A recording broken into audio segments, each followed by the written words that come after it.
Chapter 107. Novels with content that can't be found on the internet are available here. After being interrupted by little Jing Kong, the topic just now was not continued. 7 days later, Gu Jiao went to the medical center again. The medical center was cleared out again. Gu Jiao frowned. She forgot to tell them not to ruin the medical center's business last time. The young guard who was kicked up the tree by Gu Jiao last time had not arrived.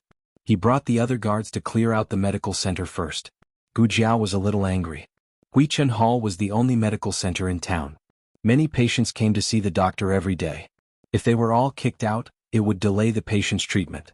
The man did not let Gu Jiao wait for long. He wore a bamboo hat and entered the medical center. There was a layer of gauze outside the bamboo hat, which covered his head appropriately. He could see outside, but the people outside could not see his face. Mississippi, the man greeted her with a pleasant expression. His tone was lighter than last time. Mrs. Medicine is really magical. My condition has not worsened. There was even a slight improvement. He did not say this for the time being. He was afraid that it was just his illusion. Gu Jiao was not in a hurry to see him. Instead, she said, "In the future, you are not allowed to occupy the medical center. The medical center is not your private territory. You have no right to ask other patients to leave." The young guard gritted his teeth. "What do you know?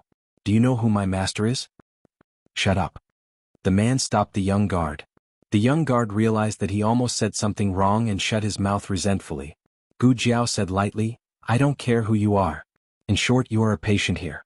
All patients are treated equally. You are not judged by your status, but by the severity of your condition." The man slapped the table and said passionately, "Not judged by status but by the severity of your condition. If all the doctors in Zhao country can be like you, why worry about not being able to cure the people? You are a woman but you have such awareness. Take off your pants." Gu Jiao interrupted him. The corner of the man's mouth twitched. Couldn't he wait for him to finish flattering him? Gu Jiao began to examine him. All the servants had left, leaving only the doctor and the patient in the room. Even so, the man's face still turned red. On the other hand, Gu Jiao was extremely calm. The man finally couldn't help but ask with a red face, "Miss, how can you be so calm?" Gu Jiao said, "Oh, I've seen a lot. Man?" What kind of vicious words were these? The second injection today. Gu Jiao took out the penicillin. The fear of being injected surged into his heart and the man panicked. "Wait, can I?" Ugh. The man's body stiffened and he bit the blanket. The current dynasty's provincial examination was around the same time as the previous dynasties, in the 8th month. However, in order to get to the provincial capital early, some of the examinees from the more remote areas set off from their homes in the 6th month. Xiao Lulang was escorted by the Lin family's 1,000-mile horse carriage, so there was no need for him to be in such a hurry. However, he couldn't leave too late either. The two of them made breakfast in the kitchen. Gu Jiao asked Xiao Lulang, "When do you plan on leaving?" "In 3 days. Xiao Lulang said. "Is Feng Lin going as well?" "Yes, he's going as well." "That's good. We'll have someone to look after on the road." Gu Jiao was at ease with Feng Lin's work. He might not take good care of himself, but he would definitely take good care of Xiao Lulang. Thinking of something, Gu Jiao asked, "Will we pass by Song County?" Song County was Feng Lin's hometown. Xiao Lulang, his mother, and his older brother had also lived in Song County. Xiao Lulang shook his head. "No, the direction is different. If we go to the capital by water, we can pass by." Song County had a canal, and the imperial court had 2 major salt transportation routes. One of them was near Song County. Gu Jiao said, "Oh." On New Year's Eve, Feng Lin's family had shed many tears. If he could go home, it would be very comforting. Gu Jiao said, "Then I wish him success in the provincial examination. Next year he'll go to the capital to take the exam. While he's there, he'll go home." These words had no hidden meaning, but Gu Jiao felt that something was wrong. How could she forget that Principal Li had told her that Xiao Lulang did not want to go to the capital to take the exam? She had never tried to persuade him to do anything. He had his own life and his own choices. 3 days passed in the blink of an eye. It was the day that Xiao Lulang left for the provincial capital.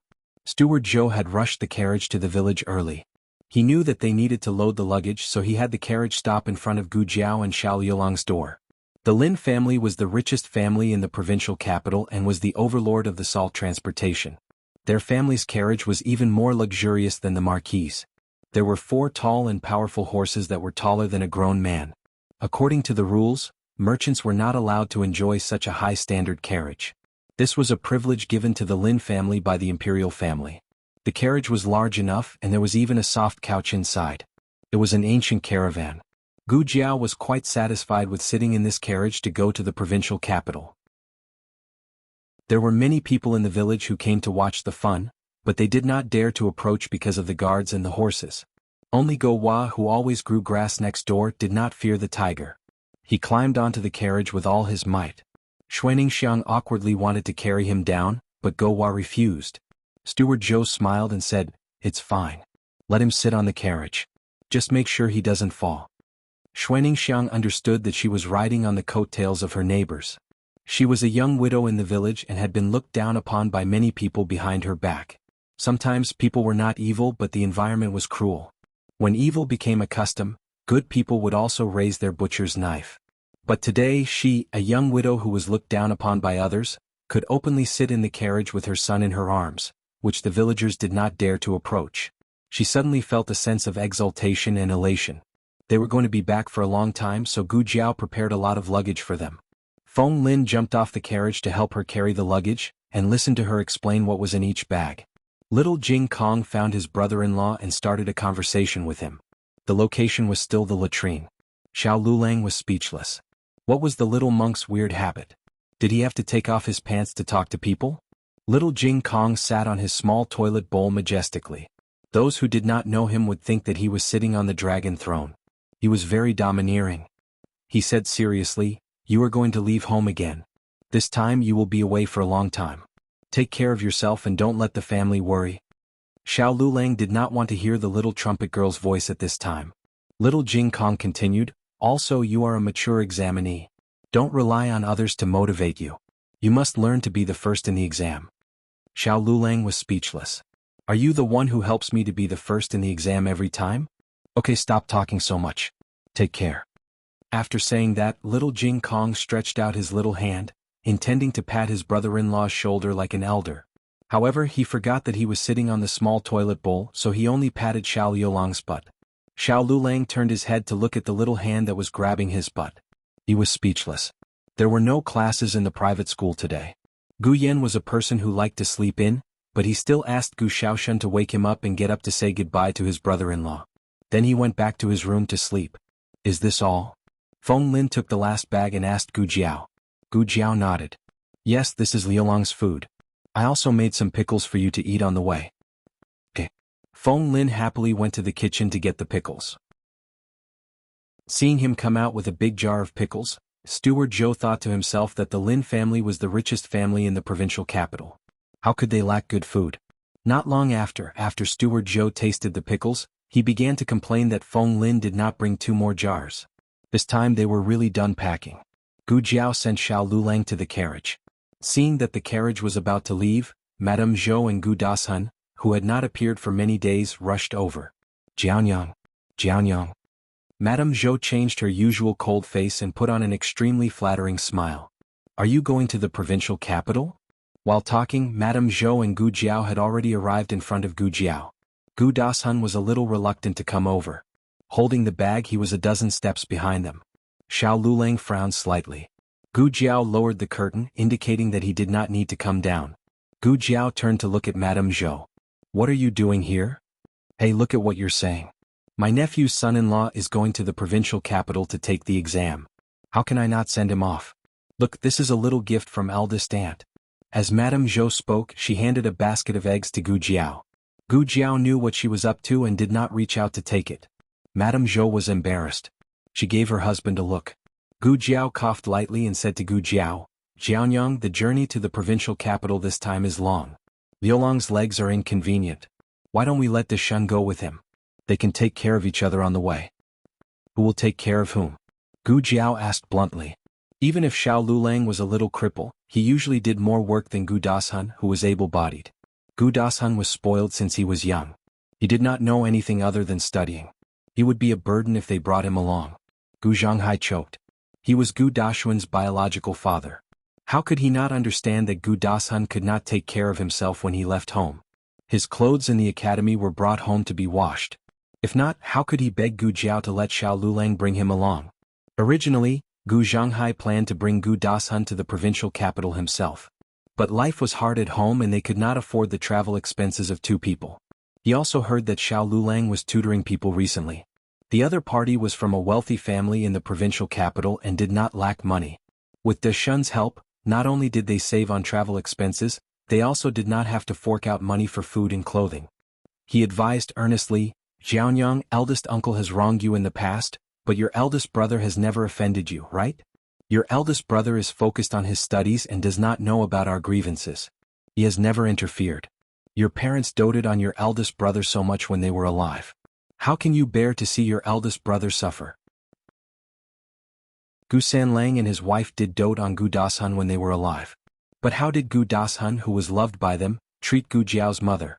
When Gu Jiao's mother was bullied, did Gu Dashun stand up for his sister? In that dream, Gu Dashun even framed his own brother-in-law, Xiao Lulang, for his own selfish reasons. He did not do so in the end, not because he found his conscience, but because Gu Jiao intervened. So even if the grievances between Gu Jiao and the elders were ignored, Gu Dashun was definitely not innocent. Zhou sure helped. That's right, Jianyang. Just let them bring Dashun along. Look at how spacious this carriage is. One more person won't be a problem. Just let Dashun sit for a while. The coffin underground is also quite spacious. Why don't you go in and lie down? The matriarch casually walked out. The villagers laughed.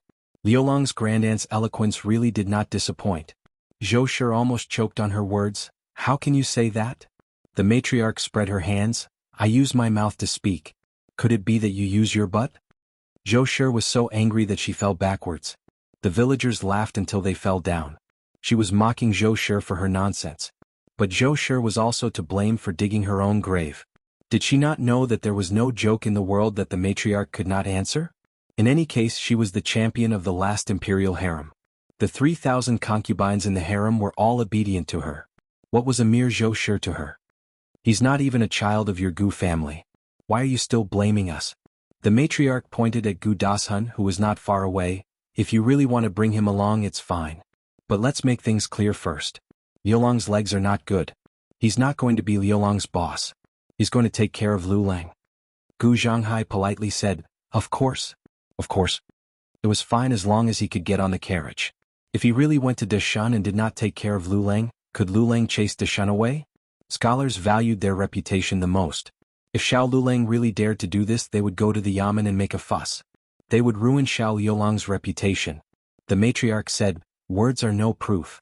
I'll write it down. Xiaoshen, bring me a pen. Gu Xiaoshen went to the west room to get a pen. The matriarch said slowly, Write it down clearly.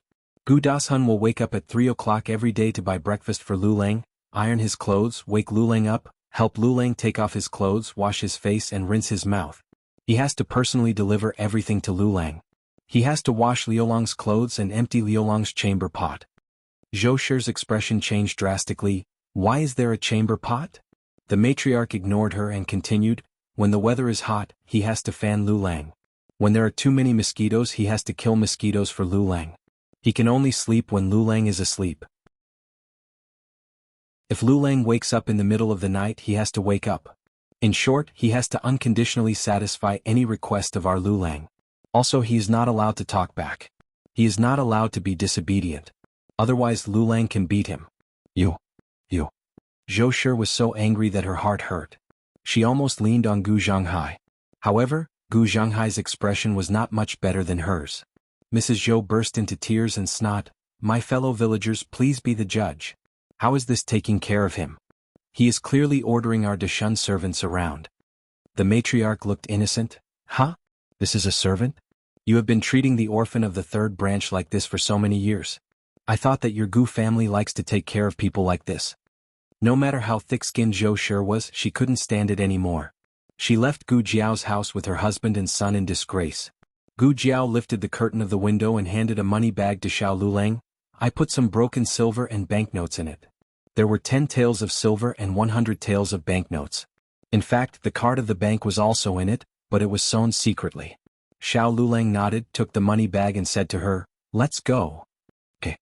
Gu Jiao nodded and watched him leave the village. When the carriage disappeared at the entrance of the village, she turned and went into the house. Gu Jiao looked at the empty west house. Oh, he really left. As soon as she finished speaking, she sensed a shadow suddenly appear on the ground. She turned her head in a daze and saw Xiao Lulang appear at the door for some reason. "Why are you back?" she asked with her eyes wide open. Xiao Lulang stared deeply at her. "I left something behind." Gu Jiao watched him walk towards her and a series of little red hearts suddenly flashed through her mind. Was it me? Was it me? Was it me? Did he leave me behind? Gu Jiao looked at him with blinking eyes. Then he walked past Gu Jiao. "Gu Jiao." Xiao Lulang came out of the West House with a certificate for the provincial examination in his hand. "Without this, you can't enter the examination room." Gu Jiao opened the door expressionlessly. "Take care. I won't see you out." Xiao Lulang looked at her and a light flashed in his eyes. After he left the house, he suddenly stopped. "If I said that no matter what the final result is, I won't go to the capital for the examination, would you still think that I need to go to the provincial examination?" "Yes," Gu Jiao said firmly as she looked at his back. "I hope that you won't go to the capital in the future because you choose not to go, not because you don't have the qualifications to go." Xiao Lulang clenched his fists and a complicated look flashed through his eyes. "Then if," Gu Jiao smiled, "if there's trouble or danger, I'll protect you." He didn't mean that, but... Xiao Yolang's chest inexplicably filled with a strange emotion. This time he really left on the road. Gu Jiao returned to the West House and found that there was an extra envelope on the table. Gu Jiao opened it and a matching card of the bank fell out. "You found it so quickly?" Dropping the examination card was a lie, but returning the matching card of the bank was real, right? There was also a small note in the envelope. Gu Jiao could recognize quite a few words by now. She opened it and saw the words written in clear handwriting. "Don't live in the Lin family, don't be jealous." The word jealous was written in a particularly bold and forceful manner. Gu Jiao frowned strangely. Why did she feel a little smug from the plain handwriting? Chapter 108.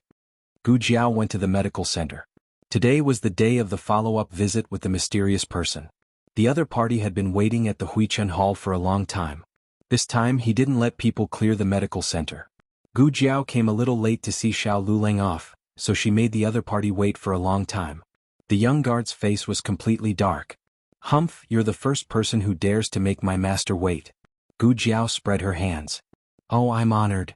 The young guard turned his face away. Gu Jiao entered the side room. The man wore a bamboo hat with a veil that covered his face, but his noble temperament couldn't be concealed. He was still guarded by two effeminate servants. After seeing Gu Jiao a few times, the servants were already used to her rudeness. When they saw Gu Jiao sitting down without even greeting their master, they could only criticize her in their hearts, but they didn't dare to say anything sarcastic. There was no other reason. Their master's illness was really cured by this little girl. Gu Jiao gave him a total of 3 injections of benzathine penicillin, one every 7 days. The last one was done last month. Today he came for a follow-up visit. Gu Jiao took his pulse and examined him. "I'm cured, right?" The man's voice couldn't hide his joy. Gu Jiao took off her gloves and said to him, "You seem to be recovering well, but you need 2 years before you can be considered completely cured. It's not suitable for a follow-up visit." The man was silent. Gu Jiao noticed that his mood was different from a few days ago. "What's wrong? You can't follow up?" The man smiled and said, "To be honest, I have to leave." Gu Jiao was not surprised. Given his accent, Gu Jiao knew that he was not a local. He might not even be a native of Yuzhou province. He came from a place further away. As for the specific location, Gu Jiao could not guess. The man said amiably, "However, I believe that I have been cured by Mississippi. May I take the liberty to ask, Miss? Your medical skills are so brilliant, where did you learn them from?" Gu Jiao said, "I have many teachers." This was the truth. In her previous life, she had studied medicine at a university and a research institute. After that, she had entered the research institute. There were indeed many teachers who had taught her. The man was not someone who did not have good eyesight. Since Gu Jiao was not willing to talk about this topic, he did not pursue the matter any further. He said, "Many thanks to Miss for curing my illness. I came here today for another matter. I hope that I can solemnly thank Mississippi." "You've already paid the consultation fee, so there's no need to thank me." Gu Jiao was halfway through her sentence when she saw the man take a brocade box from a servant and place it on the table. That brocade box was clearly not an ordinary item. Gu Jiao seamlessly changed the topic. "If you really want to give me a gift of thanks, then I can only reluctantly accept it. The servants simply couldn't bear to watch. If you have the ability, then have some backbone. Continue to say that you don't want it. The man gave a tolerant smile and pushed the brocade box to Gu Jiao's hand. Gu Jiao opened it and saw that it was an exquisite jade folding fan. Gu Jiao held the fan in her hand. It was slightly cold to the touch and the jade was clear. It was truly a good fan. Do you like it? The man asked. Gu Jiao had a hesitant expression. The servants were dumbfounded. No way, a fan made of 1,000-year-old cold jade. She didn't even like it? If you don't like it, you can exchange it for something else. The man gently said. Oh, then do you have a fan made of gold? Gu Jiao asked. The servants couldn't help but tremble. You really don't know how to be polite. You want to exchange it for gold, but is gold worth as much as it? Country people really don't know much. The man smiled and said, I don't have a gold fan, but I have other gold things here. After saying that, he called one of the servants over and whispered a few words in his ear. The servant's eyes widened. Master, this is not appropriate, right? That is. The man didn't treat the servant as nicely as he treated Gu Jiao. Just take it. Why are you talking so much nonsense? After going to Jiangnan, I found that you have other abilities. You are more talkative. Yes. The servant didn't dare to neglect. He glared at Gu Jiao with hidden bitterness and went to the carriage to take a new small box. It was actually a Huarong road made of pure gold. Huarong road was a kind of ancient intellectual toy. Many shops sold it, but it was all made of wood. Gu Jiao saw a gold one for the first time. It was fun and sparkling. Little Jing Kong would definitely like it. Gu Jiao nodded with satisfaction. The man looked at her serious little face and finally had a little expression. He couldn't help but laugh. Miss, do you like gold or Huarong road? Gu Jiao said, it's not me who likes it. It's my younger brother who likes it. The man smiled. Miss, you have a younger brother? Gu Jiao pointed with her fingers. Not one but 3. Man, then it doesn't seem good to only give one. The man gave Gu Jiao 2 more gifts. The servants at the side all felt their master's pain. Why didn't you say it was good? Didn't you kill the conversation? Had he dug his own grave? There was no one to talk about it. It was you who cared about your face. When Gu Jiao left the medical center, there were 3 more luxurious gift bags in the small basket. The man cupped his hands at Gu Jiao at the gate of Huichen Hall. Miss, we will meet again. Gu Jiao glanced at him. We will meet again. What's wrong with you? After that, she carried the small basket and disappeared into the crowd without looking back. The servant was furious. He gritted his teeth and said, Master, look at her. The man was also a little startled. After all, no one dared to talk to him like that for many years. But he was in a good mood after he understood and laughed. Yes, what's wrong with me? Why do I want to see a doctor? Isn't it good to be healthy? Master, it's time to go back to the capital. Let's go. After Gu Jiao left Huichen Hall, she set off for the only iron shop in town. This iron shop had been open for more than 20 years and could be considered an old shop. Gu Jiao had just walked to the door when she heard the sound of iron being hammered. The iron shop's business was very good. The blacksmiths were so busy that their feet didn't touch the ground. There was no counter in the shop. Gu Jiao called a waiter and asked, I ordered iron here last month. Today is the day of delivery. The waiter carried a heavy basket of iron ore and shouted into the hall, Old Wang. Someone is here to pick up the goods. Coming. A blacksmith drenched in sweat hurriedly ran out. He had a handkerchief around his neck. He wiped the sweat off his face with the handkerchief and looked at Gu Jiao. Who wants to pick up the goods? You. Last time, it was Huichen Hall's coachman who ordered the goods, so the old blacksmith didn't recognize her. Gu Jiao made a sound of acknowledgement and handed the cards to him. There weren't many scholars in ancient times and not many blacksmiths were literate. Therefore they used matching cards. Each pair of cards had a corresponding number on it. Based on the number, one would know which batch of goods it was. You haven't finished this. The old blacksmith said with a frown. Gu Jiao said, but last time you said you would pick up the goods today. The old blacksmith used the handkerchief to wipe his sweat and said, but it really isn't finished. We can't do anything about it. How much longer will it take? Gu Jiao asked. This. The old blacksmith thought for a moment. 1 or 2 months. Gu Jiao was puzzled. That long? I didn't ask for too many farm tools, right? The old blacksmith sighed and said, it's not yours. Last month my shop received a job before yours. It's about 1,000 pieces of ironware for mining iron ore. How can a small blacksmith shop like ours make it in time? We're still short of half. We don't have enough manpower and we don't have enough furnaces. Old Wang. It's time to forge. One of the blacksmiths shouted from inside. Coming. The old blacksmith shouted into the shop and then turned to Gu Jiao and said, Miss, you should come back next month to take a look. Gu Jiao didn't want to wait that long. After the old blacksmith went in, she also went into the shop. The shop assistants and blacksmiths were so busy that no one paid attention to a little girl. In all fairness, the blacksmith shop had a lot of manpower. According to this number of people, it was more than enough to make 1,000 pieces of iron a month. Then the problem shouldn't be the shortage of manpower.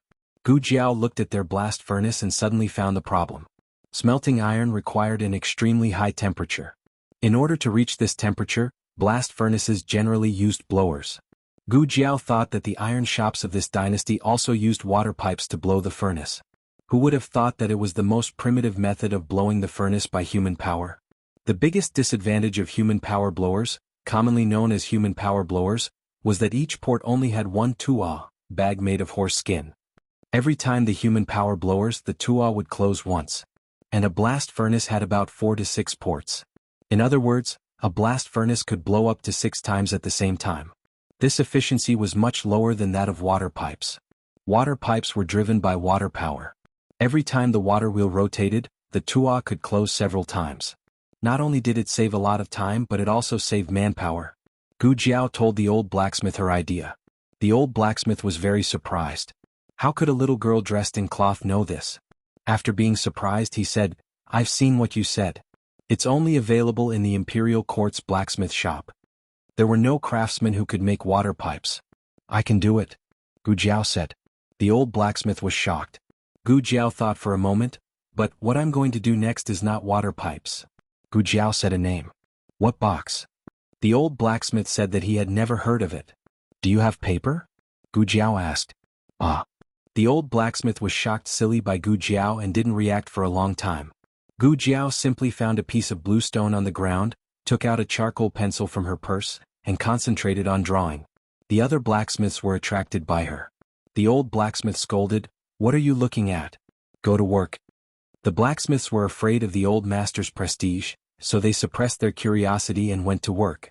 However, they still looked at Gu Jiao from time to time. What was this little girl drawing on the ground of their iron shop? The old blacksmith finally couldn't hold back and asked, Miss, what are you doing? Drawing. Gu Jiao said concisely. Why are you drawing on my ground? I'll have to find someone to wipe it later, it's too troublesome.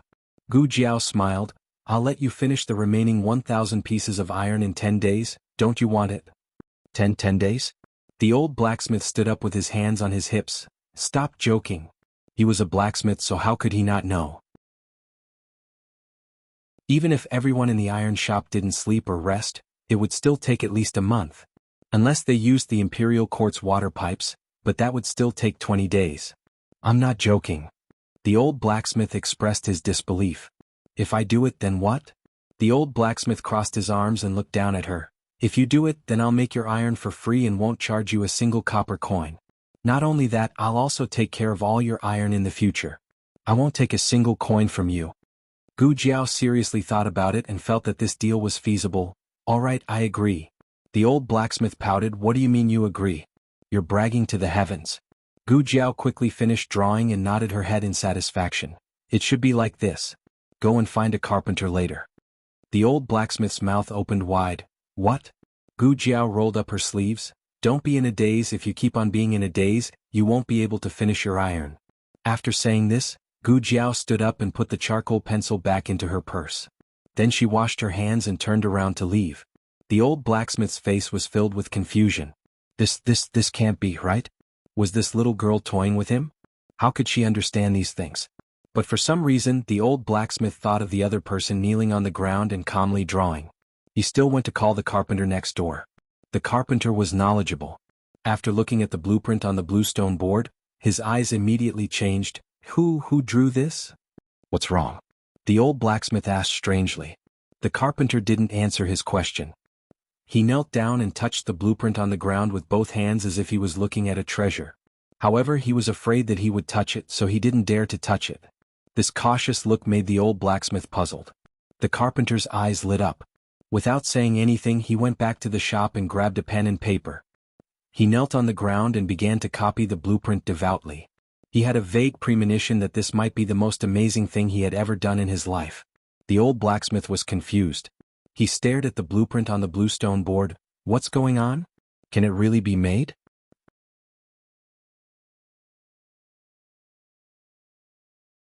Chapter 109. There are all kinds of novels that can't be found on the internet. When Gu Jiao returned home, Gu Yan was already awake. He was sitting in the living room with the old lady and eating sweet and sour eggs.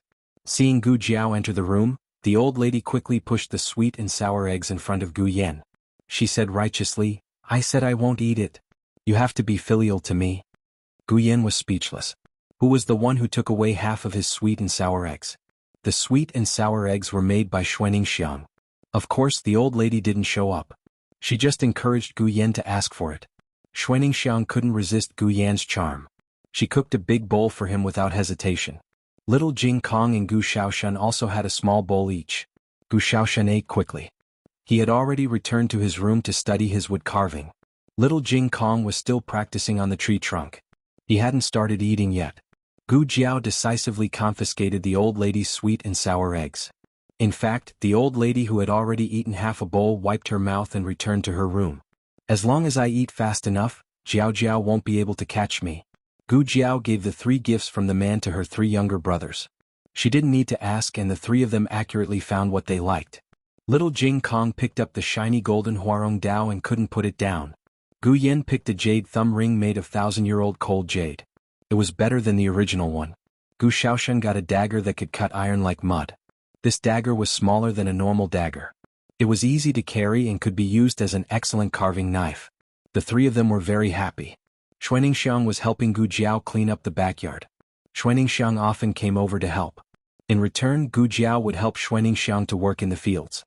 Occasionally, the old lady would help Xuaningxiang to look after the children. The main reason was that Go Hua was a man of few words. If you gave him a candied fruit, he would lick it for the whole morning. The old lady's ears were very quiet, so she naturally felt that Go Hua was easy to take care of. Little Jing Kong, "Great aunt, you're eating the candied plums again." "Jiao Jiao, great aunt is eating candied plums again. She already ate 5 today." Little Jing Kong, who caught the old lady right after he finished practicing, thought, "Great aunt is too naughty. I told you not to eat, but you always secretly eat." The old lady's hands trembled. "Stinky little monk, Xuaningxiang came here today to look for Gu Jiao." "Jiaonyang, Go Hua's second uncle sent us a letter again. Help me read it." Xuaningxiang handed a folded envelope to Gu Jiao. Ever since Gu Jiao learned how to read from Xiao Lulang, Xuaningxiang didn't ask Xiao Lulang to read the letter. Gu Jiao opened the letter and glanced at it. What's wrong?" Xuaningxiang asked. Gu Jiao said, "Oh, this letter is different from the previous one. It seems to be written by Go Hua's second uncle himself." Xuaningxiang's eyes lit up. "Really? His second uncle also knows how to write?" Gu Jiao looked at her proud face and didn't have the heart to tell her how she could tell that it was written by himself. It was because his handwriting was too ugly. It was even uglier than her calligraphy. Moreover, the words he used were very immature. It was at the level of a primary school student. However, it was still able to express the meaning clearly. The letter said that Go Hua's second uncle was promoted and became the deputy general's personal guard. Although he was only a small soldier, it was still a great honor to be able to follow the deputy general. However, because of this, his original plan to visit his family this year would have to be cancelled. He would have to follow the deputy general back to the capital to report on his work. The deputy general only brought 100 personal guards. He is one of them. It's a rare opportunity, Gu Jiao said. However, these words didn't comfort Xuaningxiang. Xuaningxiang's expression darkened. After Go Hua's father passed away, the person my mother missed the most was Go Hua's second uncle. My mother hoped day and night that he would come back to see her. When she heard that he might pass by our village this year, my mother was so happy that her old leg almost recovered. Now that he isn't coming back, how do you want me to explain this to my mother? Xuaningxiang was only 2 years older than Gu Jiao. In her previous life, she would still be a young high school student. Now she was already a sister-in-law, mother, and daughter-in-law. Gu Jiao didn't know how to comfort her. She continued to read, Go Hua's second uncle also sent you some money. He said that your birthday is coming soon and wants you to use the money to buy 2 sets of jewelry. It's a total of 20 taels. Xuaningxiang worriedly said, "Why did he send so much money? Did he not eat properly? He gave all the money to the family." Gu Jiao knew how to comfort her. "Don't worry. He won't starve in the military camp. It's just that he doesn't have anywhere to spend the money, so he sent it all back." Xuaningxiang slightly relaxed. Gu Jiao continued to read. Gowa's second uncle said that he doesn't want you to farm anymore. The money he gave you is enough for you, your mother, and Gowa to spend. You can rent the land to the villagers for a cheap price. Xuaningxiang hurriedly said, "How can that be? We have to save up the money and use it for him to get married in the future." Gu Jiao thought, "A man wants to buy jewelry for you. Do you really not have any other thoughts?" After lunch, Xuaningxiang went to the bank to get the money. Gowa hugged her thigh and refused to let go. Xuaningxiang had no choice but to take Gowa with her. There weren't many people in the bank. Xuaningxiang waited for a little while before she received the 20 taels of silver. She put the money into the cloth bag, carried Gowa on her back, and hugged the cloth bag in her arms. When she came out of the bank, she was bumped into by a young man who was dressed like a scholar. "Do you have eyes? How can you walk?" The scholar impatiently patted the arm that Xuaningxiang bumped into. Xuaningxiang embarrassedly apologized. I'm sorry, the scholar's companion said. Forget it. Don't mind her. We still have to rush to the exam. We can't afford to be late." When she heard that she had to pay, Xuaningxiang's face turned pale. Fortunately, the scholar was persuaded to leave by his companion. Xuaningxiang breathed a sigh of relief. But soon she found that there was something wrong with her cloth bag. It seemed to be a lot lighter. She hurriedly took out her bag and was instantly dumbfounded. Her 20 taels of silver were all gone. Xuaningxiang thought of the scholar just now.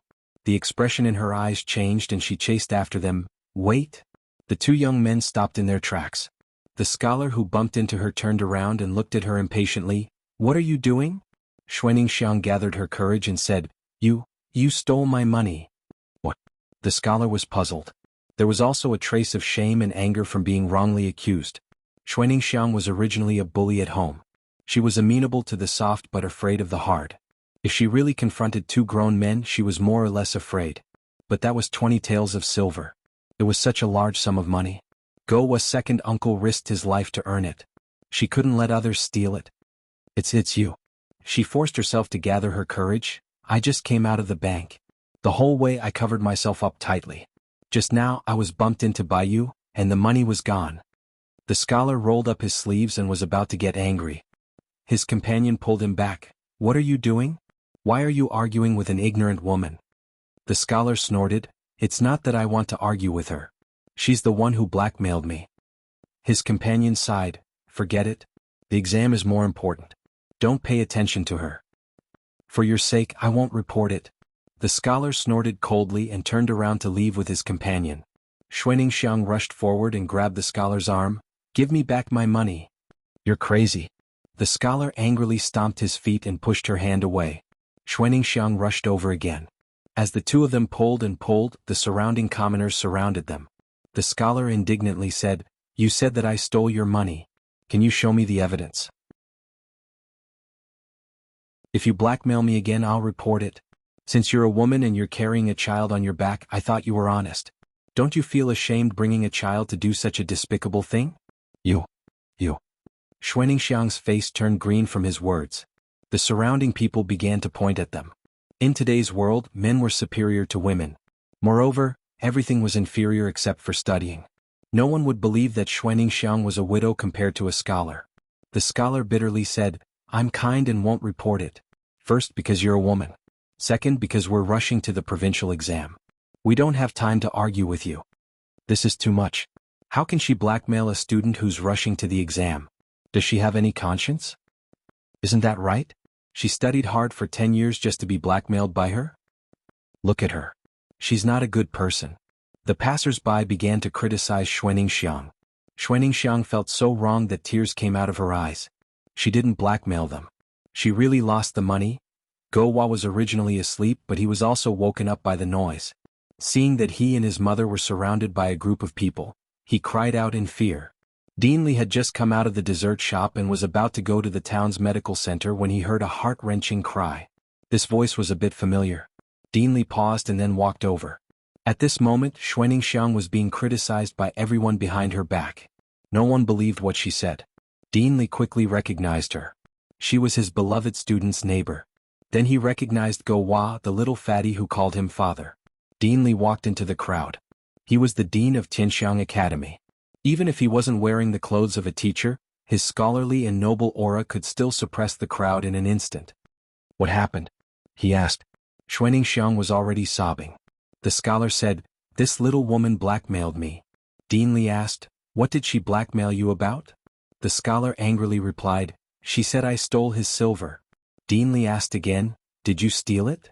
The scholar exploded, "What are you talking about? Of course I didn't steal it. I already said that she blackmailed me. Didn't you hear me?" An auntie who was watching the commotion said, "That's right.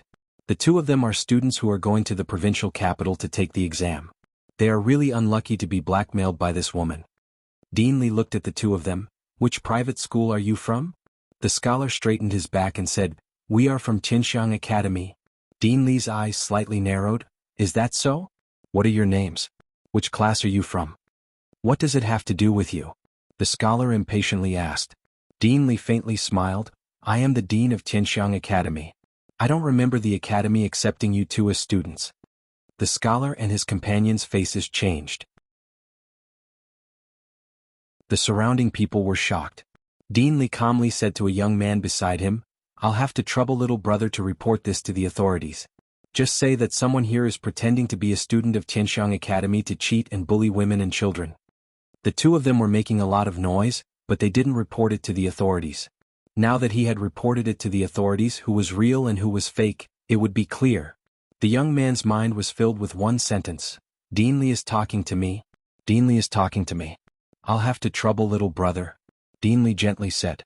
The young man nodded solemnly and dashed toward the county office like a wisp of smoke. This was like a flood rushing against the Dragon King's temple. The scholar and his companion saw that the situation was not good, so they broke into a run. Dean Li calmly said, "I'll have to trouble the two of you to stop them." His words didn't have the slightest hint of a command, but they were inexplicably convincing. The two men who were watching the commotion caught the two of them. My money," Xuaningxiang cried. Dean Li slightly nodded and walked forward.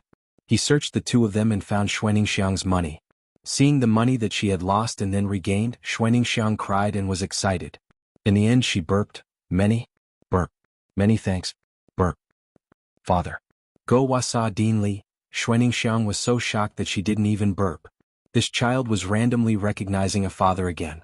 Dean Li was a mature and experienced man. Of course he wouldn't get angry over such a small matter.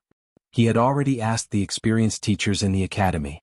When children first learned how to speak, they would call a woman mother and a man father. It wasn't a rare thing. Father. Go Hua wanted him to hug her. Xuaningxiang was so embarrassed that she wished she could find a hole to hide in. "You're injured." Dean Li saw the inch-long wound on her wrist. Blood was gushing out of it.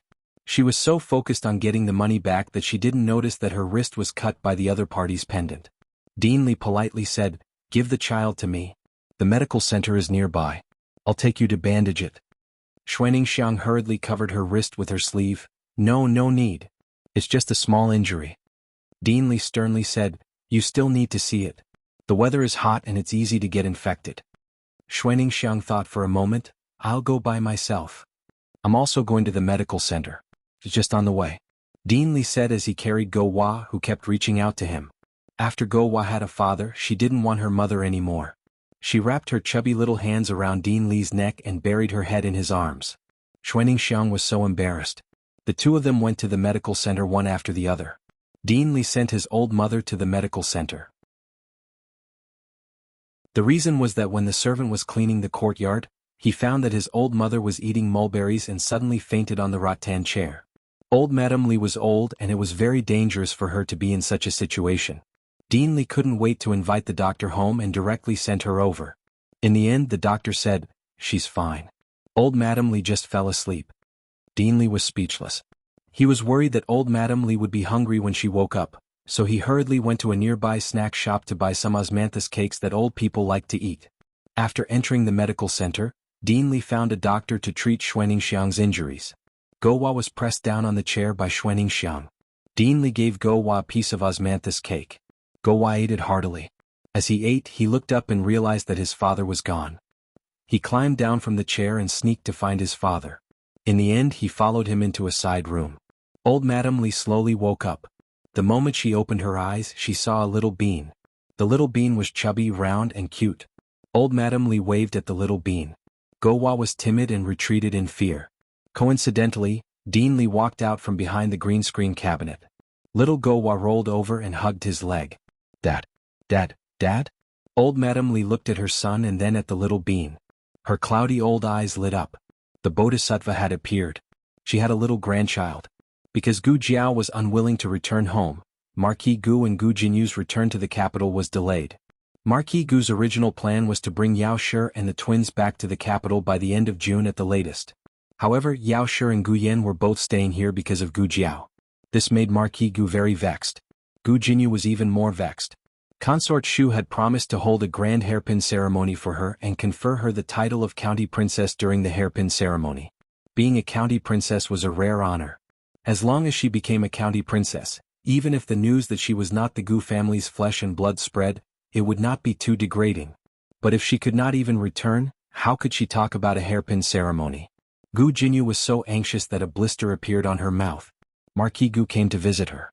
Seeing her so angry, he could not help but feel distressed. How are you serving, young miss? The weather is so hot. Don't you know to cook fewer spicy dishes? A young servant girl said, Marquis, we're innocent. Young Miss's diet has been very light recently. Young Miss is angry because she is depressed. Gu Jinyu sighed.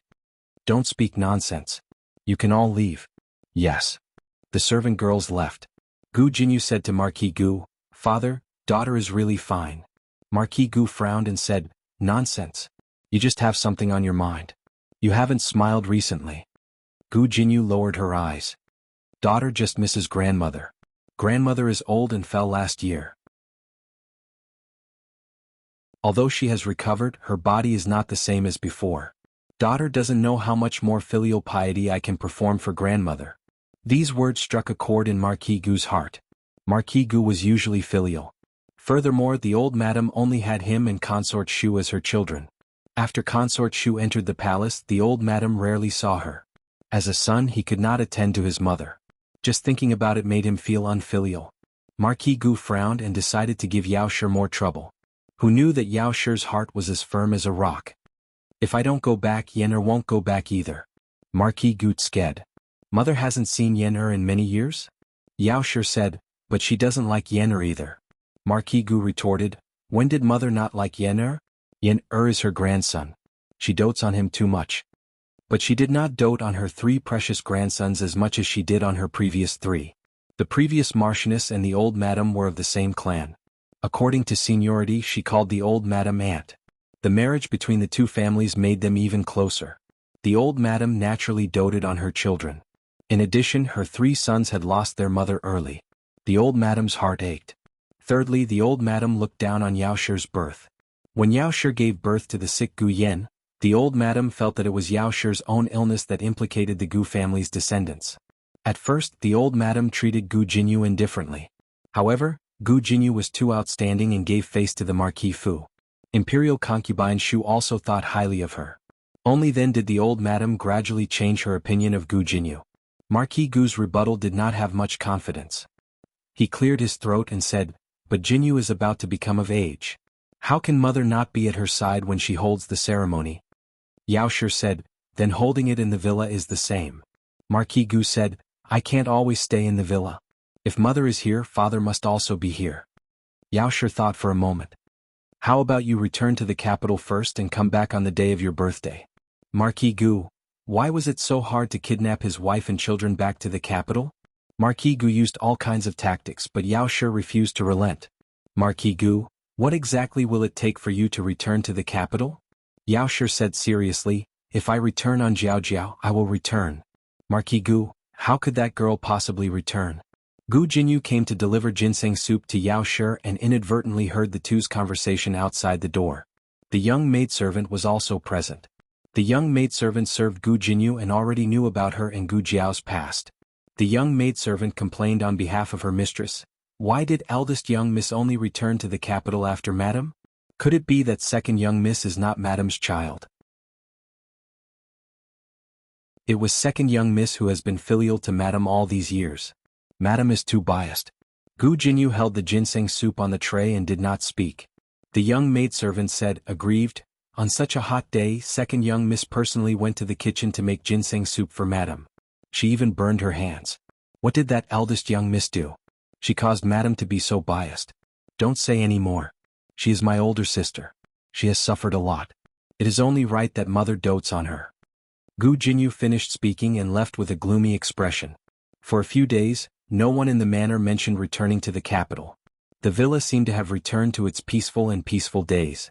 It was not until the end of the month that a carriage arrived at the villa that the many days of peace were broken. Marquis Gu put on his official robes and tidied up his appearance. He personally went to the entrance of the villa to welcome the arrival of the other party.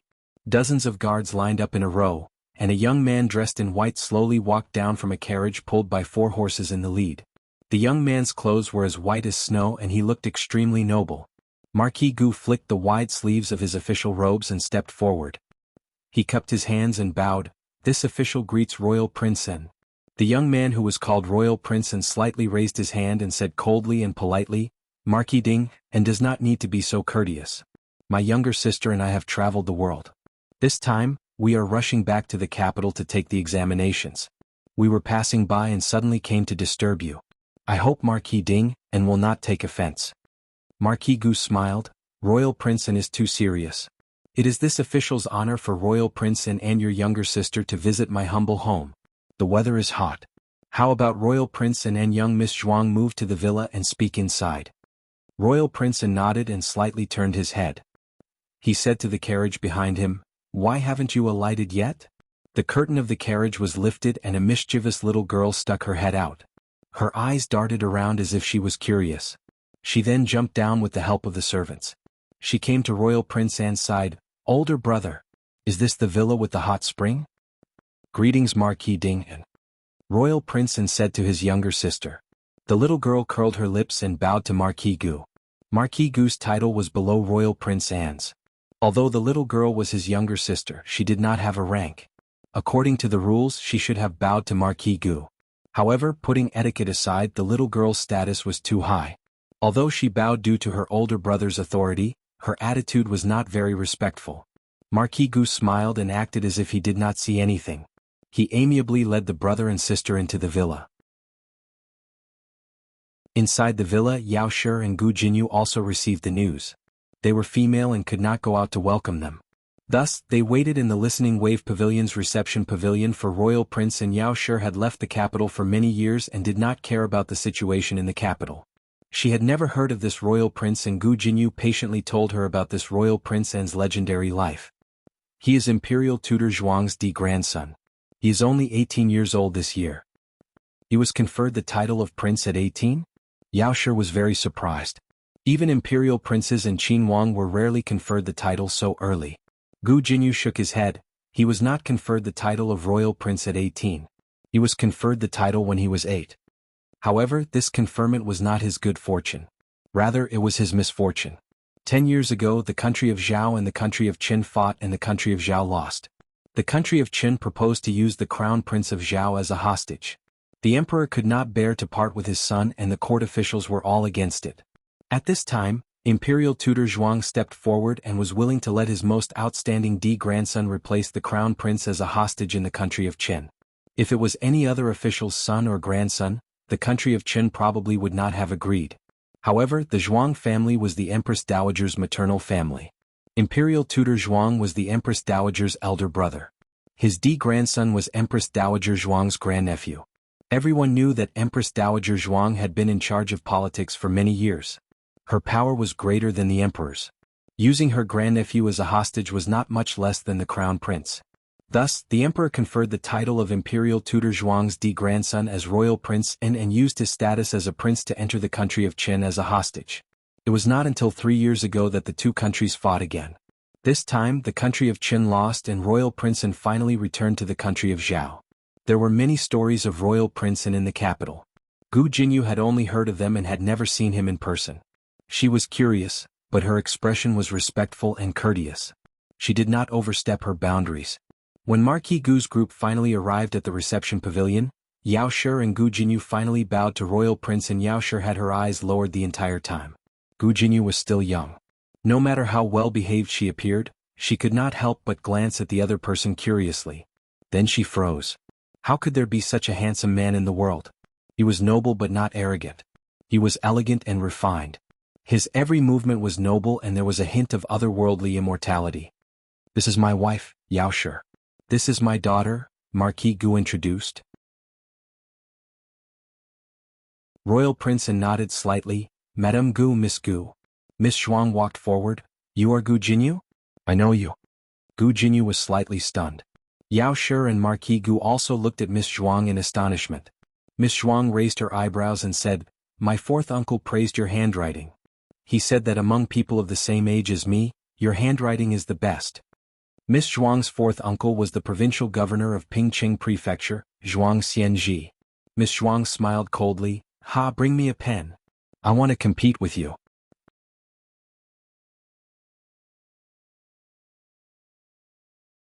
Chapter 110. This was very awkward.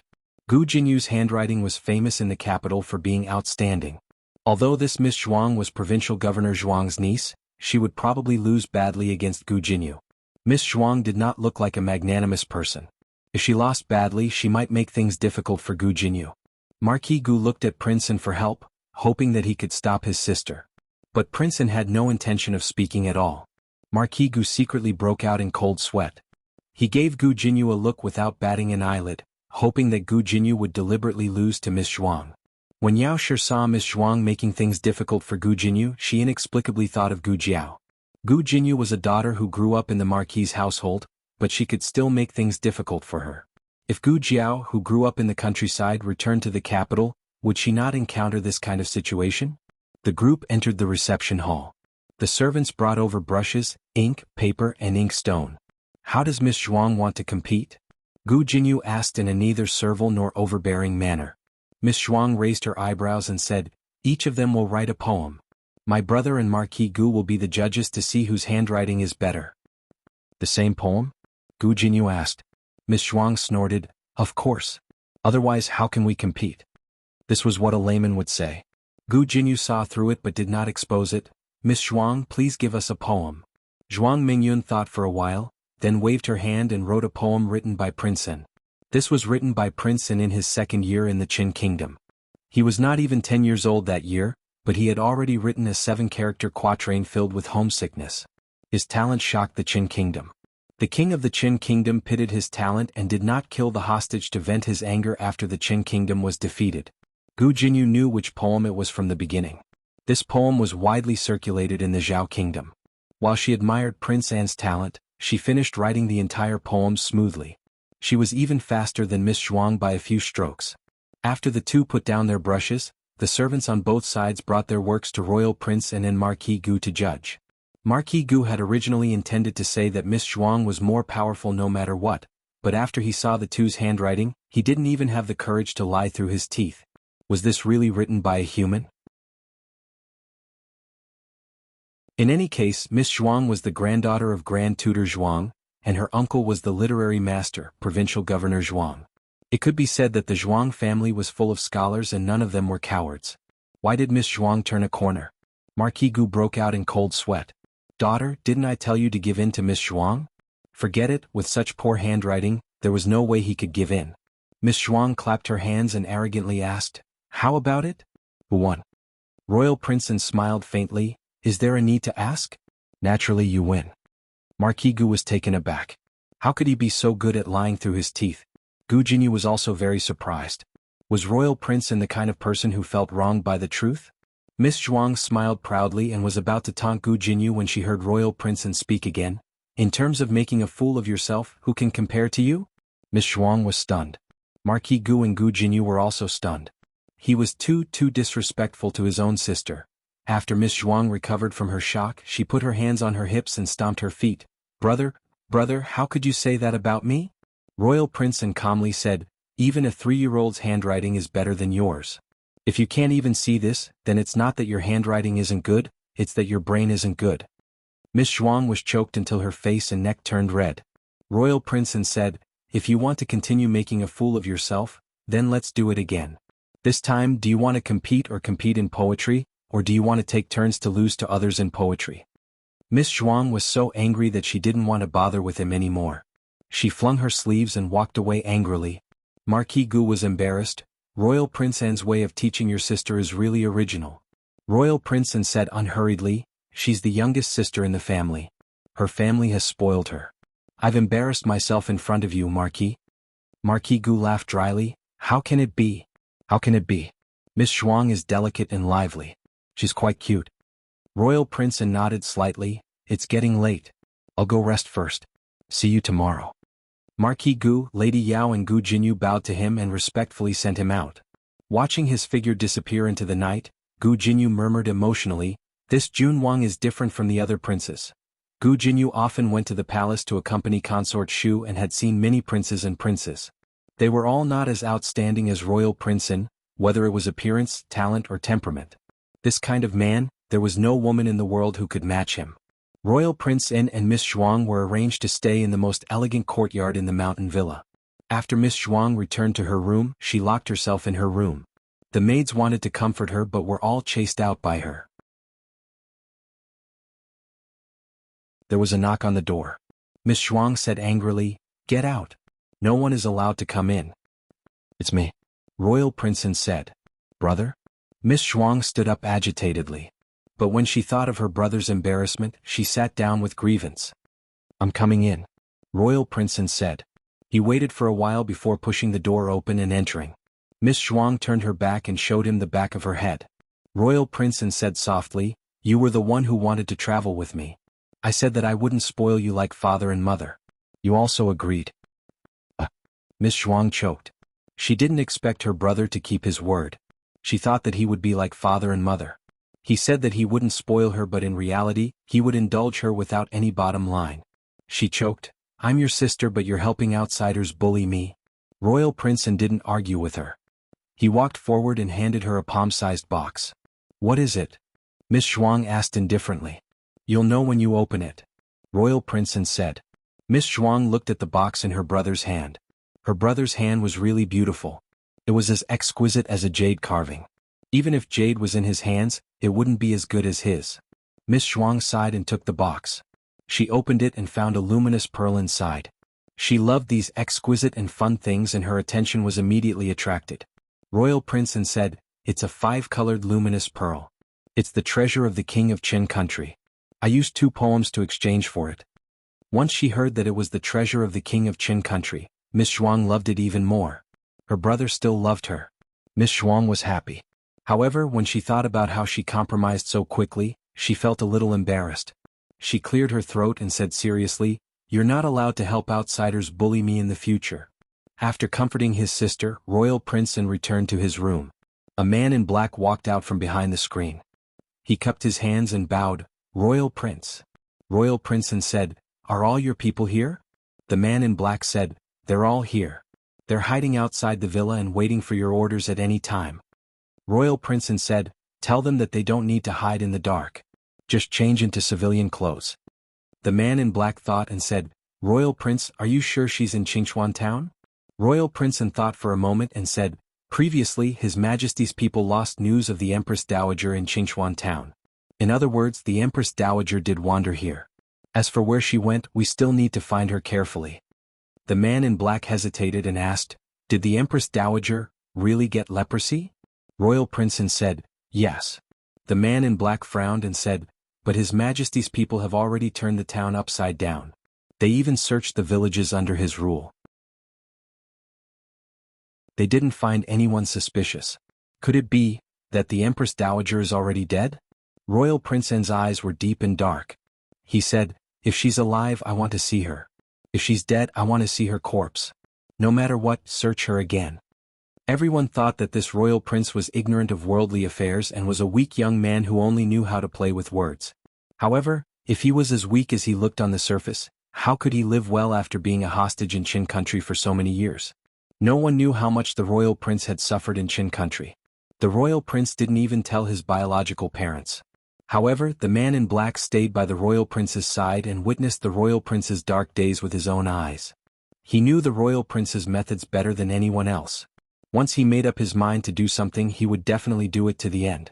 Because Miss Zhuang felt embarrassed when she lost to Gu Jinyu in the competition, she decided to ignore Gu Jinyu. However, even though she didn't look for him, he came to find her. "What are you doing here?" The next morning, Miss Zhuang looked coldly at Gu Jinyu, who suddenly appeared in her courtyard, and questioned him angrily. Gu Jinyu smiled. "I'm here to deliver a copybook to Miss Zhuang." Miss Zhuang's expression changed. "You still dare to mention copybook? You're here to humiliate me, aren't you?" Gu Jinyu shook his head slightly and said with a gentle smile, "Miss Zhuang, you're mistaken.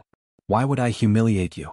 I saw Miss Zhuang's calligraphy yesterday and realized that the problem doesn't lie with Miss Zhuang." Miss Zhuang's interest was piqued. She raised her eyebrows and asked, "What do you mean?" Gu Jinyu said tirelessly, "Miss Zhuang's strokes are impressive. A normal girl's style is too small and doesn't suit Miss Zhuang's strength. If Miss Zhuang changes her handwriting, you'll definitely be able to create a majestic feeling." Everyone liked to hear good words, and Miss Zhuang was no exception. Her repulsion towards Gu Jinyu instantly lessened. "At least you have some eyesight. I've always felt that there was something wrong with the handwriting. No matter how I practice, it doesn't work. Why don't Miss Zhuang try this?" Gu Jinyu took out a copybook and placed it on the stone table. "Whose handwriting is this?" Miss Zhuang asked. "It's the young duke's calligraphy," Gu Jinyu said. Miss Zhuang immediately exploded.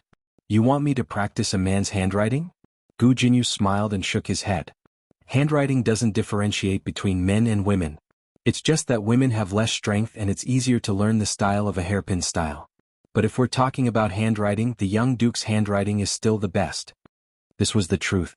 Gu Jinyu had also practiced it in private.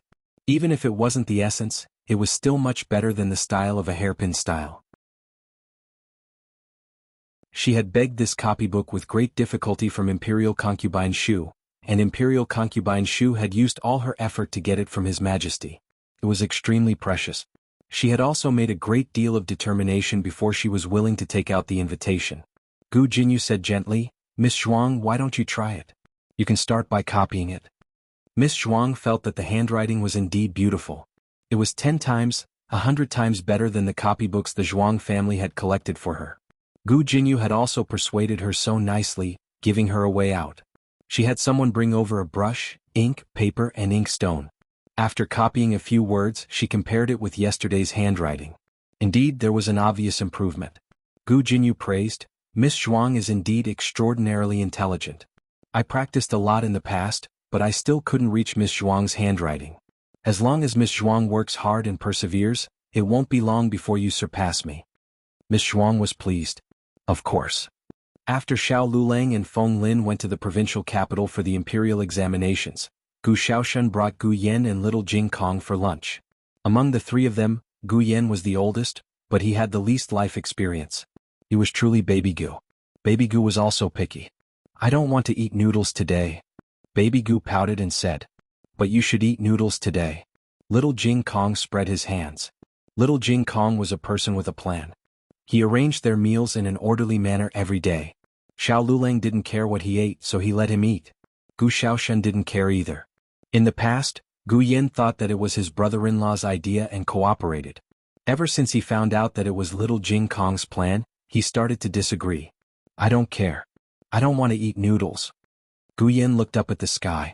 Gu Xiaoshan looked at little Jing Kong, who was frowning, and then looked at Gu Yan, who didn't want to cooperate. He had a headache.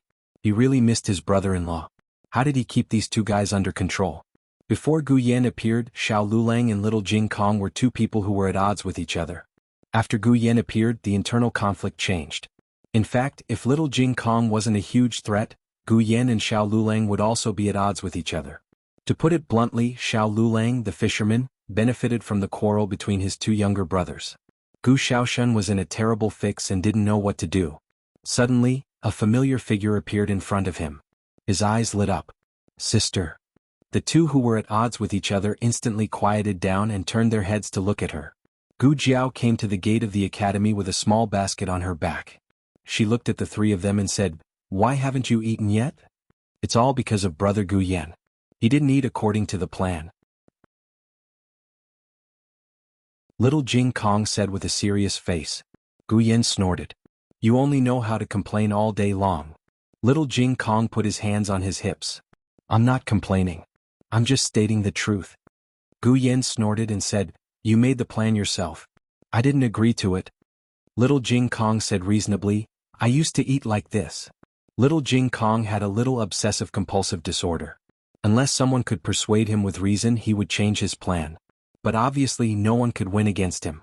Gu Jiao asked Little Jing Kong, What are we eating today? Little Jing Kong said, Yangchun noodles. Gu Jiao looked at Gu Yan. What do you want to eat? Gu Yan stared at Little Jing Kong and said, Rice and fish. Gu Jiao nodded. Just in time. I brought some rice and fish. Let's go to a noodle restaurant and order another bowl of noodles. The two of them had no objection to this arrangement. Gu Yan was confused. How do you know I want to eat fish? What if I said I wanted to eat meat just now? Gu Jiao smiled. Because I really want to eat fish today. A pair of twins was just that magical. They had lunch at the noodle restaurant. Gu Xiaoshun didn't need anyone to send him back to the academy. Gu Jiao sent Gu Yan and Little Jing Kong to the private school. Then she went to Huichun Hall and sold the herbs she picked from the mountain to them. It was still early. She planned to go to the iron shop to check on the progress of the farming tools. She would catch up with Gu Yan and the other two after school. 12 days had passed since Gu Jiao left the drawings. It took the carpenters 3 days to make the piston bellows designed by Gu Jiao. In the remaining 9 days, the iron shop really rushed out more than 1,000 pieces of iron for mining. The blacksmiths were all stunned. There was really such a magical treasure in the world. Old Wang, this thing is much more useful than the imperial quartz drainage pipe. A young blacksmith said. The old blacksmith nodded in shock. Yes, not to mention the imperial quartz drainage pipe, I'm afraid that the Liang Kingdom's drainage pipe is not as good. In terms of ingenuity and various small inventions, the Liang Kingdom was the best among the 6 kingdoms. The drainage pipe technology of the Liang Kingdom had already reached the peak. In order to obtain this technology, the Zhao Kingdom did not hesitate to exchange 3 mines. But even so, the Liang Kingdom only taught the Zhao Kingdom the basic drainage pipe technology. Who is that girl? The young blacksmith thought of something and opened his eyes in shock. Is she a spy of the Liang Kingdom? The old blacksmith slapped his head. Are you stupid? How could a spy of the Liang Kingdom casually pass such a powerful technology to us? That's right. The young blacksmith finally realized how much his head hurt. He bitterly glared at the old blacksmith. Don't you know how heavy your blacksmith's hand is? If you hit me again, I'll be a piece of fucking iron. Old blacksmith, hee. The young blacksmith said, What about that girl? The old blacksmith said, What do you mean what to do? Oh, you're talking about the farming tools. Since she really let me finish more than 1,000 pieces of iron in 10 days, then I will keep my promise. I won't take a single cent of her farming tools. Not only that, the old blacksmith also wanted to thank that girl in person. Unfortunately, he waited for an entire afternoon, but Gu Jiao did not come.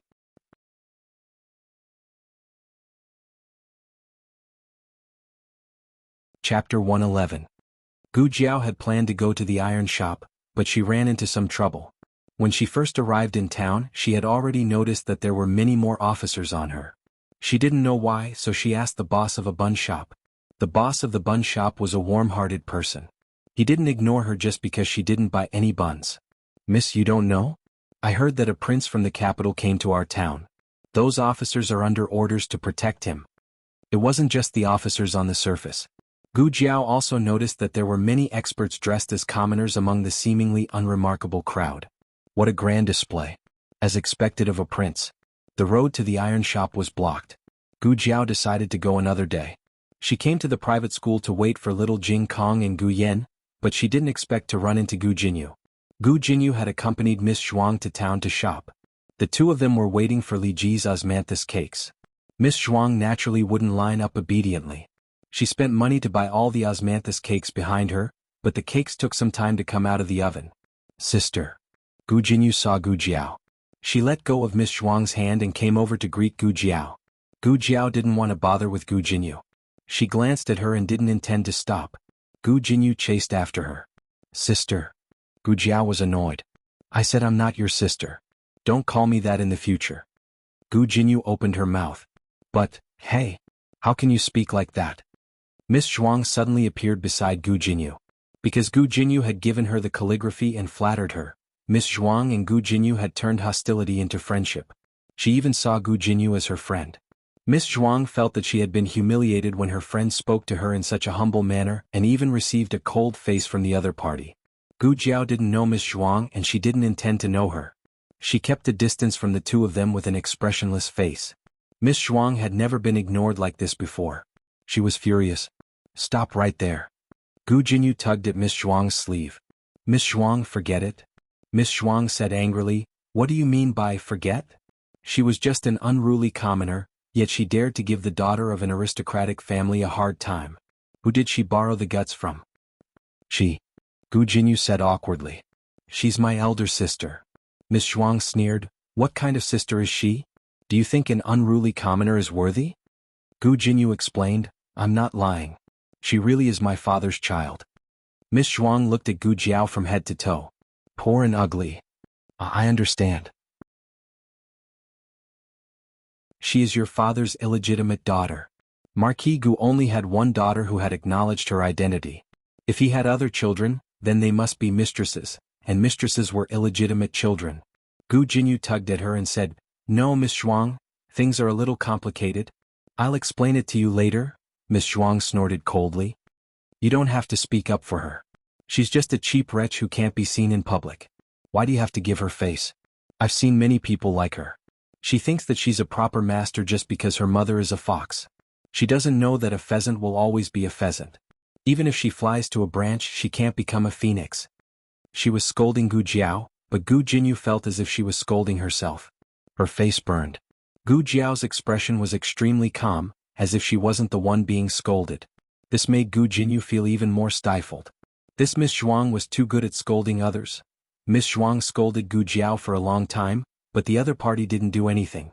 She felt that her fist had hit cotton. She took a few steps forward, pointed at Gu Jiao's nose and said, "You apologize to my friend immediately." Gu Jiao looked at her as if she was looking at an idiot. This look completely infuriated Miss Zhuang. At this moment, school was over. Gu Yan and little Jing Kong walked out. The two of them saw Gu Jiao and little Jing Kong ran to Gu Jiao's side. Gu Yan couldn't run away. He could only watch as the little monk threw himself at Gu Jiao. Little Jing Kong hugged Jiao Jiao. Miss Zhuang and Gu Jiao were very close to each other. When little Jing Kong ran past her, he accidentally brushed against her skirt. Miss Zhuang was instantly enraged. "How can you walk like that? You've dirtied my skirt." Gu Jiao's gaze turned cold. Gu Yan's expression also turned cold. Little Jing Kong didn't sense the hostility in her words.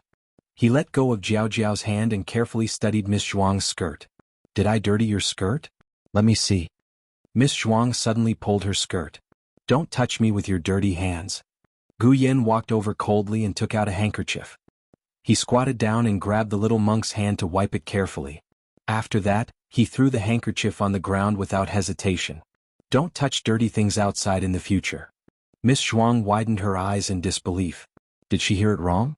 Did this guy say that her skirt was dirty? Miss Zhuang was furious. Just now, she was still thinking that this person was so beautiful. Now she turned around and found that he was an arrogant bastard. Gu Jinyu looked at Gu Yan and said, "Yan, this is Miss Zhuang. She's Prince An's sister." Miss Zhuang frowned. "You know him?" Gu Jinyu nodded. "He's my father's son. He and elder sister are fraternal twins." Miss Zhuang looked at Gu Yan with disdain. "Fraternal twins. That means he's also an illegitimate child." "I heard that there's a short-lived ghost in Marquis Ding and Fu. Don't tell me you're also a short-lived ghost?" These words were too hurtful. Even Gu Jinyu's expression changed. Gu Jiaojiao's expression didn't change. She said to Gu Yan, "The two of you, go over there and wait for me." Gu Yan grabbed little Jing Kong's hand and brought him back to the private school. Once the two disappeared, Gu Jiao gave Miss Zhuang a slap. Miss Zhuang was stunned. "You hit me?" Gu Jiao coldly said, "If I hit you, I'll hit you. Do I need to pick a date?" Gu Jinyu's face turned pale. "Elder sister, how could you, slap." Gu Jiao also gave her a slap. "Will it kill you to speak properly? Are you stuttering or stuttering? You can't explain clearly in one sentence and have to divide it into 3 or 4 parts. There's too much money in the Marquis Fu. Did it all run into your brain?" You. Gu Jinyu staggered from the rebuke. Not far away, Marquis Gu and Royal Prince An heard the commotion from the servants and came over to see what happened. In the end, they saw Miss Zhuang and Gu Jinyu swollen like buns. elder brother. Miss Zhuang threw herself in front of Royal Prince N and let him see her injured face. She pointed at Gu Jiao. She hit me. She hit me. When Marquis Gu saw Gu Jiao, his head exploded. Why was it this girl again? Royal Prince An's gaze fell on Gu Jiao's face. Because of the birthmark on the left side of her face wasn't considered pretty. But the coldness between her brows made her more elegant than the so-called beauties in the capital. Gu Jinyu also returned to Marquis Gu's side. Her eyes were filled with tears and she looked aggrieved. Marquis Gu's heart ached. What happened? Royal Prince An also looked at Gu Jinyu, waiting for her explanation. Gu Jinyu lowered her eyes and said, Elder sister and Miss Zhuang had some misunderstanding. Actually, it's my fault for not making things clear. It's all my fault. Father, don't blame elder sister. Marquis Gu was so angry that he leaned back. So, she really hit you? Crazy. This girl was so daring. Not only did she hit her own father, she even hit her younger sister and the Marquis younger sister. How many heads did she think she had? Wasn't she afraid that the entire Marquis Fu would be buried with her? Marquis Gu cupped his hands. Royal Prince and looked at Gu Jinyu. What misunderstanding? Gu Jinyu lowered her eyes and said, I said this is my elder sister. I didn't make it clear and caused Miss Zhuang to misunderstand that she's my father's illegitimate daughter. Miss Zhuang glared at Gu Jiao angrily. What misunderstanding? Isn't she? Marquis Gu gritted his teeth and cupped his hands at Royal Prince and she's my wife's blood. Royal Prince An's confused gaze landed on Gu Jinyu. Gu Jinyu only felt a prickle in her back, but Royal Prince An didn't ask further. Miss Zhuang couldn't help but ask, she's your biological daughter. What about her? The first one she was referring to was Gu Jiao and the second one was Gu Jinyu. Gu Jinyu clenched her fists. Marquis Gu broke out in cold sweat and said awkwardly, Jinyu? Jinyu is also my and my wife's daughter. Miss Zhuang asked, so they're not fraternal twins but triplets? Marquis Gu wanted to say no, but when he turned his head, he saw Gu Jinyu's red eyes. Her aggrieved look made his heart soften. He didn't say anything, so Miss Zhuang thought she guessed right. Miss Zhuang looked coldly at Gu Jinyu. She's your own elder sister. Can't you make things clear? Gu Jinyu said softly, I wanted to say it but Miss Zhuang didn't give me a chance. Royal Prince An said, just because she misunderstood that she was an illegitimate daughter, my sister spoke rudely to her? Gu Jinyu said guiltily, and Miss Zhuang thought that I was bullied by my elder sister. She stood up for me and said a few words to my elder sister. Royal Prince An looked at Miss Zhuang. What did you say? Miss Zhuang's eyes flashed. I didn't say much, just those few words. What few words? Royal Prince An asked sternly. Miss Zhuang muttered softly, those few words about the illegitimate daughter. Royal Prince An looked at the crowd and pointed at a commoner. Come over and tell me. That person was brought to the front by Royal Prince An's guards. His face was full of fear. Just now he heard the old master call him Royal Prince. He was the prince from the capital. What did she say? Royal Prince An looked at the commoner and glanced at his younger sister. That person didn't dare to say. I'll pardon you, Royal Prince An said calmly. That person looked at Miss Zhuang. Miss Zhuang used her eyes to threaten him. Royal Prince An's tone was clearly easygoing, but he strangely felt that Royal Prince An was more dangerous than Miss Zhuang. He broke out in cold sweat and confessed. She called that girl an illegitimate daughter, a wretch. She called that girl's mother a vixen. She also called another person. She said, there is a short-lived ghost in Marquis Ding'an's Fu. You wouldn't also be a short-lived ghost, right? It was not important who the other person was. When she said, there is a short-lived ghost in Marquis Ding'an's Fu, anyone could tell that she was scolding Gu Yan. Gu Yan had been ill since he was young. The imperial physician said that he would not live past 15. But the imperial physician's diagnosis was one thing. Being ridiculed as a short-lived ghost was another. That girl was Marquis Gu and Yao Shi's direct blood relative. That meant that she was Gu Yan's direct elder sister. She called her an illegitimate daughter, a wretch. She called her mother a vixen and even called her younger brother a short-lived ghost. If she didn't slap her, who would she slap? This time Marquis Gu did not speak. Royal Prince An raised his hand and slightly bowed towards Marquis Gu and Gu Jiao. My younger sister's words and actions were rude. I will apologize to Marquis Gu and Miss Gu here. Marquis Gu quickly supported him. You cannot. This is just a quarrel between young girls. Royal Prince does not need to take it to heart. Royal Prince and sincerely said, "Later on, I will properly discipline my younger sister." Marquis Gu was embarrassed. "Royal Prince is too serious." As he responded, he gave Gu Jiao a look. At this time she should also apologize. She should say that she had hit someone in a moment of impulse. In the end, Gu Jiao ignored his gaze and turned to leave. "Marquis Gu," young Miss Zhuang angrily rebuked, "You, I will not let you go. I don't care if you are the Marquis Fu's direct daughter. You hit me. I will remember you. You better kowtow to this young miss and admit your wrongs. Perhaps this young miss will be merciful and forgive you. Otherwise, when you return to the capital, this young miss will make you pay." Marquis Gu's eyelids twitched. Gu Jiao continued to ignore her and walked towards the direction of the private school. Young Miss Zhuang's lungs were about to explode. "Outrageous.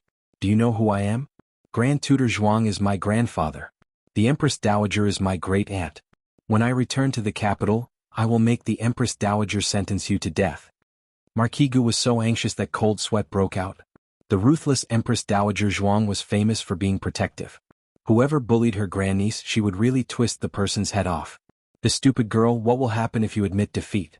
Must your head be chopped off?" "Shut up." Royal Prince and coldly scolded and said to the guard beside him, "Send young Miss back to the villa." "Yes." Young Miss Zhuang was so angry that she stomped her feet. "I'm not going back. I don't want to. Where did this dog come from? How dare he touch me? I will chop off your hand." "Sorry." The guard took a cloak from a maid and put it on young Miss Zhuang's arm. Through the cloak he sent her into the carriage. Royal Prince nodded slightly at Marquis Gu and glanced at Gu Jinyu's face. Gu Jinyu lowered his head. Royal Prince didn't say anything and also got into the carriage. Young Miss Zhuang saw her eldest brother and was furious. "You didn't keep your word. You said that you won't help outsiders to bully me." Royal Prince said softly, "Let me take a look." Young Miss Zhuang turned her back. "Stop it. You don't care about me at all." Royal Prince, "I will give you." Young Miss Zhuang covered her ears. No, I don't want any gifts. Don't even think about bribing me. I want to return to the capital. I want to see my parents. I want to see the Empress Dowager. I want to tell you that you are working with outsiders to bully me." Royal Prince sighed faintly. "I wanted to take you to play in town for a few more days. Since you insist, then let's return to the capital. Fourth uncle is also returning to the capital. Let him test you on your homework and see if you have made any progress." Hearing that she was going to be tested on her homework by Provincial Governor Zhuang, young Miss Zhuang did not make a sound. She removed her hands from her ears and weakly said, Then how about playing for a few more days?" Royal Prince said, "Then you are not allowed to cause any more trouble." I know. Young Miss Zhuang said perfunctorily, but she secretly swore in her heart that when she returned to the capital, she would immediately go see the Empress Dowager. She would have the Empress Dowager drag out that little wench from Marquis Ding and Fu and give her 100 slaps in front of everyone.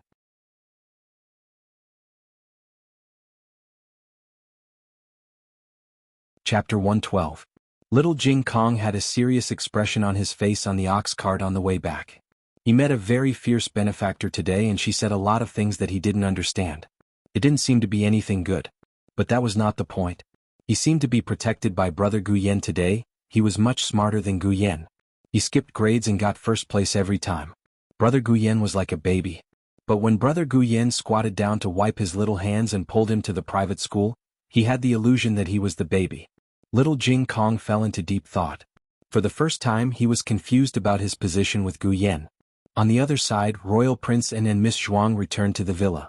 Miss Zhuang was exhausted and fell asleep immediately. Royal Prince ordered her personal maid, "Don't let anyone disturb her rest.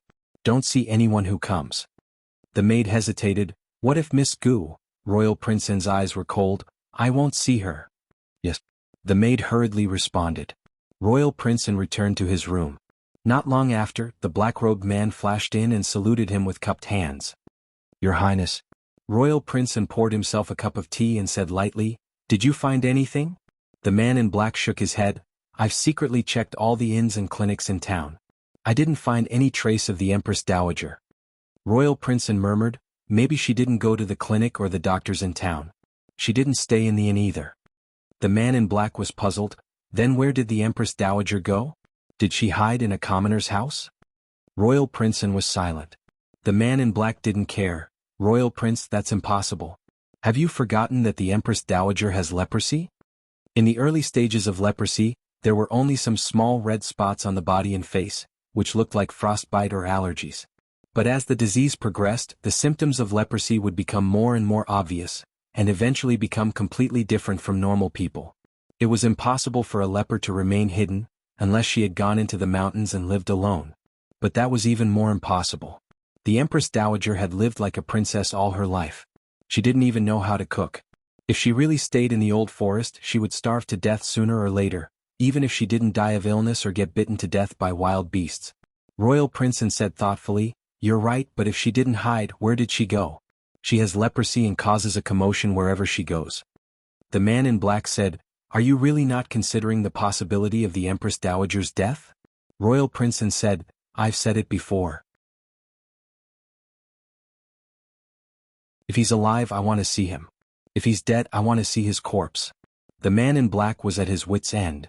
Perhaps someone took her in and cured her. The man in black said, "Leprosy is incurable. Even the most skilled doctor in the state of Qin could only delay the symptoms of leprosy. The earlier they interfered, the better the effect, but a complete cure was unheard of." Royal Prince obviously knew how unreasonable his guess was, but compared to being cured, he didn't want to believe that the Empress Dowager had died alone in a corner. He ordered, "Go and investigate the old woman who came to Qingchuan town last winter. Don't leave out the villages under her rule." Yes. The man in black accepted the order and went to investigate. His efficiency was much higher than Huang Zhong's group. In a few days he found 2 clues. One was in Dinyo village, the other was in Qingchuan village. The 2 villages were in the north and south of the town. This one from Danyu village was stranded there last winter. When the villagers found her, she was curled up in an abandoned cowshed. The villagers pitied her, so they let her live in the cowshed. Occasionally someone would send her some food so she wouldn't starve to death. Royal Prince asked, "What about the other one?" The man in black continued, "The one in Qingchuan village is a distant relative of a scholar in our village. Something happened to her family and she had no one to rely on, so she came to seek shelter from him." From the clues, the old woman in Dinyo village was more likely to be the person they were looking for. However, for some reason Royal Prince chose Qingchuan village. There was no reason. It was just his intuition. In order not to alert the enemy, Royal Prince decided to go there personally. The man in black and his men were waiting in the town. Royal Prince rode his horse to the village. The summer days were long and the evening sky was still bright. Royal Prince tied his horse to the old locust tree at the entrance of the village and walked to the house according to the map drawn by the man in black. Little Jing Kong was feeding the chickens in the backyard. He was worried that the chickens would run out, so he closed the door. Royal Prince knocked on the door. Little Jing Kong opened the door. That day, before Gu Jiao took action, little Jing Kong was taken into the private school by Gu Yan. Therefore, he didn't know what happened later and didn't see Royal Prince. However, Royal Prince looked back after getting into the carriage. He saw Gu Jiao holding little Jing Kong's hand and walking out of the private school. There was a young man who looked like Marquis Gu beside them.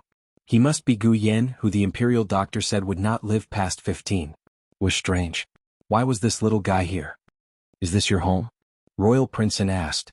Little Jing Kong didn't open the door completely. He only opened it a little and a round head popped out. "Of course it's my home. Who are you? What are you doing here?"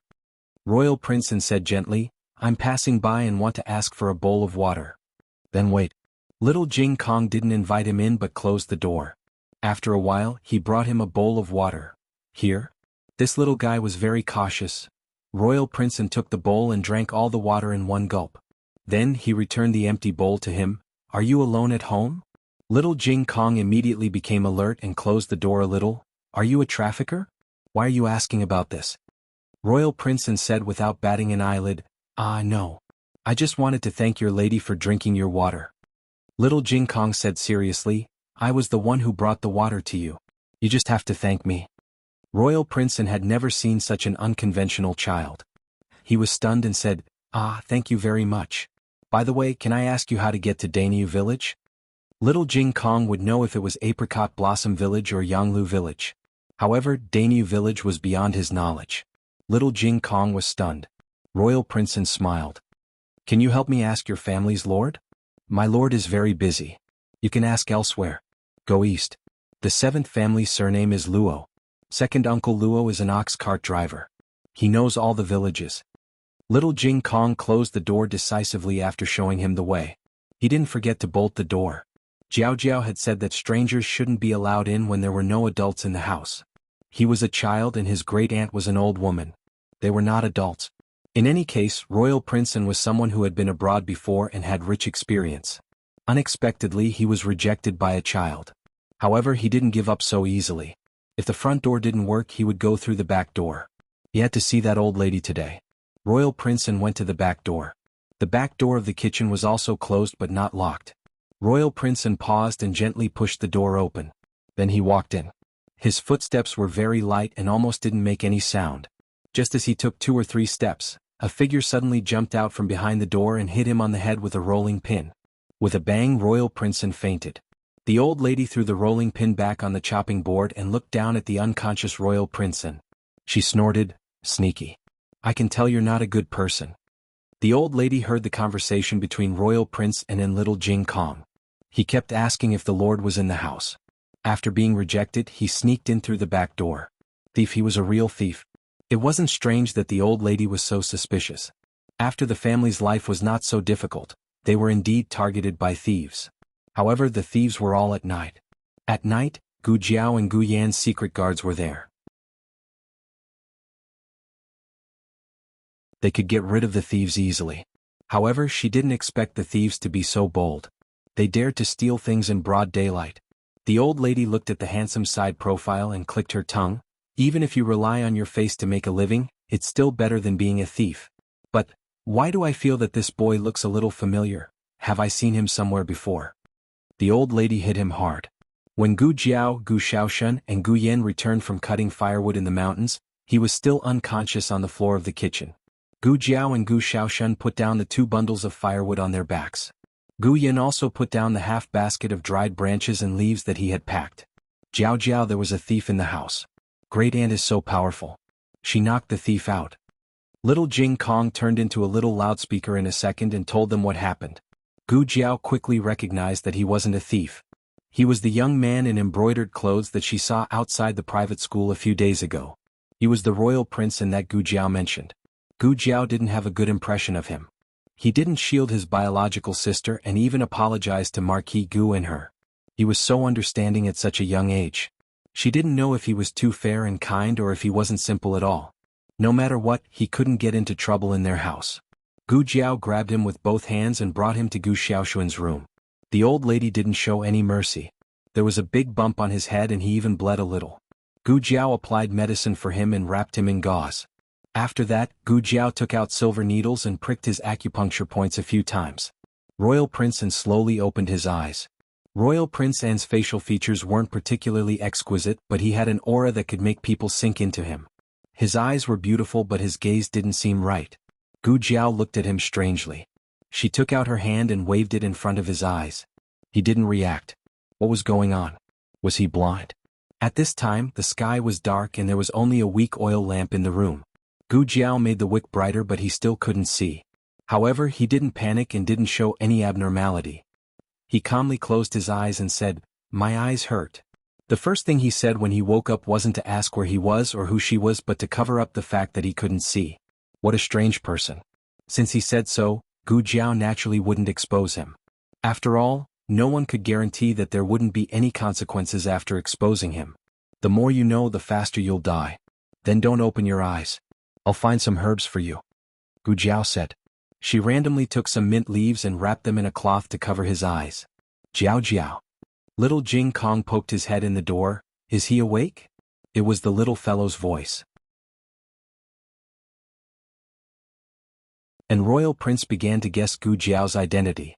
If he didn't guess incorrectly, she should be the woman who argued with his younger sister that day. But wasn't she Marquis Ding An's daughter? How could she live in this kind of place? He's awake. Gu Jiao asked, "Are you hungry?" "I'm hungry." Little Jing Kong nodded honestly and asked, "Then is there something wrong with him?" Gu Jiao said softly, "He's fine. His eyes are just a bit uncomfortable." Little Jing Kong asked again, "Will he blame Grandaunt?" Gu Jiao looked at an royal prince. "Recently, our home has been burglarized a few times.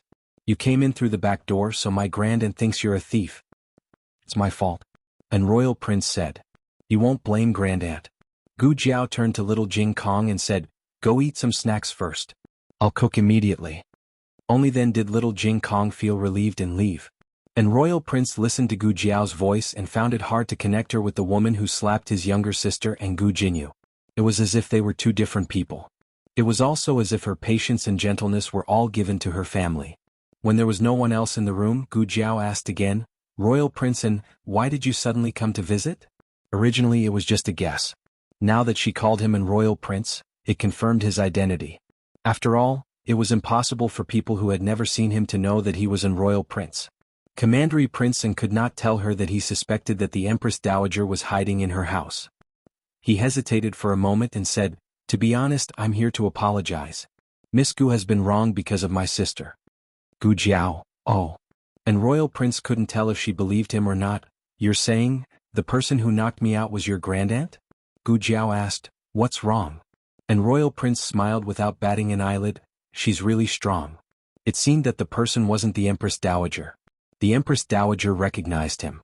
And Royal Prince planned to leave. At this moment little Jing Kong complained in a small voice from the backyard, Jiao Jiao. Grandaunt secretly ate candied plums again. I didn't. Little monk, don't talk nonsense. I'm not a monk. You're little Baldy. This voice. And Royal Prince felt his whole body tremble and his whole body stiffen.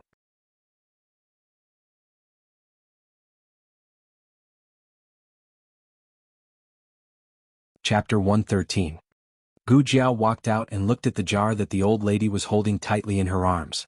Great aunt, you said that you can only eat 3 a day. The old lady refused to admit her mistake. I only ate 3.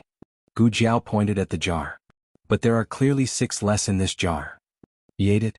The old lady dragged Gu Shaoshan into the water. Gu Shaoshan, who was chopping firewood, was confused. What's wrong? What did he eat now? Gu Jiao cruelly confiscated the old lady's candied plums and searched her room for the stock that she had kept for a long time. The old lady's face turned green. Royal Prince heard the familiar voice and his heart tightened. Was it the Empress Dowager? It was a pity that he couldn't see now. But it didn't matter. When the sun rose, his eyes would recover. Gu Jiao finished confiscating the old lady's candied plums and turned around to see Royal Prince walking out blindly. He was standing at the door and looking over. What are you looking at? You can't see. Gu Jiao walked over and said lightly, Where does Royal Prince live? I'll have someone send you back later. Gu Yan's secret guards were in the dark so they could do it for him. Royal Prince had already made up his mind to stay. He said softly, I feel a little dizzy. Can I stay at Miss Gu's house for a night? Gu Jiao narrowed her eyes. Was this guy here to extort money? I don't have an extra room in my house. Royal Prince was about to say, It's okay. I can squeeze with someone. But before he could say anything, he was interrupted by a familiar voice. Royal Prince? The person who came was none other than Marquis Gu, who she hadn't seen for a long time. Marquis Gu came to find Gu Jiao. He thought about what happened last time. That domineering Miss Zhuang was indeed asking for a beating. But what did Jinyu do wrong? Why did this girl slap Jinyu's mouth too? After hesitating for a few days, he finally decided to come to the village and have a good talk with her about bullying Jinyu. No matter if she returned to the manor or not, she couldn't vent her anger on Jinyu just because she didn't like him. The door was open and he walked in directly. Unexpectedly, as soon as she passed through the central room, she saw Royal Prince who she had not seen for the whole day. Didn't he say that he went to the town for a stroll? And buy some Li Jia's mantis cake for Miss Zhuang? Why would he appear in his daughter's house? Could it be that they were also here to denounce him? Marquis Gu took a few steps forward and found that Royal Prince seemed to be injured. His head was wrapped in gauze and his eyes were also covered with gauze. A terrifying thought flashed through his mind. Could it be, that girl also beat up Royal Prince? Oh heavens, what kind of devil incarnate did he give birth to? Marquis Gu bowed so hard that his waist almost broke. Your Highness, my daughter is rude, please forgive her. Royal Prince looked at him in confusion. Marquis, you don't think that your daughter caused my injury, do you? Marquis Gu was startled. Was it not? Royal Prince gently tugged at the corner of his lips. I was careless. I still have to thank your daughter for treating me. Ah. Marquis Gu was dumbfounded. Royal Prince probed, I didn't expect your daughter to be proficient in the art of medicine. However, Marquis Gu did not understand and said embarrassedly, Royal Princess, you flatter me. She worked as a medicine boy in the town's clinic for a few days. She can't be considered proficient in the art of medicine and only knows the most basic things. In my opinion, we should ask Royal Princess to quickly move to the manor and let the manor's imperial physician treat you carefully. Marquis Gu said this because he was indeed worried about Royal Prince An's injury. Secondly, he thought that Royal Prince An came here to denounce Gu Jiao. No matter how much he disliked Gu Jiao was still his and Yao's flesh and blood. He couldn't really let her be punished by Royal Prince An. He had to quickly coax Royal Prince An away. Royal Prince An wanted to use the same trick again. He said that he was dizzy and should not be tired from traveling. Marquis Gu said that he brought the best carriage in the manor and guaranteed that he wouldn't feel any bumps. Marquis Gu was so determined that Royal Prince An couldn't persuade him in the end. Royal Prince An unwillingly sat on the carriage back to the manor. Marquis Gu heaved a sigh of relief. However, Royal Prince An's heart was filled with doubts. Why did Marquis Gu insist on bringing him back to the manor? Was he worried that he would find something in his daughter's house? Why did his daughter live in the countryside? Was it to hide the Empress Dowager? Marquis Gu didn't know that his actions had made Royal Prince An think so much. After returning to the manor, in order to appease Royal Prince An's anger, he gave him many expensive antiques and paintings. It really hurt him. Royal Prince An became more suspicious of Marquis Gu. Marquis Gu was Imperial Concubine Shu's brother and Imperial Concubine Shu was one of His Majesty's people. Marquis Gu never stayed in the manor for so long in the past. Could it be that he didn't leave this year because of the Empress Dowager? As more and more clues were pieced together, a reasonable truth was pieced together. Royal Prince An called the man in black into the room. After listening to Royal Prince An's deduction, the man in black asked in confusion, "But if she really is the Empress Dowager, why didn't she recognize you?" According to what you said, she didn't see who you were when she knocked you out, but she should have seen you when you fainted. Royal Prince An said thoughtfully, "I understand this point, so I want to confirm it again. I've already gone there once. If I go there again, it'll arouse suspicion. Go there tomorrow and say that. I want to apologize for the two misunderstandings. I hope that the two families can bury the hatchet.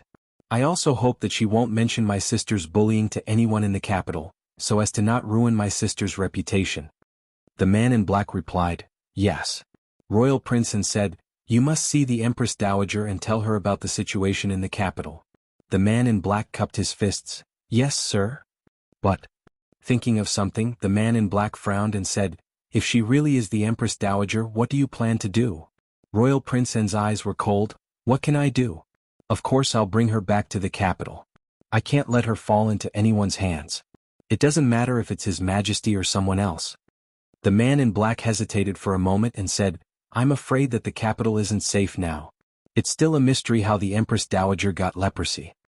His Majesty hid the truth about the Empress Dowager's illness and claimed that she was recovering in the palace because of a sudden illness. If we bring the Empress Dowager back like this, won't we be telling His Majesty that we know everything? And we'll bring the Empress Dowager back without saying anything. Will His Majesty think that we're disloyal to him?" Royal Prince An snorted. Is this the first time he's afraid of the Zhuang family? From the moment he and Marquis Schwamping's marriage alliance, he's been thinking of ways to contain the Zhuang family. I'm afraid that the Empress Dowager's illness has something to do with His Majesty. The situation in the imperial court is getting worse for the Zhuang family. If the Empress Dowager doesn't come out to control the situation, the Zhuang family will become the second Lu family. There used to be 4 hegemons in the capital. Marquis Schwamping's Xiao family, Duke Luo's Luo family, Duke Ding's Lu family and Grand Secretary Zhuang family. His Majesty didn't come from a good background. His birth mother didn't even have the right to raise him. He was raised by concubine Jing. Empress Dowager Zhuang didn't have a son. Because she didn't get along with the Crown Prince's maternal family, the Lu family, she defeated the Crown Prince and the Lu family and put concubine Jing's adopted son on the throne. However, His Majesty was an ungrateful wretch. Not only was he not grateful to Empress Dowager Zhuang, but he was also afraid of her after seeing how powerful Empress Dowager Zhuang was. The daughter sent to the palace by the Zhuang family should have been the Empress, but he made Marquis Schwamping's sister Empress in the throne room and married his favorite Princess Xinyang to Marquis Xianping. With the support of Marquis Schwamping's family, His Majesty was like a tiger that had grown wings and weakened the Zhuang family's power. However, Empress Dowager Zhuang was still too powerful. As long as she suppressed His Majesty couldn't shake the Zhuang family's foundation. While the Empress Dowager was recovering in the palace, the Zhuang family was suppressed by Marquis Shuangping's family. If this continued, the Zhuang family would be finished. Therefore, even if the Empress Dowager would be in great danger once she returned to the capital, the Zhuang family couldn't care less. Wu Yang, this is our fate. It was his fate to be a hostage in the Qin kingdom. It was also the Empress Dowager's fate to go through fire and water for the Zhuang family. Early the next morning, the man in black changed into a guard's uniform and went to Qingshuan village with a large box of gifts. Gu Yan and the other two went to school. Gu Jiao opened the door for him. Who are you? Gu Jiao asked. He cupped his hands and smiled. My name is Wu Yang. I'm Prince An's guard. I'm here to apologize to Miss Gu on the orders of the prince. Gu Jiao said, didn't he already apologize yesterday? Wu Yang said politely, the prince was injured yesterday and had some things to say. He asked me to come again today. Gu Jiao waited for him to continue. Wu Yang asked, can I move these gifts inside for Miss Gu first? Gu Jiao didn't refuse. Wu Yang moved the large box into the central room. He opened the box and took out several large brocade boxes. He said to Gu Jiao, the prince hopes that Miss Gu won't mention to anyone that my miss spoke rudely when you return to the capital. My miss has been spoiled by her family and has a domineering personality. The prince apologizes to you. However, reputation is too important to a girl. If people know that she bullies others like this, I'm afraid that she will suffer a lot of criticism in the future. I hope that Miss Gu can understand the prince's love for his sister. It sounded like he was here to shut her up. Gu Jiao didn't say anything and indicated for him to put the things down. Wu Yang jumped out of two brocade boxes and said to Gu Jiao, I scared little brother and old madam yesterday. The prince ordered me to apologize to them personally. She went to school in Jianghu. I'm afraid you won't be able to see her. Grandaunt doesn't like to see strangers. I'll pass on your apology. Was she really on guard? Wu Yang originally only believed 30% of it, but now he believed 50%. He stood up and said, then I'll have to trouble Miss Gu. May I borrow the latrine? Gu Jiao glanced at him. Please? Wu Yang went to the latrine with a normal expression. Wu Yang was stalling for time. He had to see the Empress Dowager today. He was lucky that the old madam had a nightmare and woke herself up. She came out to the courtyard to get some fresh air and bumped into Wu Yang. Wu Yang was Prince An's confidant. He had followed Prince An to see the Empress Dowager many times. He was familiar with the Empress Dowager's appearance, unlike Marquis Gu who had only seen her twice. The person in front of him was dressed like an old lady from the countryside. She was calm and composed. Her aura was far from that of the ruthless Empress Dowager Zhuang. However, Wu Yang could still recognize that she was the Empress Dowager. There was a mole on the Empress Dowager's right earlobe. Wu Yang was sure that he didn't recognize it wrongly. Wu Yang was so excited that he took a big step forward. The old madam had just finished a nightmare and was still in shock. Then a 7-foot-tall man appeared out of thin air in the backyard. She was shocked. Who are you? She asked fiercely. Wu Yang was stunned. This one is Wu Yang. What, 5 or 6 sheep? I've never heard of it. Go away. The old madam anxiously pushed him away. Jiao. Why is there another strange person in the house? Gu Jiao put down the brocade box and walked over. She glanced at Wu Yang and said to the old madam, he is the bodyguard of the prince from yesterday. He came to apologize. The old madam raised her eyebrows and said, did he send anything? Gu Jiao nodded, yes. The old madam went to the main room to look through the porcelain, jade and tea. She had a look of disgust. There isn't even a piece of osmanthus cake. Not sincere. Wu Yang was stunned. What was going on? The Empress Dowager was different from what he thought. I want to eat sugar egg. The old madam said to Gu Jiao. All right. Gu Jiao agreed.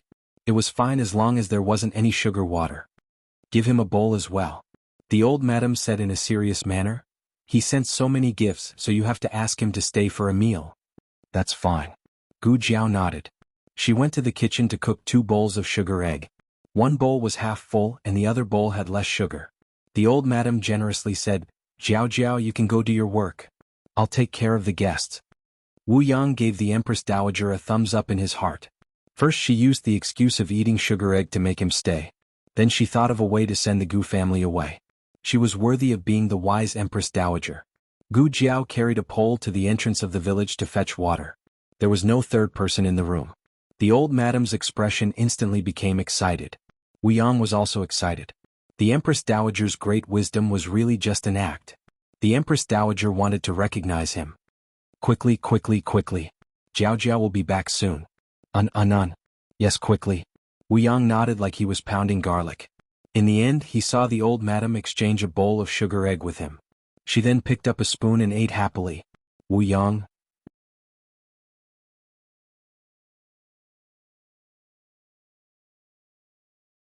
Chapter 114. All the novels that can't be found online are here. In order to eat sweets, the old lady let Wu Yang be a tool at home for the whole day. Wu Yang said, "Miss Gu, I'm hungry, I want to eat candied fruit. Miss Gu, I'm thirsty, I want to drink mung bean soup, the super sweet kind." When he returned to the villa, Wu Yang was doubting life. Princeton saw him in the room. How was it? Did you see the Empress Dowager? Wu Yang's face was green. I saw her. But was that really the Empress Dowager? Wu Yang told Royal Princeton about his miserable day. Princeton was shocked. He remembered that when he was in the village yesterday, he seemed to have heard the Empress Dowager say some strange things. But he was too excited and didn't take it to heart. Later, he thought that the Empress Dowager was pretending to be crazy in order to numb the Gu family who put her under house arrest. I don't think so. Wu Yang pondered. When Miss Gu went to get water, only the Empress Dowager and I were left in the room. If the Empress Dowager was pretending to be crazy before, then there was no one else. She should be honest with me. However, she didn't. The Empress Dowager only focused on eating the poached eggs. Every time he wanted to speak, the Empress Dowager would raise her hand to stop him. Why didn't he realize that the Empress Dowager was so greedy before? In Prince Anne's impression, the Empress Dowager Zhuang wasn't someone who would ignore business for a little food. But it was true that she couldn't eat too many sweets. The imperial doctor told him that it was better for the elderly to eat light food. Prince Anne murmured, "How could this be? Did the Empress Dowager lose her memory? And caused her personality to change? Or was this the Empress Dowager's true nature? The Empress Dowager was pretending all those years in the palace? But what kind of person could pretend for decades? He had been wearing a cruel and merciless mask for dozens of years. Wouldn't he be exposed?" Prince Anne was more willing to believe the former. The Empress Dowager forgot some things, so the change in her personality disappeared. She became a complete stranger. Wu Yang didn't dare to guess. What do you plan to do? Do you want to bring the Empress Dowager back to the capital? I don't know. Royal Prince Anne sighed. An Empress Dowager who only knew how to eat and drink would not be a match for the Emperor, but leaving her here under the eyes of the Marquis of Dingyan, he was not at ease. Royal Prince Anne thought for a while and thought of something. He asked Wu Yang, "I have a few things that I don't understand." What? Wu Yang asked. Royal Prince Anne pushed open the window and looked at the courtyard filled with flowers and plants. How did the Empress Dowager lose her memory? Does this matter have anything to do with Ding and Marquis Fu? Wu Yang followed him and walked over. Does your highness mean that they deliberately made the Empress Dowager silly? Royal Prince Anne shot him a cold look. Wu Yang shrunk his neck and lowered his head. This subordinate has misspoken. How could she say that the Empress Dowager was stupid? Although it was indeed a little silly. Royal Prince Anne asked, "Have you investigated the identity of that Miss Gu?" Wu Yang said, "I've investigated clearly. She's the older sister of the twins. Back then, the Marquis gave birth in the temple and was swapped with a village woman's child. Gu Jinyu should be from that village. However, because they had nurtured her for so many years, they did not send Gu Jinyu back even after discovering the truth a few days ago. As for the real Miss Gu, it said that she did not want to return to the Fu. Also, she is already married. Her husband came here from outside." Royal Prince Anne said, "Who did you ask?" Wu Yang said, "This subordinate directly asked the Marquis." Yao Shi did not feel that this was a secret. When Wu Yang asked, Yao Shi told him the truth. Royal Prince Anne thought for a while. Then Miss Gu was not purposely placed in the village by Marquis Gu? Wu Yang shook his head and said, "It shouldn't be." This subordinate guessed that the Empress Dowager was taken in by Miss Gu after she lost her memory. But how did she become the great aunt of Miss Gu's husband? Leprosy. Royal Prince Anne narrowed his eyes and said, "What?" Wu Yang was stunned.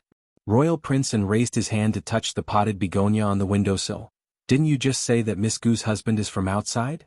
Wu Yang was confused. That's right, but what does this have to do with them taking in the Empress Dowager? Could it be that Miss Gu's husband is the Empress Dowager's relative? This could not be. The Empress Dowager had a noble status. How could she be a relative of a poor boy from the countryside? Royal Princeton thought for a while. If the Empress Dowager got leprosy and fainted in front of Miss Gu's house, and Miss Gu touched her without knowing it, what would you do if it was you?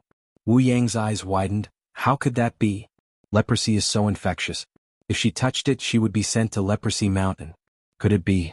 Royal Princeton faintly raised the corner of his lips. That's right. In order not to be sent to Leprosy Mountain, they could only take in the Empress Dowager and cure her. In order not to arouse suspicion, they lied that they were the great aunt of Miss Gu's husband and came to seek refuge with them. Wu Yang suddenly realized, that's right. Miss Gu's husband is from outside. Her husband's great aunt is also from outside. No one will suspect them. Royal Princeton fiddled with a blooming begonia in front of him. What I'm curious about is, how did Miss Gu cure the Empress Dowager's leprosy? Marquis Gu said that she was only a little medicine boy. It seemed that he still did not understand his own daughter. Wu Yang suddenly looked into Royal Princeton's eyes. Royal Prince, if she can cure leprosy then? Royal Princeton raised a finger and stopped him from continuing. This prince still does not trust her. Wu Yang sighed with a complicated expression. Yes.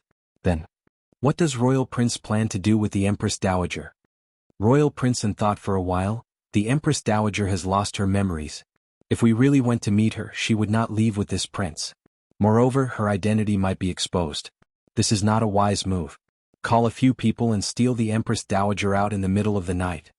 Wu Yang, steal people? Why did he feel that there was something wrong with this statement? Wu Yang moved very quickly. At night he brought 7 experts to Clear Spring Village to kidnap people. When he arrived at Miss Gu's house, he found that there were 2 hidden guards hiding nearby. They should be the hidden guards of Marquis Ding An's manor that were secretly protecting the twins. Wu Yang thought that it would be best to lead the 2 away. Otherwise it would be troublesome if they woke up the Empress Dowager. But hidden guards were different from normal guards. It was unlikely that they would leave their master's side at the same time. Just as Wu Yang was pondering how to carry out his plan, the 2 hidden guards walked out of the house and fled into the forest. It was unknown where they went. Wu Yang, this was also possible? He did not care that much. Time was precious. He had to move quickly. Wu Yang gestured for them to attack. The 7 black-clothed people soared into the air and flew into the backyard. Wu Yang also planned to fly into the yard. Unfortunately, he had just assumed a posture. Before he could jump, he heard a loud bang. One of the black-clothed people was kicked out like a sandbag. Wu Yang was a little confused. Was the method of entering wrong? Wu Yang jumped onto the wall. At this time, the second black-clothed person flew past his eyes. He drew a beautiful arc in the air and fell heavily onto the empty ground outside the room. Wu Yang was completely dumbfounded.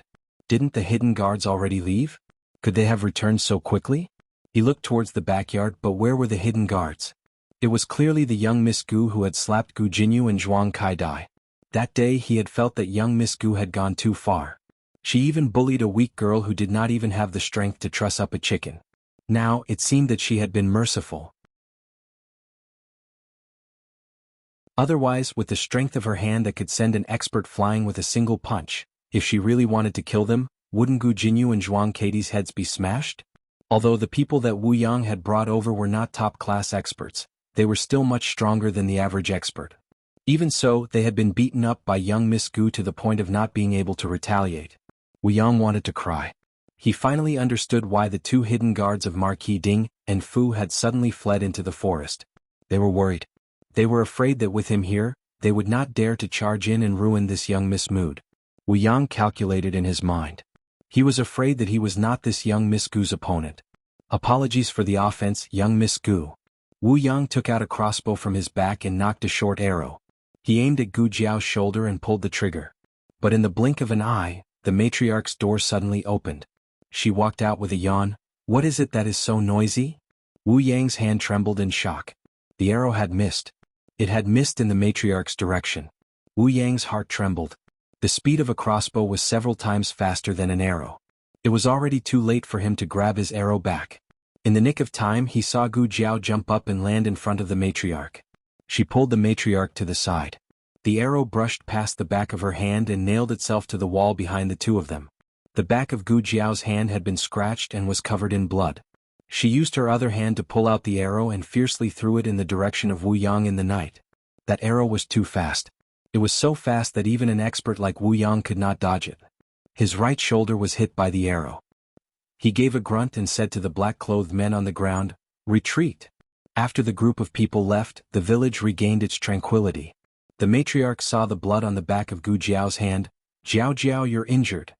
Gu Jiao did not care. "It's nothing. It's just a scratch." The matriarch scolded, "Our family's life is getting better, but now we're being targeted by thieves." Thieves. The thieves that came the previous few times didn't have such skills and equipment. Gu Jiao looked at the boundless night sky. She felt that these people did not come for the money. They went straight to the small east room. That was her great aunt's room. Wu Yang returned to the villa with an injury. He did not have time to heal himself before he went to the study to see Royal Prince and looked at him in confusion. What happened? He knelt down on one knee and said with shame, "I failed in my duty. I couldn't bring the Empress Dowager back, and almost hurt the Empress Dowager." He didn't dare to hide anything and reported everything to Royal Prince. A trace of surprise flashed through Royal Prince's eyes. "I didn't expect." Wu Yang agreed. "Yes, I didn't expect that Miss Gu, who grew up in the common people, would have such skills." Royal Prince pursed his lips. "No, I didn't expect that she would sacrifice herself to save an old lady who has nothing to do with her. She did it to protect herself. Now that she had recovered, she could have sent her away, or at least she did not have to risk her life to save her." According to Wu Yang, if she dodged a little, her heart would have been pierced by the arrow. He really did not understand this Miss Gu more and more. He looked at the bright moon in the sky and whispered, "Miss Gu, how much do I not know about you?" Wu Yang begged, "Royal Prince, tomorrow night." Royal Prince interrupted him lightly, "No need.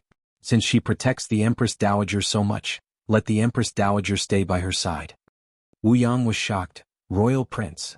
Royal Prince looked into the distance. "Now is not the best time to bring the Empress Dowager back to the capital. Let me go back and report to grandfather. After making all the arrangements, I will bring her back safely. Miss Gu, we will meet again soon." The next day, Royal Prince bid farewell to Marquis Gu and Lady Yao. "The provincial examination is around the corner. I can't stay here any longer. I must return to the capital as soon as possible. I am indebted to Marquis and Lady Marquis for your hospitality these few days. I'm very grateful." For the first time he used Junior. Marquis Gu was so scared that he was tongue-tied. Royal Prince An's gentle gaze fell on Lady Yao's face. "Lady Marquis, your daughter is very outstanding. She is better than countless daughters in the capital. If there is a chance, please bring your daughter to the manor to have a chat with Meng Dai." Lady Yao bowed and thanked him. Gu Jinyu, who was behind the two, could not help but blush. Was the royal prince praising her? Zhuang Mingdai also thought that her brother was praising Gu Jinyu. She pursed her lips. She already knew that there was no such thing as triplets. Gu Jinyu was the Gu family's wrong child. That girl was the real daughter. Neither of them were good people. She did not like either of them. The brother and sister set foot on the road back to the capital. The carriage had gone far away, but Gu Jinyu still had not recovered from Royal Prince N's praise. There wasn't a single girl who wouldn't like Princess N, but most of them were just wishful thinking. But what if Royal Prince N was interested in a girl first? From what she knew, Royal Prince N had not discussed marriage. His words just now, were he hinting at something to her father and mother? Gu Jinyu secretly glanced at Marquis Gu and Lady Yao. Their expressions were calm. It was obvious that they did not think in this direction. She could not help but feel anxious. Father was a blockhead in this area. She could not count on him. Mother only had her own daughter in her heart. She did not care about her at all. If Mother knew that Royal Prince N was interested in a girl from the Marquis' manor, would she let Gu Jiao marry over? In just a moment, Gu Jinyu's mind filled in many possibilities. Her mind was in a mess. On one hand, Royal Prince N's praise evoked her unrealistic fantasies. On the other hand, she desperately wanted to return to the capital and find Imperial concubine Shu to make a decision. Gu Jiao received the farm tools from the blacksmith shop. There were a lot of farm tools. The worker from Huichun Hall went to get them. Before she left, the old blacksmith called out to her, "Little brother, what is the surname of your young miss?" The worker said, "You mean Miss Gu? She is not my young miss." The old blacksmith was stunned. "Ah? Then she is." The worker did not know that Gu Jiao practiced medicine. He said, "She is a friend of our boss." The old blacksmith asked, "Can I trouble little brother to tell me where she lives so that I can go and thank her?" The worker said, "Miss Gu said that if she succeeds she can be exempted from paying for the farm tools." The old blacksmith, but there were no buts. The worker left with the large carts of farm tools. The old blacksmith looked at the back of the horse carriage as it left. He was in a daze for a long time. Gu Jiao did not touch the empty space halfway up the mountain for the time being. She hired the nearby villagers to cultivate a large medicinal field on the mountain. She also dug a fish pond and a ditch to draw water from the bottom of the waterfall into the fish pond. Gu Yan's secret guards became the coolies in the mountain. They were sent to dig the ditch every day. After a month the two of them became really tanned. In the blink of an eye it was autumn. This year's summer was not particularly hot. Instead it was the return of the hot autumn that made people sweat profusely. Xiao Yolang's group had been in the provincial capital for a period of time. Under the careful arrangements of the Lin family, they stayed in the most advanced and luxurious and closest to the provincial capital's tribute court. Steward Zhou had asked several times to invite Xiao Lulang to the residence as a guest, but he was rejected by Xiao Lulang every time. Lin Qingye had been tortured by Xiao Lulang for the past few months. When he went to Qingchuan town he was still a little fatty. When he returned to the provincial capital, he had lost 2 sizes of weight. Every time Xiao Lulang taught him questions he would feel enlightened. He also did not understand why Xiao Lulang was so knowledgeable. He was more knowledgeable than all the teachers in the residence combined. However, when it was Xiao Yolang's turn to give him questions he was done for. In any case he was someone who had experienced the county exam, the capital exam and the academy exam. Normal questions were not difficult for him. However, were the questions Xiao Lulang gave him questions? They were knives. In fact, even the 4 books and 5 classics had a scope of examination. Some chapters had to be memorized while others were not. Xiao Lulang did not care about this. He casually gave a set of exam questions, and more than half of them were not important chapters. Lin Qingye's head was about to explode. He had lost weight from Xiao Yolang's examination. Lin Qingye complained to Feng Lin. Feng Lin made a no sound and said, "You misunderstood him. He did not deliberately not test the important chapters. He simply did not know which chapters were important. He had never highlighted the important points.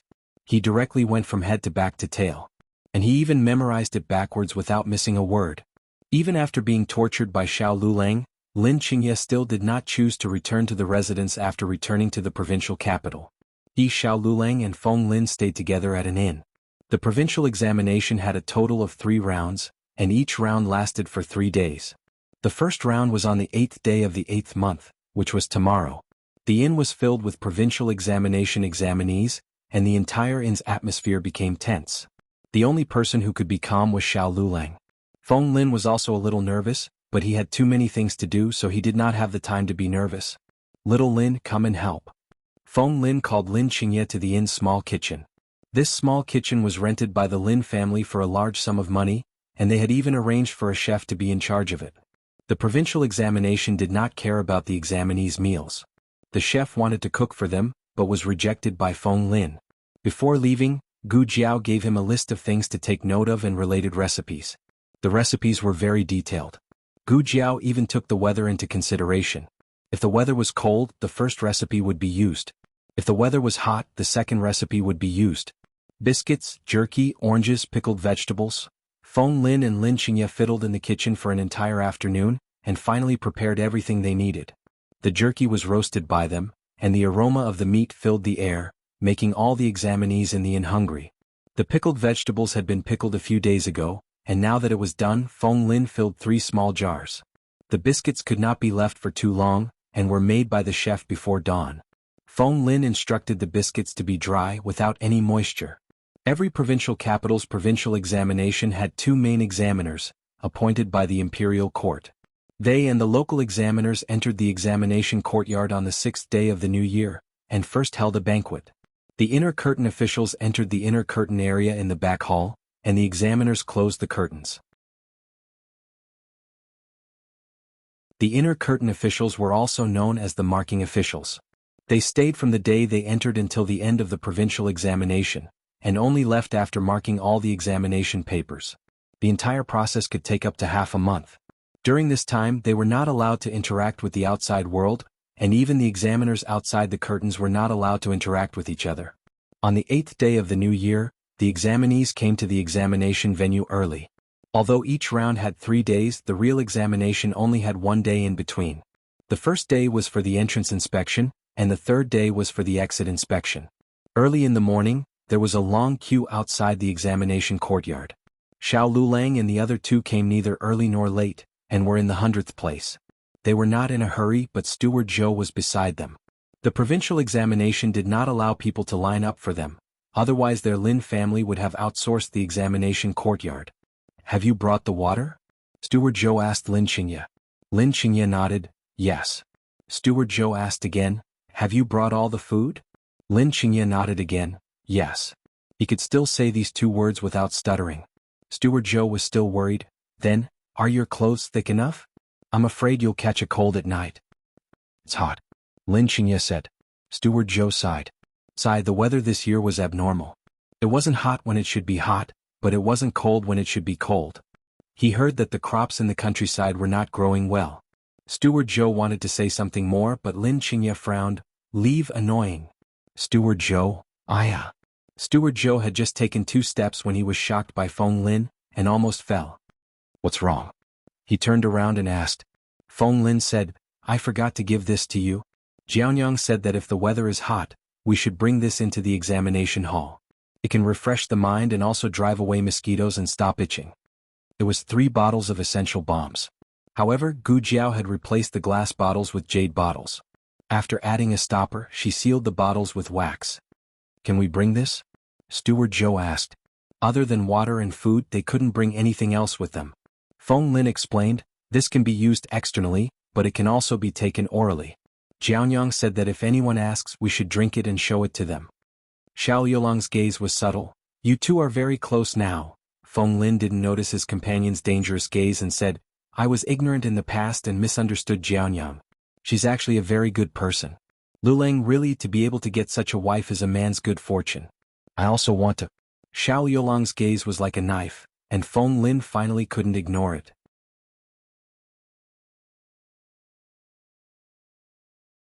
Feng Lin shrunk his neck resentfully. "Okay, I don't want to."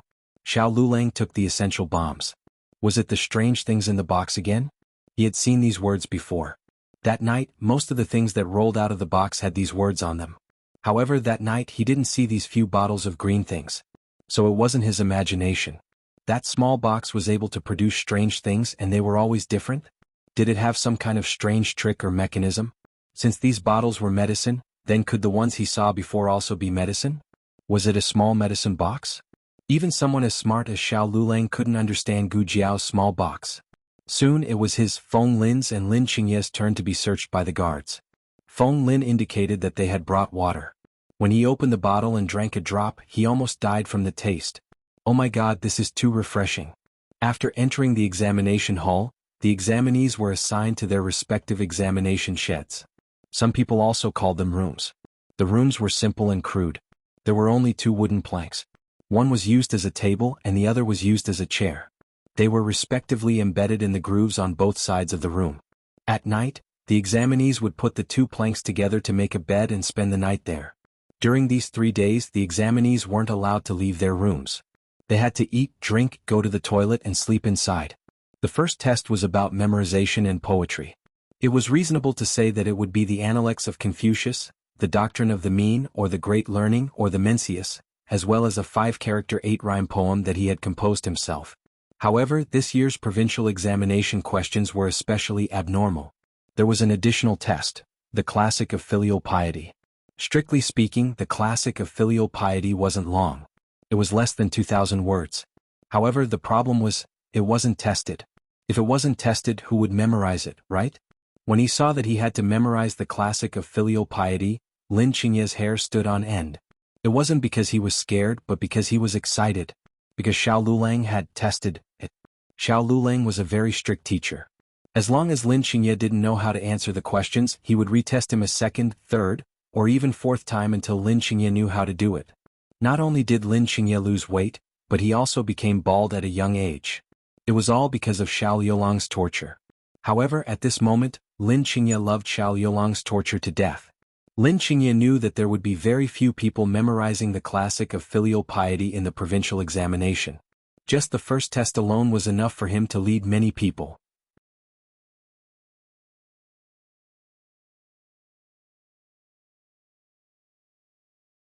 Chapter 115. Novels with content that cannot be found on the internet are all available here. Lin Qingye began to write vigorously. Feng Lin, who was in the back row, could not help but secretly laugh when he received the questions. When Xiao Lulang tutored Lin Qingye, he also listened in. Lin Qingye was afraid of Xiao Lulang, so he would sometimes take the exam papers for himself to look over. When he felt that there were no problems, he would then present it to Xiao Lulang. After a while, he also knew how to recite the book of filial piety. If not for the strict rules of the examination hall, Feng Lin would have wanted to hum a little tune. Just from this examination alone, the examiner's questions were not as difficult as Xiao Liulang's demonic difficulty. The other examinees were not as calm as the three of them. They did not expect that this year's examination questions would exceed their syllabus. It was going to kill them. However, the examinees who were able to enter the provincial examination all had relatively strong mental fortitude. Although they were roaring in their hearts, they still forced themselves to write. This year's heat was very strong. It was very hot when they came in yesterday, but it was not as hot as today. The examination shed was narrow and cramped, and there was no ventilation. Not long after the examination began, the examinees were sweating from the heat. Some daring examinees began to undress. Although it was damaging to their appearance, the examination hall's rules were that as long as you did not cheat, the examiners did not care if you shit or fart. At noon, the sun shone down from the sky and the temperature in the examination shed increased. All the examinees felt that they were being roasted on a metal plate. Finally, an examinee from the provincial capital fainted from heatstroke. This was a young master from a large family. He had not suffered much and was not like the poor students who often worked in the fields. Instead, he was able to withstand the heat. The examiner paid attention to his movements. It was best if he could wake up on his own. Otherwise, once he was carried out of the examination shed, he would not be able to return to the examination hall. After waiting for a while, the examiner still did not respond. The examiner could only call for the guards to carry him out to see a doctor. Just as the guards carried him to the entrance of the examination hall, he woke up. He cried and shouted that he wanted to go back to the examination hall. However, the examination hall's rules would not be broken for anyone, not even a prince. Therefore, the imperial examinations had extremely high requirements for the examinees in all aspects.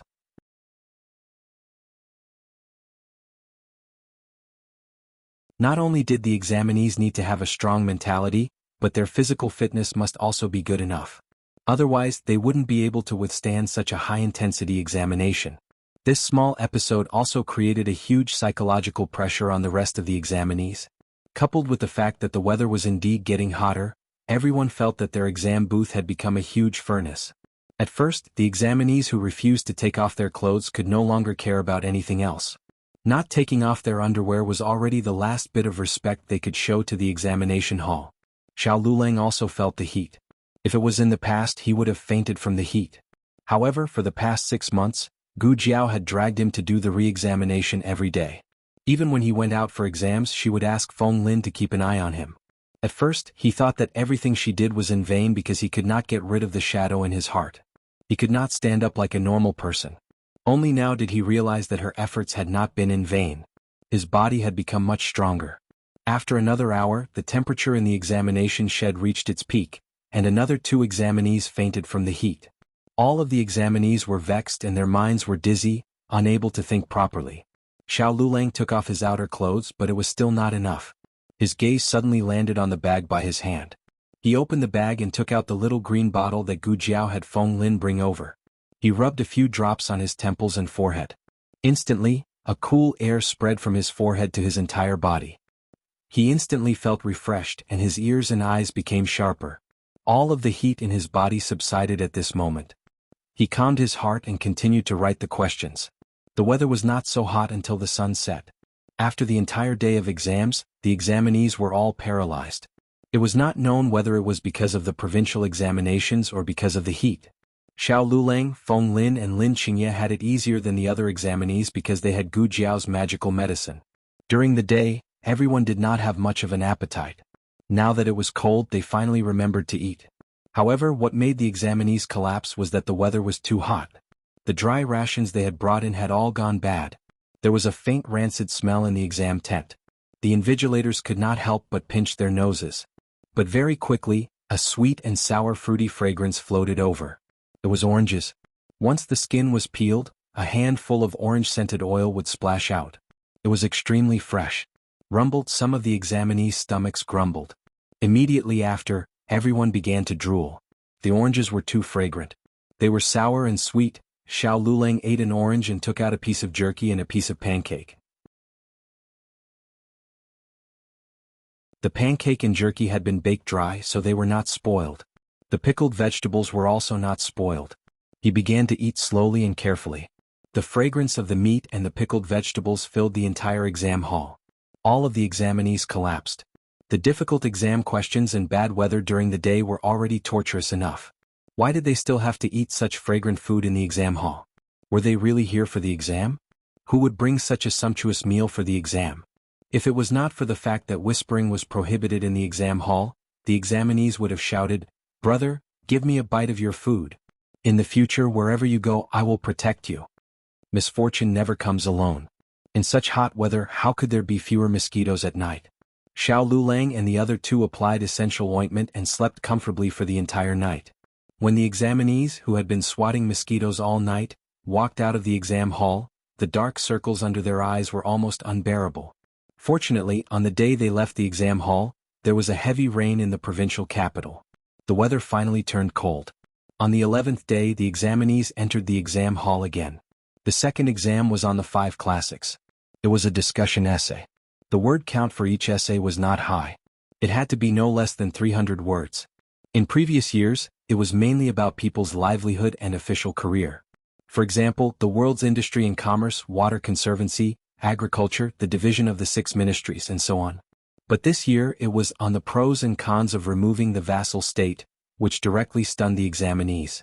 Which examiner was not afraid of death to come up with such a sharp and sensitive question? In the Zhao country, the provincial exam questions were set by the cabinet every year and then handed over to the emperor for review. Only after the emperor approved would the questions be sealed and sent to each major provincial capital. The questions issued by the imperial court were all the same. However, it did not rule out the possibility that some people or accidents were caused, such as leaking or destroying the questions. Therefore, the imperial court would usually prepare 8 sets of questions. During the exam, the main examiner would randomly draw questions in front of everyone. Up until now, there had not been a precedent of all the provincial capitals drawing the same set of questions. Unfortunately, the main examiner of the provincial capital drew the most difficult set of questions this year. Among the group of examinees, there were people like Xiao Lulang, who were taking the provincial exam for the first time.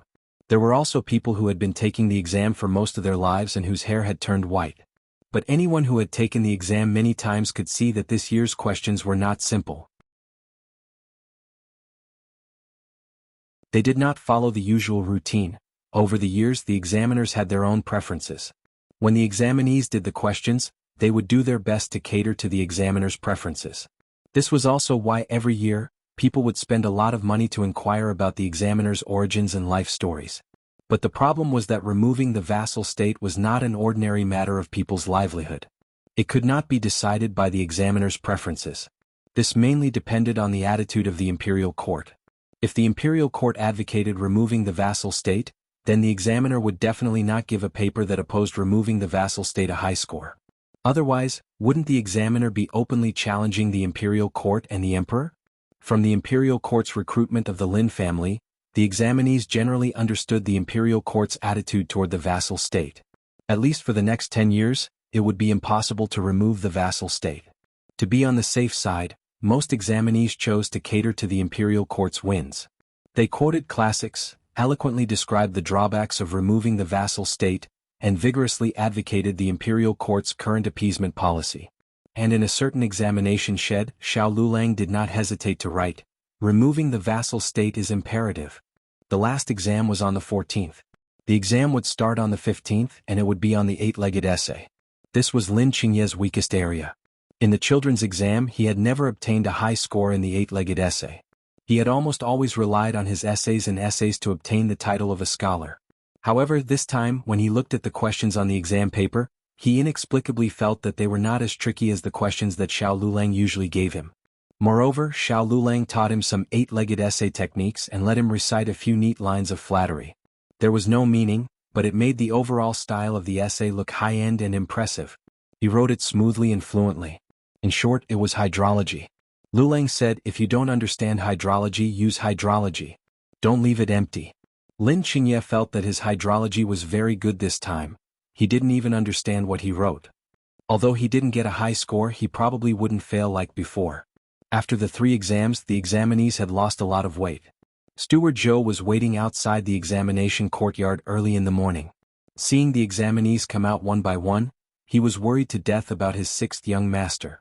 Soon Xiao Lulang and the other 2 came out. No matter how many people there were, Xiao Lulang was always the first to be noticed. Steward Zhou saw him first and then saw Lin Qingye beside him. Steward Zhou was about to shout, "Young master, you've lost weight," but then the words got stuck in his throat. Why did his young master seem to have gained weight? Actually, Lin Qingye wasn't fat, it was just that the other examinees had lost weight, making the 3 of them look fat. Steward Zhou quickly walked forward and asked excitedly and anxiously, "How was the exam, young master?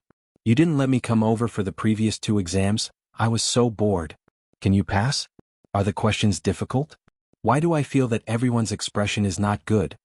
Lin Qingye said, "Later we'll talk."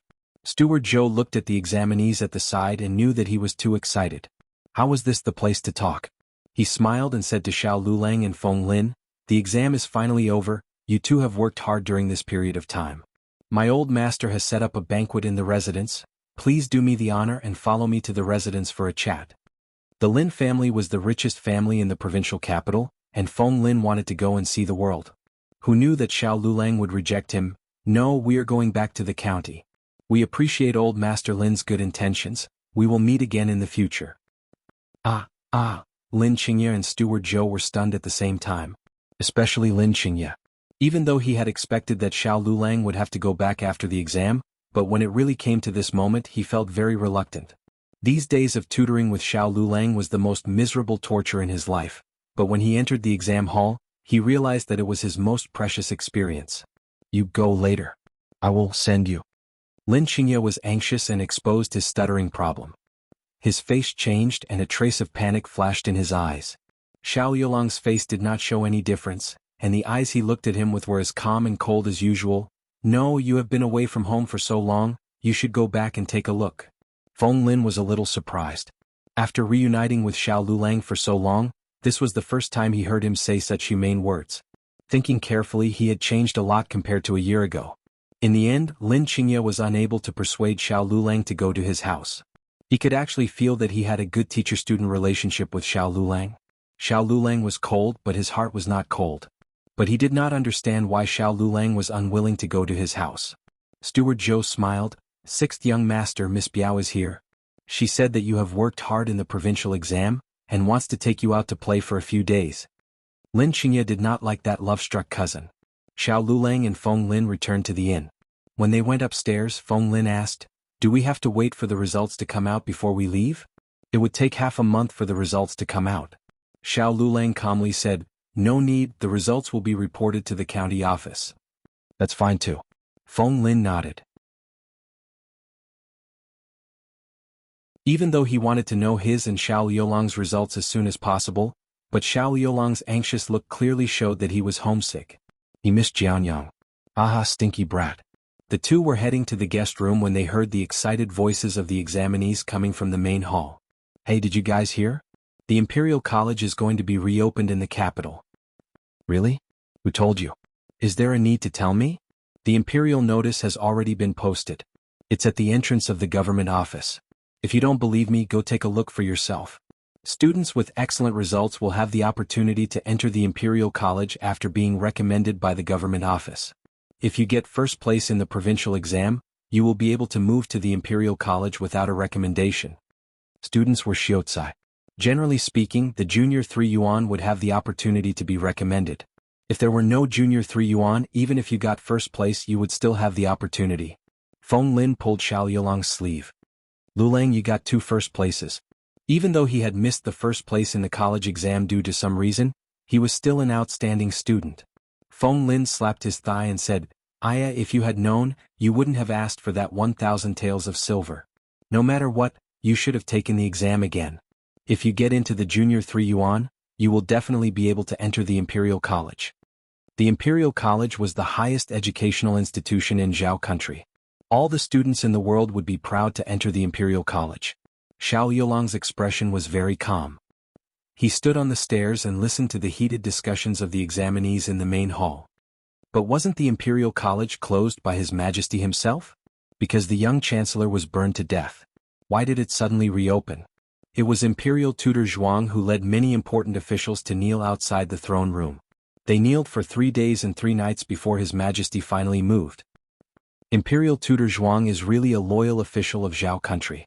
When His Majesty ordered the Imperial College to be closed, anyone who tried to persuade him was punished by His Majesty. Imperial Tutor Zhuang wasn't punished, right? The examinees didn't want such a good official who served the country and the people to get into trouble. How could that be? If he was punished, he wouldn't have reopened the Imperial College. The examinees discussed heatedly with each other. Xiao Lulang revealed a suspicious and thoughtful expression. He quickly lost the mood to listen to the gossip and returned to his room expressionlessly. Lin Xingye's things had already been taken away by Steward Zhou. Xiao Lulang only packed his own things. Steward Zhou had already paid for the inn's food and lodging, so the two of them didn't need to fork out any more money. At night, Feng Lin wanted to eat the famous snacks in the provincial capital. "After coming here for so long in order to not get a stomachache, I ate all the food made in the small kitchen. I've been holding it in for so long," Feng Lin said, feeling wronged. When he accompanied Xiao Lulang to the prefectural city for the exam, Feng Lin had eaten something on the way and had gotten a stomachache. Although he had Gu Jiao's anti-diarrheal medicine, he had still been frightened. The provincial examination was no small matter. In order to avoid repeating the same mistakes, they had been avoiding certain foods. Xiao Lulang just happened to want to buy something for his family and agreed to Feng Lin's request. The streets of the provincial capital were wide and long. Even if 4 carriages were to drive side by side, it wouldn't be crowded at all. The shops on both sides of the road were lined up in rows and the pedestrians walked shoulder to shoulder. It was truly a bustling scene. Feng Lin looked at the lanterns in the vendor's hand and said enviously, "The provincial capital is really lively. It's much more lively than our county city. Even the prefectural city isn't this lively." Xiao Lulang grunted in acknowledgement, which could be considered a response. Feng Lin said longingly, "What do you think the capital is like? The provincial capital is already so lively. Will the capital be even more lively? Will the streets in the capital be wider and longer? More carriages? And the shops are bigger?" "Yes." Xiao Lulang made another sound of acknowledgement. Feng Lin said strangely, "What do you mean by yes? You're making it seem like you've been there before." I really want to go to the capital. I even dream of going there. As long as I can go there once, I can die without regrets." Xiao Lulang said indifferently, "What's so good about the capital? It's just a place of trouble." Feng Lin sighed and shook his head. "You don't have any aspirations. You don't understand. The Imperial College was the holy land for all scholars. If Feng Lin only had a 60% chance of going to the capital in the past, now he had a 100% chance. If he could go to the Imperial College once in his life, he wouldn't have studied hard for more than 10 years in vain. However, he knew his own limitations. With his aptitude, he wouldn't be able to pass the exam and wouldn't be recommended by the prefectural government. The specialties of the provincial capital were sesame sugar and donkey meat. Feng Lin wasn't interested in sugar, but he craved donkey meat. The two of them went to an old donkey meat shop and ordered 2 bowls of donkey meat soup, 2 donkey meat roasts, and a small bowl of braised donkey meat. As the saying goes, donkey meat is fragrant and horse meat stinks. No one would eat donkey meat even if they were beaten to death. As long as the donkey meat was cooked well, its fragrance would fill the entire street. Feng Lin couldn't wait to try the braised donkey meat. "Wow, it's delicious." Xiao Lulang was used to Gu Jiao's cooking and Shi Yi felt that the donkey meat was delicious. After eating, the two of them called for the waiter to settle the bill. However, they were told that someone had already paid for them. "Who?" Feng Lin asked. "Could it be Lin Xingye? That can't be right. Didn't that fellow return to the residence? Why did he sneak out so quickly? He even followed them to the donkey meat shop? He didn't eat at the same table as them and only paid the bill in secret?" The waiter smiled and said, "It's a master with the surname Lu." Xiao Yulang's face turned cold. Feng Lin looked at Xiao Lulang. "Do you know him?" Xiao Lulang said calmly, "I don't know him." The waiter smiled again and said, "Master Lu said that he has set up a small banquet at the Drunken Cloud restaurant to entertain Master Xiao and your friends. He sincerely hopes that Master Xiao will do him the honor." I was wondering what was going on. So it's another master who wants to get to know you. Xiao Yulang's 8-legged essay in the prefectural examination was too outstanding. Along the way there were many people who wanted to get to know him. Feng Lin naturally thought that this Master Lu was one of them. "Are you going?" Feng Lin asked. "No." Xiao Lulang stood up. "Let's go back to the inn." The two of them went to the inn to stay the night. The next day they planned to go to the carriage shop to hire a good carriage. When they arrived at the entrance they saw a man dressed as a waiter waiting outside with a smile. "Are you Master Xiao and Master Feng? My master has prepared a carriage to send you two back to the county." "Who is your master?" Feng Lin asked. "My master's surname is Lu," the waiter replied. Feng Lin muttered, "It can't be the one from yesterday, right?" Feng Lin glanced at the other side's carriage.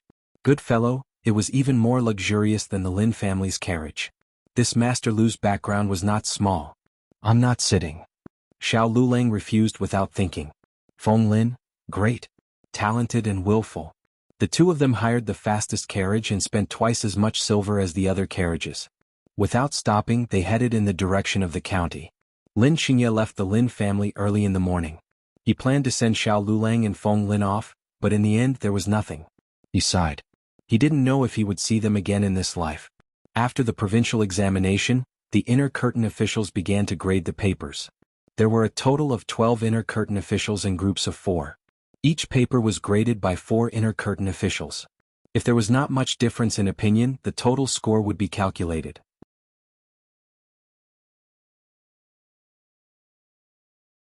If there was too much controversy, it would be presented to the chief examiner and the deputy chief examiner for them to decide again. The first test was the 3 classics and the 5 characters and 8 rhymed poems. The chief examiner was the correct rate and handwriting. In previous years there were either high correct rates but poor handwriting, or excellent handwriting but not as good as another examinee. This year's situation was a bit special. There was an examinee who turned in a perfect answer sheet. Not only was the question not bad, but his handwriting made everyone feel ashamed of their inferiority. He deserved to be the first in the first test. This year's The Classic of Filial Piety stumped many examinees. An inner curtain official sighed with a smile. "Except for the one just now, I haven't seen a second examinee who wrote The Classic of Filial Piety correctly." Wait a minute. As soon as he finished speaking, he found another very excellent answer sheet.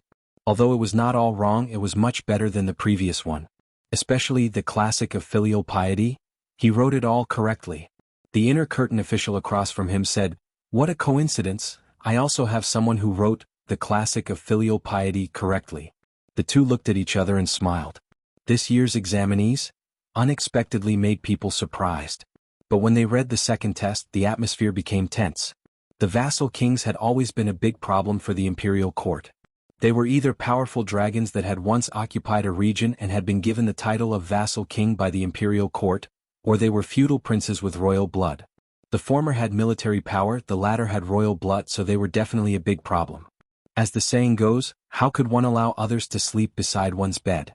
It was just that the imperial court did not have enough power to get rid of these vassal kings, so most of the officials in the imperial court did not advocate removing the vassal kings.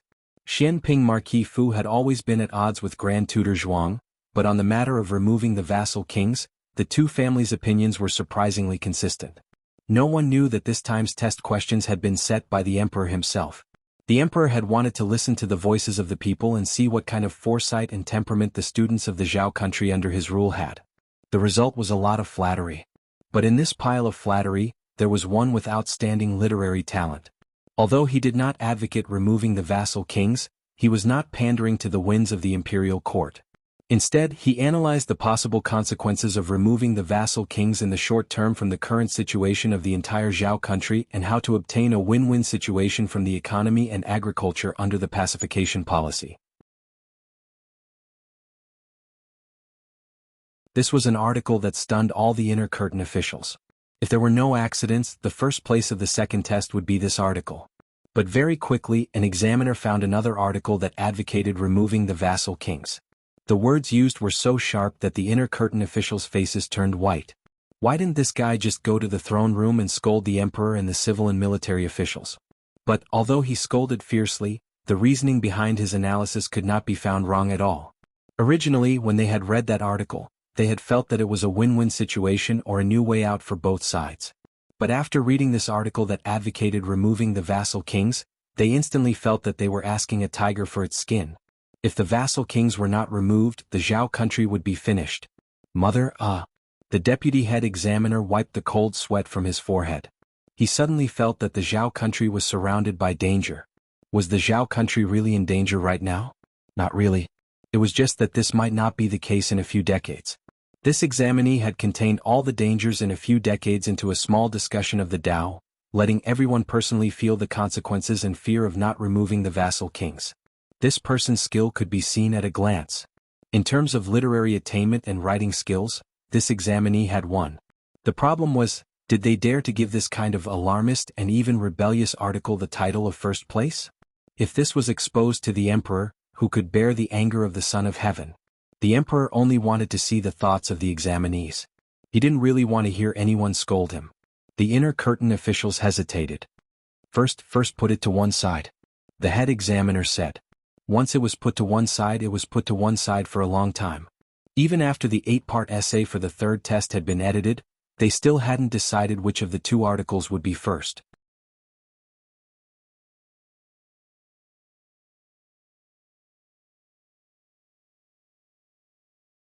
Chapter 116. Xiao Lulang hired the fastest carriage and arrived at Clear Spring Town at the end of August. When they passed by Sky Fragrance Academy, Feng Lin first moved his luggage back to his dormitory. When he came out, he bumped into Principal Li. Principal Li was surprised to see him. How come you're so fast? Didn't you go to the provincial examination? Did you not make it or something? Where's Lulang? I made it. We came back right after the examination. But I'll tell you the details later. Lulang is waiting for me outside. See you, Principal. Feng Lin laughed dryly and ran away. Who didn't know that Xiao Lulang was Principal Li's precious child? If he didn't run away quickly, Principal Li would ask him all sorts of questions. Feng Lin jumped onto the carriage. What's the matter? Xiao Lulang asked. Principal Li. Feng Lin said, don't let him catch you. If he asks you, you won't be able to go home. Xiao Lulang agreed and urged the coachman to hurry back to the village. The money for the carriage had already been paid in the provincial capital. However, the coachman had followed them all the way and worked as a coachman and a servant. It was really hard work. Xiao Lulang gave him 1 tael of silver. The coachman was flattered and hurriedly bowed. Be careful on the road. Xiao Lulang said.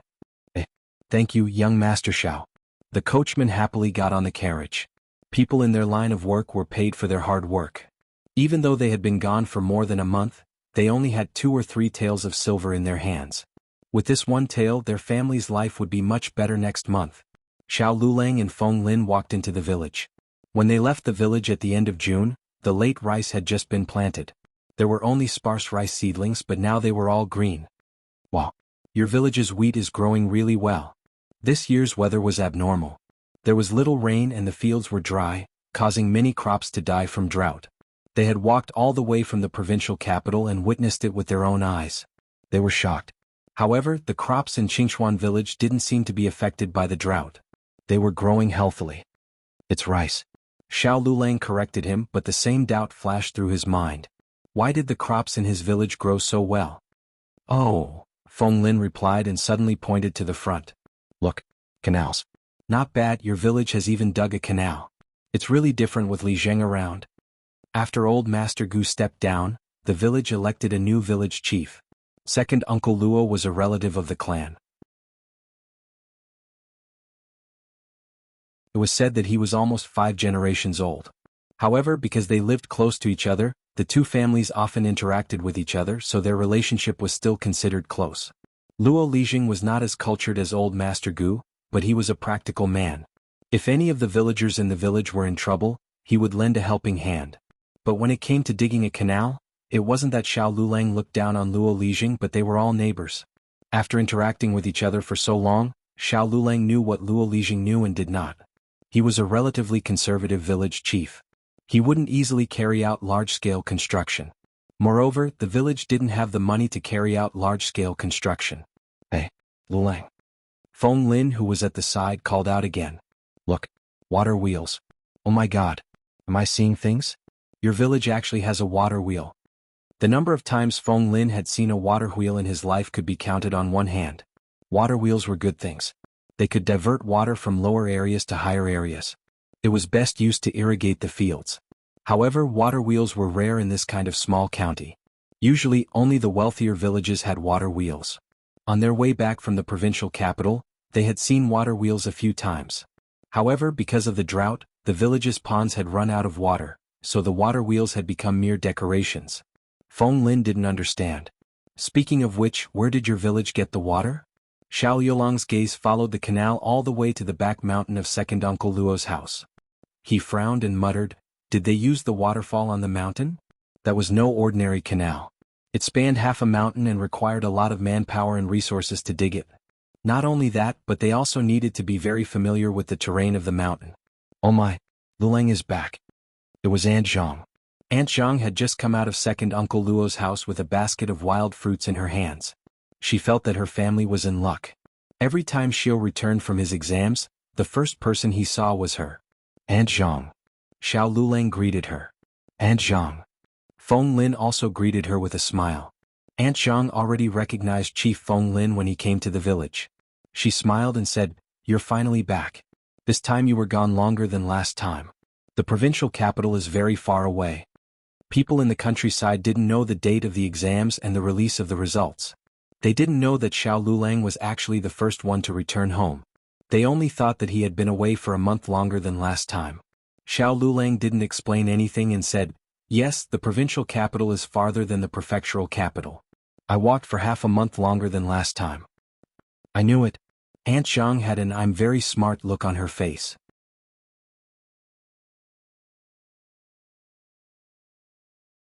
Okay, you've been away for so many days. You must be thinking about Jianyang. Hurry back, she's here. Today was Tianxiang Academy's holiday, but the private school wasn't.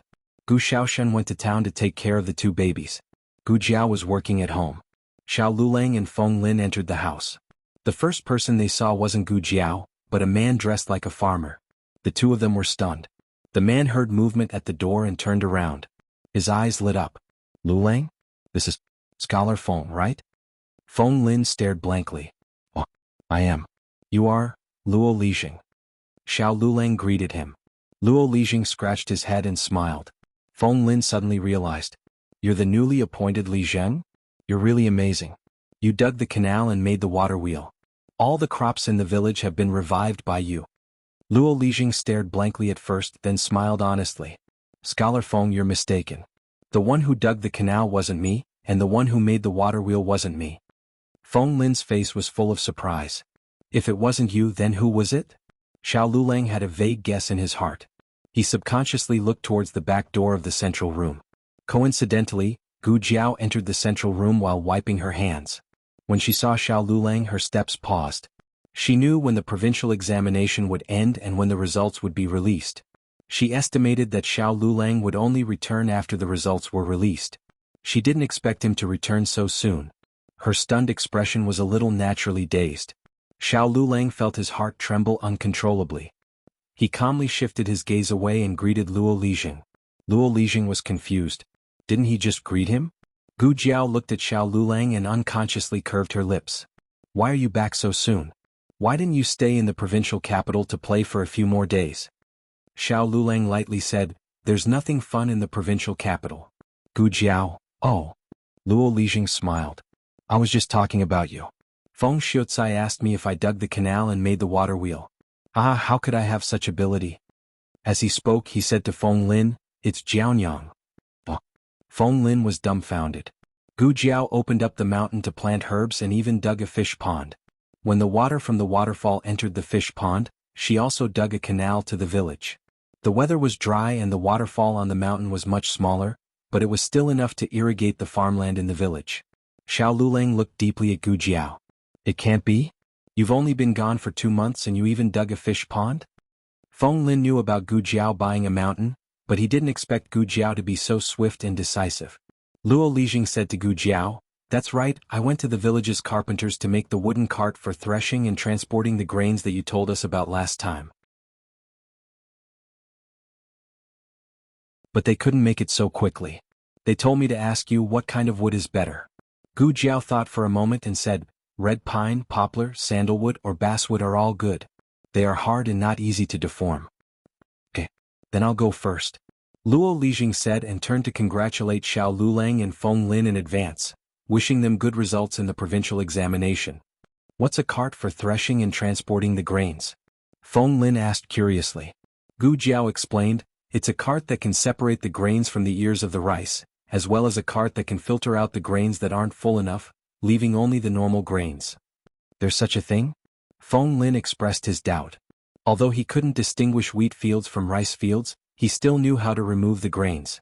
It was to grab a bundle of rice and smash it on the ground with brute force. Not to mention the trouble of smashing, one might not even be able to remove all the grains. The grains that were not removed had to be carefully plucked by hand. When he was young, he had picked grains for others for half a copper coin a day.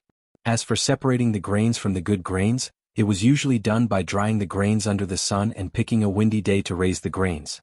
The good grains were heavier and would fall to the ground. The grains were lighter and would be blown to the side by the wind. After pounding the rice, they would also use the method of raising the grains to separate the rice from the husks. The grain-raising cart that Gu Jiao asked people to make was the same as the grain-raising cart.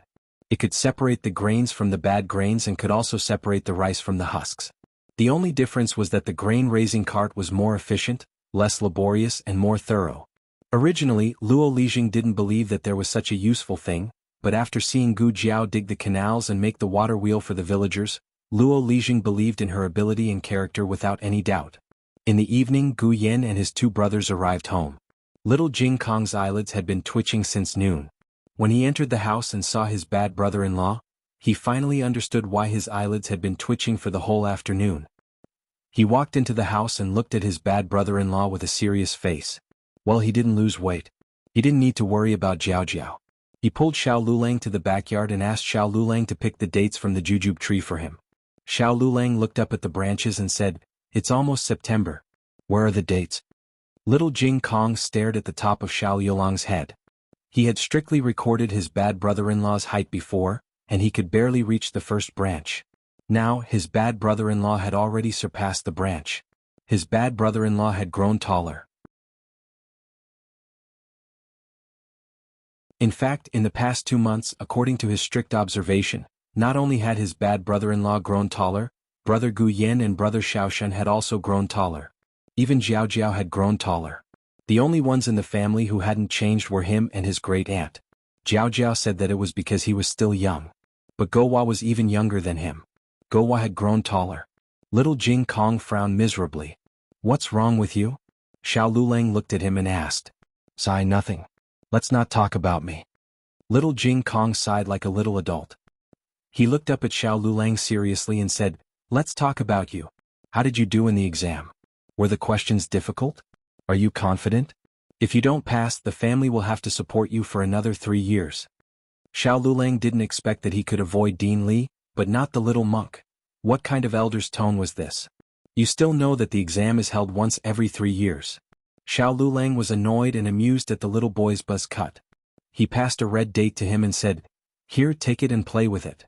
Little Jing Kong looked at the shriveled dates in his hand and curled his lips. "Who wants to play with it? Childish." Xiao Yulang's family brought gifts. The old lady's gift was sesame candy and soybean pudding. The old lady was very happy. Gu Jiao confiscated the sesame candy. She could only eat 1 piece of soybean pudding a day. The old lady was not happy. Gu Yin brought an inkstone made of jade. It was round. He liked things that were round, especially those made of jade. Gu Yin said, "Thank you, brother-in-law." Little Jing Kong received a set of 9 rings. Little Jing Kong took it with a proud face. He said, "What? Childish." Then he turned around and hid in the room. He started to open the 9 rings secretly. Gu Xiaoshan received a few pieces of high-quality wood for carving. He didn't lack tools now, but he lacked good wood for carving. "Brother-in-law, what kind of wood is this? I've never seen it before." Gu Xiaoshen weighed a piece of black wood in his hand and asked. Ebony. Xiao Lulang said. Ebony was not from the Zhao kingdom. It was shipped from the Qin kingdom. They were lucky to meet a caravan on the way. They were very satisfied with their gifts. Finally it was Gu Jiao's turn. Gu Jiao thought that he couldn't give her a writing brush this time. In the end, Xiao Lulang did not give her a writing brush. Instead he gave her a stack of paper. Gu Jiao was speechless. This was not the coarse paper sold in the market. It was a very expensive water pattern paper. When it was exposed to light, curtain patterns, bamboo patterns or other patterns would appear. Therefore it was also called pattern paper. Pattern paper was complicated and expensive. It was not even sold in the prefectural city. It could only be found in the provincial capital.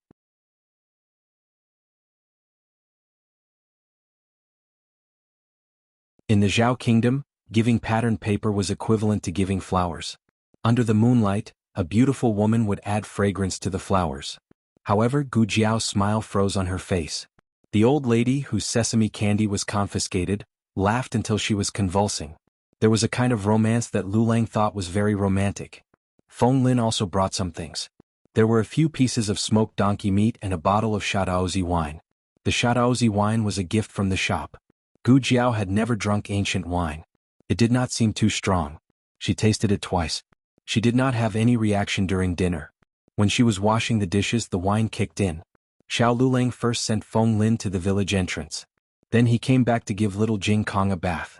When he went to the kitchen to find Gu Jiao had already thrown the half-washed dishes into the pot. She was sitting on the doorsill at the back door of the central room. Her back was facing Xiao Lulang. She was motionlessly looking at the starry sky. Xiao Lulang walked over and asked, "What are you looking at?" Gu Jiao slowly turned her head. Her expression was blank and wooden. Her small face was flushed red. Her big eyes were moist and sparkling. Her appearance was different from her usual cold and aloof self. It was as if she had turned into a child in an instant, looking especially innocent. "Looking at the stars," she said. Her voice was soft, with a hint of muddle-headedness. Xiao Lulang took a deep breath and calmed himself down. He said, "Let's go back to the house. It's dark." "I'm not going back."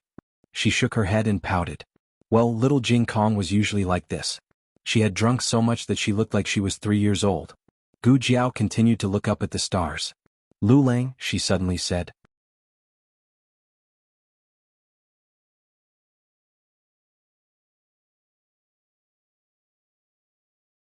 Chapter 117. You can find all the novels that you can't find on the internet here. It was the first time she called him that. She used to call him husband, but it wasn't an intimate way of calling him husband and wife. It was more like she called him by his official position in the family because she didn't want to call him by his name.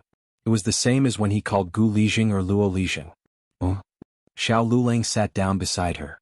Gu Jiao looked at the endless starry sky and asked, "Do you know why the stars in the sky don't fall down?" Xiao Lulang looked at her and asked, "Why?" Gu Jiao said with a silly smile, "Because they are too far away. They all have their own positions and trajectories." It was the first time Xiao Lulang had heard this, so he asked, "If they are really too far away, why can we see them?" "Because they are big." Gu Jiao raised her hand. She couldn't move her hand because of the alcohol. "They look small, but they are all very, very big. Do you know what kind of star that is?" "Which one?" Xiao Lulang asked. "That one." Gu Jiao pointed at the star to him. In order to let him see it more clearly, she moved her hand in front of his eyes. This movement made her soft body stick to his shoulder. Xiao Lulang froze. "Do you see it?" Gu Jiao asked drunkenly. Xiao Lulang responded absent-mindedly. The fragrance of the young girl penetrated his nose and disturbed his thoughts. Gu Sansui, the initiator, didn't know anything about it. She whispered in his ear, "Do you know what star that is?" "I'll only tell you. You can't tell anyone else. It's Venus. You people here call it Chang'ing star." Her breath carried small circles of heat that landed on his earlobe. He didn't hear a single word she said. He only felt his ears burning. Gu Sansui pinched his earlobe. "Huh? What happened to your ears? So red. Is it hot?" As she spoke, she actually pursed her lips and blew on them for him. Xiao Lulang shuddered when her fingertips were slightly cold. He had thought that this was already torturous enough, but who would have thought that she would make it worse? "Gu Jiao." Xiao Lulang grabbed her hand and forced her to sit up straight. "Stop fooling around. I'm a man." "I know." "No, you're not a man yet." You're not even 18 yet. You can't be considered a real man. You're still a child. Gu Jiao groaned and waved her hand. Xiao Lulang looked at her dangerously. Do you want me to prove to you that I'm not a man? His words were full of threat, but Gu Sizhui wasn't scared at all. Instead, he stared at him blankly and said seriously, Lulang, you're so handsome. Xiao Lulang took a deep breath and said, You've drunk too much. Let me help you back to your room.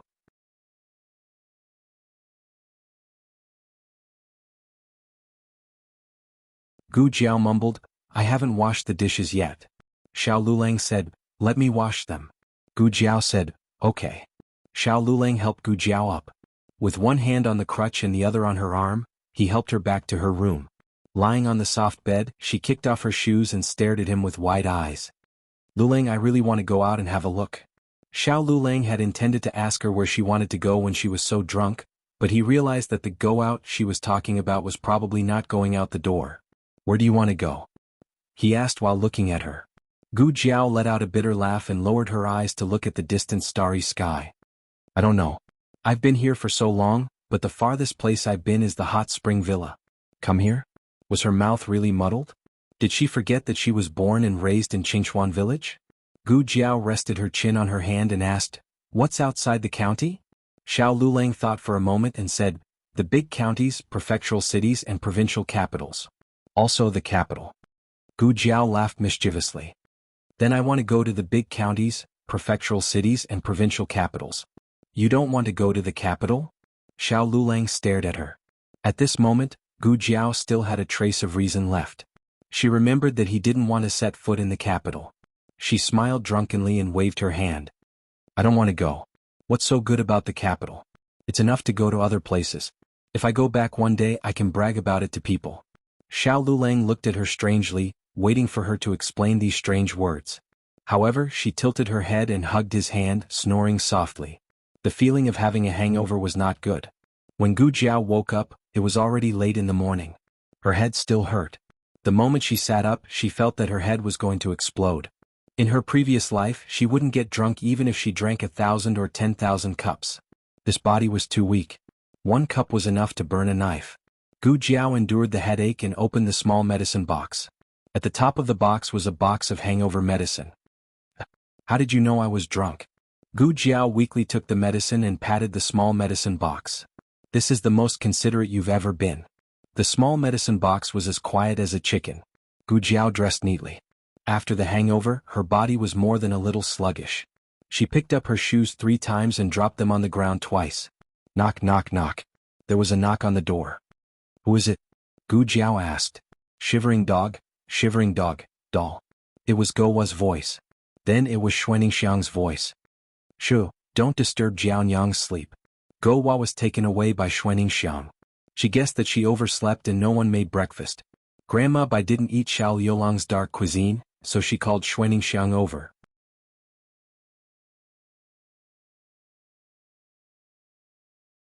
After Gu Jiao dressed neatly, she sat on the bed dizzily for a while before she opened the door and walked out. Grandma Bai, Gu Xiaoshen, and Gu Yan sat upright at the table in the central room. When they heard the sound of the door opening, they all looked at her in unison. Great Aunt, Gu Jiao greeted. Her gaze fell on Gu Yan and Gu Xiaoshuan's faces. Is the private school and the academy on holiday today? Why didn't the 2 of you go to school? Where are your brother-in-law and little Jing Kong? The 2 of them didn't speak. They just looked at her with a serious face. Are you okay? Grandma Bai asked suspiciously. I'm fine. What's wrong? Gu Jiao said. The 3 of them exchanged glances with each other. Gu Xiaoshen whispered, Usually those who say they're not drunk are drunk. Usually those who say they're fine, Gu Yan said expressionlessly, they're all crazy. Grandma Bai and Gu Xiaoshen nodded in unison. It's so early in the morning. Gu Jiao looked at the 3 of them strangely.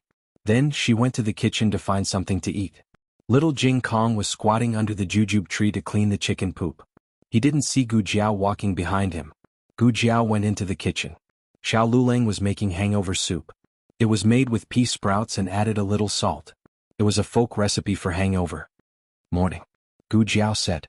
Xiao Lulang looked at her quietly.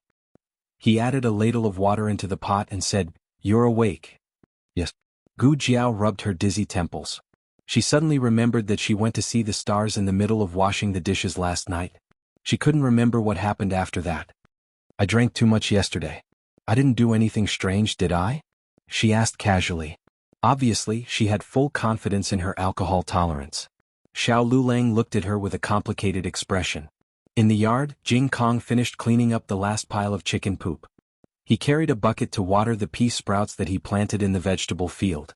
He hummed and sang while watering. I have a donkey, I never ride it. One day I rode it to the market on a whim. Gu Jiao's brain exploded. An unbearable memory flashed through her mind. She was standing on a high bed. Xiao Lulang was standing in front of her with a serious face. She had a pair of shoelaces tied to her head. She was holding a small belt in her hand. She twisted it and sang to Xiao Lulang. I'm holding a small leather whip in my hand and I'm proud of it. I don't know why I fell down and was covered in mud. Little brother, I fell down, I need a kiss before I can get up. Sitting like a duck, tilting its head to kill, cute. Gu Jiao staggered. She felt as if there were 10,000 arrows in her heart. Little Jing Kong finished watering the pea sprouts and started watering the soybean sprouts.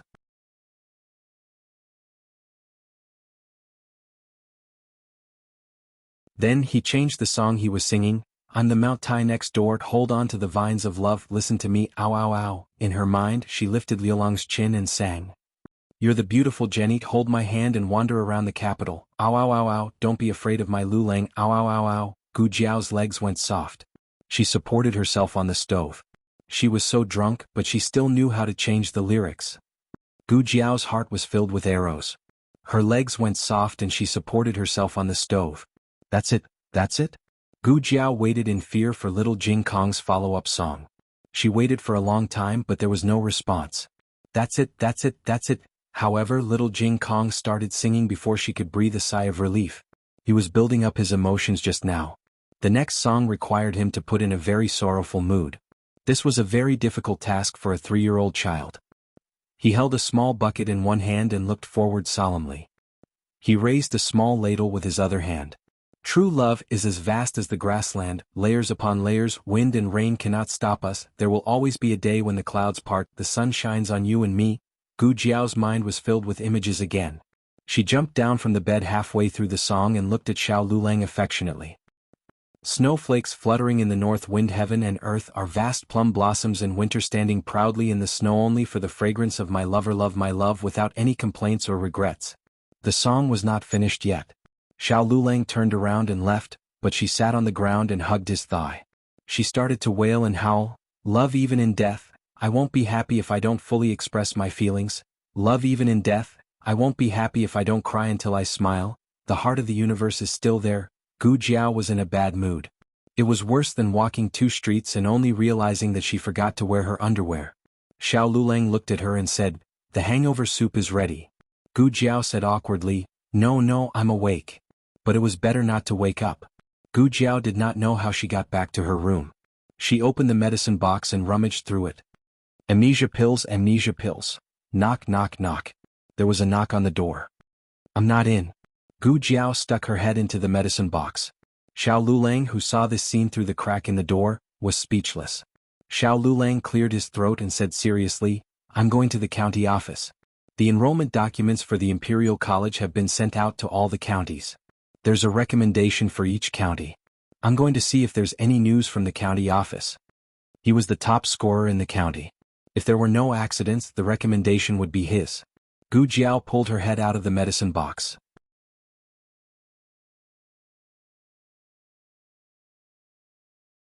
There was still a box of hangover medicine on her forehead. She asked in a daze, you want to study at the Imperial College? The Imperial College in the capital? Xiao Lulang said, yes, there's only one Imperial College in the country of Zhao. Why are you suddenly, you want to go to the capital? Before she could finish her question, she suddenly stopped talking. Don't you know why this happened? You've been crazy for a whole night.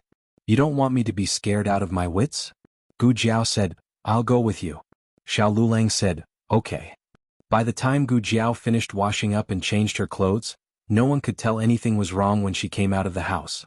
She had regained her calm expression. The old lady, Gu Yan and Gu Shaoshen stared at her for a long time, but they could not see anything. Gu Jiao said lightly, you guys, you're not allowed to skip school. Go get your school bags. Okay. Gu Xiaoshen nodded. This was his elder sister. His elder sister was back. Gu Yin also nodded and went to the room to get their school bags. When little Jing Kong heard that Jiao Jiao was going to take them to school, he happily walked out with his school bags. Jiao Jiao? Gu Jiao patted his little head. Last night, there was only one person in the family who was not frightened by Gu Jiao, and that was little Jing Kong.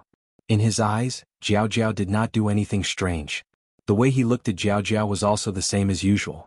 Gu Jiao was very gratified. However, it turned out that she was gratified too early. A group of people sat in second Uncle Luo's ox cart. Little Jing Kong sat next to Gu Jiao. The autumn air was refreshing and the cool breeze was blowing. Everyone in the cart tacitly chose to lose their memories. Only little Jing Kong raised his head and looked at Gu Jiao seriously. Jiao Jiao, the song you sang last night was really nice. I learned all of it. He was clearly touching on her sore spot. Gu Jiao, who was poked inside out, was speechless. Little Jing Kong patted his chest and said, I'll sing Jiao Jiao every day from now on. Gu Jiao imagined the horrible scene of being dominated by little Jing Kong's magical singing. Gu Jiao, strike her with lightning.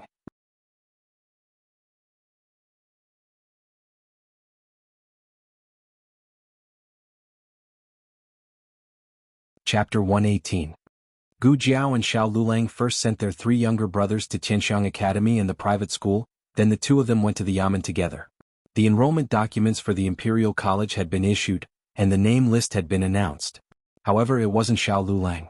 How could this be? Gu Jiao asked. This.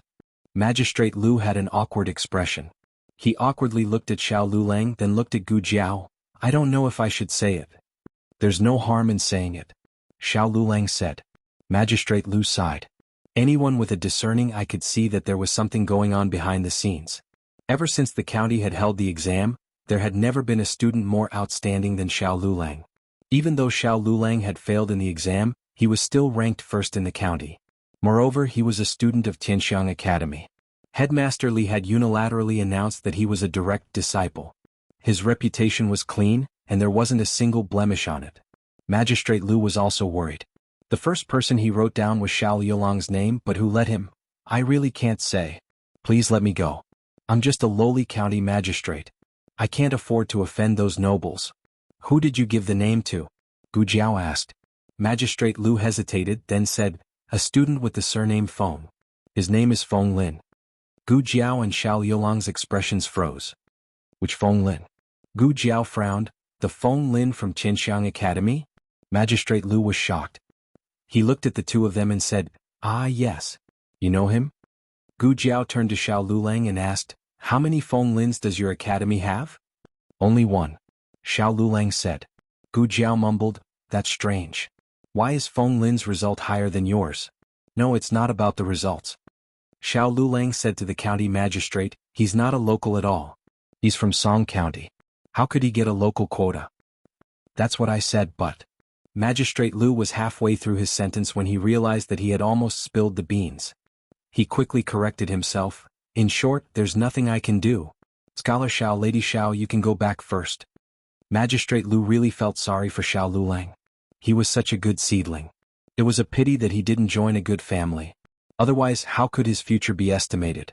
This matter should have nothing to do with Feng Lin, Xiao Lulang explained to Gu Jiao as he walked out. Yes, I know. Gu Jiao nodded her head. The 2 of them weren't people who would lose their minds easily. Perhaps when others heard this news, their first reaction would be to suspect Feng Lin. However, they both knew Feng Lin's character. He wouldn't stab Xiao Lulang in the back. Moreover, he couldn't do it. He didn't have any power or background. This matter was clearly targeted at Xiao Lulang. The other party wanted to use Feng Lin to suppress Xiao Lulang. Their intentions were to be executed. Gu Jiao said, Why don't we go to the prefectural city and ask? Oh, don't go. The document was sent from the prefectural city. Magistrate Lu heard that they wanted to appeal and was very worried that he would lose his official position. He hurriedly chased after them and said, To tell you the truth, that person is a noble from the capital. You won't find him even if you go to the prefectural city. What noble from the capital? Gu Jiao only knew one noble from the capital who had a problem with Xiao Lulang. A marquis. Magistrate Lu said that the person who sent the document accidentally let it slip and let him know that it was a marquis. However, as for which marquis he really couldn't say it even if he was beaten to death. A marquis? Gu Jiao muttered. As soon as she finished speaking, a carriage stopped in front of the county yamen. Marquis Gu swaggered down and straightened his clothes in high spirits. Then his gaze landed on Gu Jiao and the little cripple Xiao Lulang. It's you? What a coincidence. Don't tell me you heard about the directorate's enrollment and came to see if there was a spot for you? I let this Marquis guess there are no more spots, right? Ah. Marquis Gu put his hands on his hips and laughed. I need to talk to him, Gu Jiao said to Xiao Lulang and dragged Marquis Gu into the carriage. Dong, dong, dong, bang, bang, bang. Ah. After a moment of chaos, Marquis Gu collapsed in the corner of the carriage, his face ashen. Gu Jiao grabbed him by the collar and said coldly, change the spot for me. The moment Magistrate Lu saw Marquis Gu, he hurried back to the yamen and rummaged through the brocade box that Marquis Gu had sent. When he brought the brocade box to the side of the carriage, Marquis Gu had been beaten beyond recognition. He couldn't directly ask Marquis Gu to lift the curtain, so he said respectfully, Marquis, I'm afraid I can't do what you asked me to do. You're too late. The quota for the directorate has already been decided by someone else. You should take your things back. Marquis Gu had no strength to speak. Gu Jiao paused and looked at Marquis Gu, who had been beaten into a punching bag. She asked, you didn't do anything about the quota? Marquis Gu was on his last breath. What did I do? Gu Jiao, I beat up the wrong person. Gu Jiao clapped her hands and got off the carriage with a serious expression. Marquis Gu had originally planned to do something, but it wasn't to prevent Xiao Lulang from going to the directorate. On the contrary, it was to allow him to go. Because only if Xiao Lulang went, could Gu Jiao go with him to the capital. He had Huang Zhong send an order to Magistrate Lu that very night. He also sent a large sum of hush money to have Magistrate Lu leave the quota for him. Just now, he had mocked Xiao Lulang for not having a quota because he was confident that the quota was already in his hands. Although it was to be given to Xiao Lulang, having that girl beg him a few times was also not bad. What he did not expect was that not long after Huang Zhong left, another noble person's order arrived. That Marquis's power was even higher than Marquis Dingyan. Magistrate Lu could only let Marquis Dingyan down. Of course he would not say it out loud. He only knew that Marquis Ding and had come too late. Marquis Gu felt wronged as he looked at the sky. Why was he beaten again today? On the way back, Gu Jiao did not ask Xiao Lulang why the Marquis of the capital had set his eyes on him. Was he not going to the capital because of that Marquis? If he wanted to say, she did not need to ask. If he did not want to say, asking was pointless. Gu Jiao sent Xiao Lulang to Heavenly Fragrance Academy. Just as she left, Xiao Lulang was stopped by a person. Xiao Lulang indifferently turned around. It's you again? The middle-aged man cupped his hands towards Xiao Lulang. With a face full of smiles he said, long time no see. Young master still remembers this Lu. Xiao Lulang's expression was cold as he said, the matter of the quota was done by you? The middle-aged man smiled. Young master was not willing to obediently return to the manor with us, so we could only use this method. That young master Feng is young master's friend. Instead of benefiting others, it is better to benefit him. Of course, if young master agrees to return to the manor with me, I can change the quota right now. Xiao Lulang was too lazy to pay attention to him and turned around to leave. The middle-aged man meaningfully said, young master, do you really not want to study at the Imperial College? That is a place that all scholars in the world want to go to. Moreover, the registration documents will be submitted to the Imperial Court tomorrow. Young master only has one night to think about it. Once the documents are sent out from the relay station, even the Marquis will not be able to get the documents back. Xiao Yulang's footsteps paused. I said before, I am not a member of the Xiao family and I do not know you.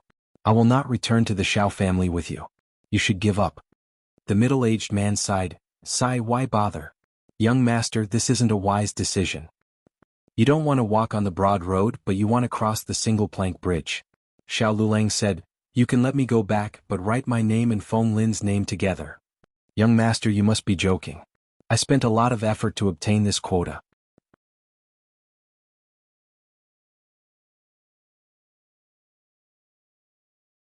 If it was so easy to enter the Imperial College, there would not be so many candidates fighting to get in.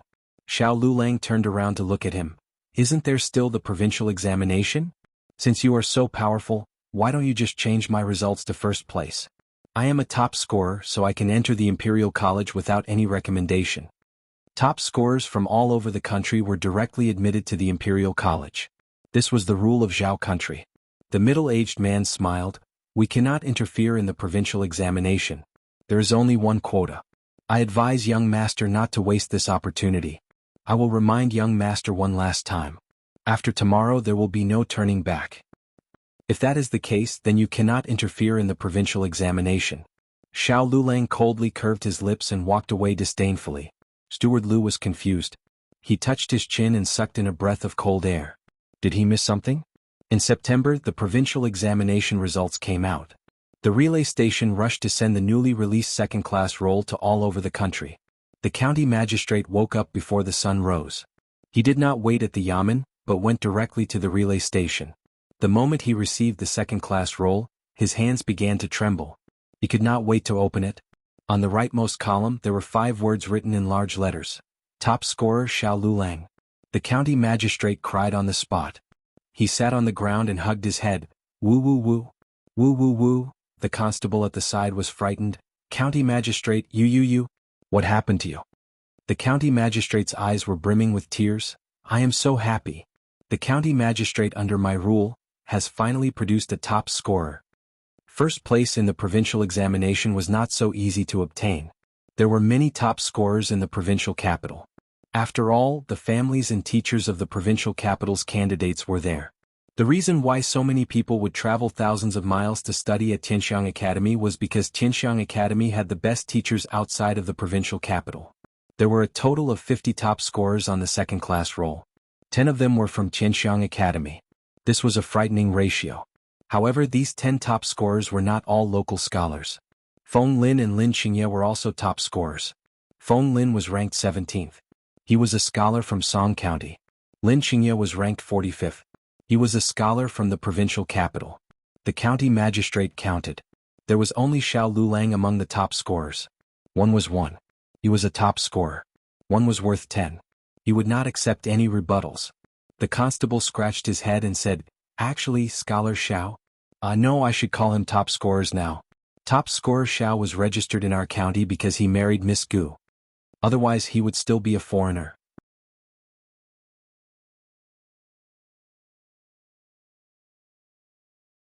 The county magistrate, I don't care. His household register is here. He is the first top scorer in my term. The county magistrate personally went to Xiao Lulang to report the good news. The entire village knew that Xiao Lulang had become a top scorer. Did my Dashun pass? Zhou Shi excitedly ran over to Gu Jiao's house to ask the county magistrate. The county magistrate looked at her indifferently. Gu Dashuan's name is not there. How can it not be? Zhou Shi did not believe him. Xiao Lulang passed. How can my Dashun not pass? The county magistrate said, I don't like what you're saying. Is Xiao Lulang worse than your Dashun? In Zhou Shi's impression, Gu Dashun had always been the best. Xiao Lulang was lame and poor. Even if he went to the academy, he was always the last place. If this kind of person could pass, why couldn't Dashun pass? Did you make a mistake? Zhou Shi turned her head and saw Xiao Lulang coming back from the academy. She quickly went forward and said, Lulang, tell Andy that Dashun also passed. Xiao Lulang said to Zhou Shi, I didn't see Gu Dashun during the provincial examination. A bolt from the blue. The family sold the dowry of the mother-in-law and daughter-in-law and collected a total of 20 taels of silver. They asked Gu Changhai to bring Gu Dashun to the provincial examination. Who knew that someone would cheat them of all the money on the way? Zhou Shi fainted on the spot and was carried home by the villagers. Little Jing Kong came out of the private school and heard from Gu Xiaoshen that his bad brother-in-law got the first place. He expressed his disbelief and insisted that someone else must have made a mistake. It's true. Gu Xiaoshen scratched his head. The whole academy is in an uproar. Little Jing Kong insisted that seeing was believing. Gu Xiaoshen had to bring him and Gu Yen to the county magistrate's office. He was very small and the list was very high. He looked up for a long time and then said, I want to see the official document from the magistrate's office. The constables were dumbfounded. Little kid, you know about the official document? After knowing that he was Xiao Yolang's younger brother, the magistrate took out the official document and showed it to him. Little Jing Kong read it carefully 3 times. After confirming that it was not forged and that there was no mistake, He nodded with a serious face. He did get the first place.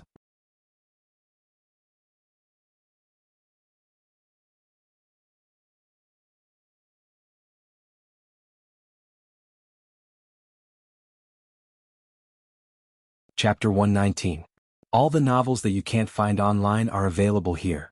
Bad brother-in-law's grades were so bad. It was not easy for him to get first place. Little Jing Kong decided to praise his bad brother-in-law when he got back. However, when he got home, he realized that there was no need for him to praise his good brother-in-law. There were many people in the house. They were all here to congratulate his bad brother-in-law. See, he was right. His bad brother-in-law's grades were indeed bad. Therefore, everyone was surprised when he got first place. Little Jing Kong, who knew nothing about the value of the top scorer, decided to take back his praise. After everyone in the house left, little Jing Kong found Xiao Lulang, who was packing up in the west room. Xiao Lulang looked at the little guy with his hands behind his back, acting like a little adult. He asked, "Do you have something to say to me?" "Yes." Little Jing Kong nodded seriously. He looked like a teacher with his hands behind his back. Even his tone was very similar. "You've heard praises all day, so I won't say more. Don't be arrogant just because you've heard too many praises. You have to be humble and study harder. Otherwise, you'll be laughed at if you don't get first place next time." Xiao Lulang looked at him. "Who's laughing at you?" Little Jing Kong snorted. "I'm not that lame. If you don't get first place, you can't support your family. I'm not an adult yet." Xiao Lulang smiled faintly. "Didn't you say that it's okay if I don't do well?" Little Clear Sky was at a loss for words. Xiao Lulang chuckled. "Did you remember?" "No, you remembered wrongly. I didn't say that." Little Jing Kong decisively exercised his privilege as a child, reneging on a debt. This was the knowledge that he had learned in elementary school, taught to him by his desk mate who had been his desk mate for the entire day.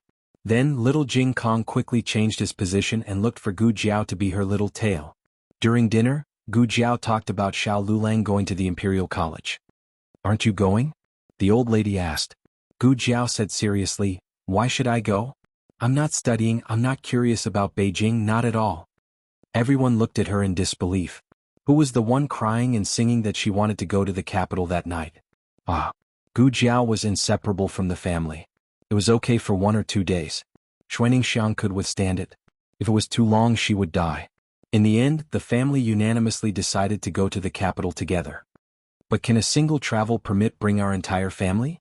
Gu Jiao didn't want to miss out on anyone. "One is not enough," Xiao Lulang said, "but we still have Feng Lin.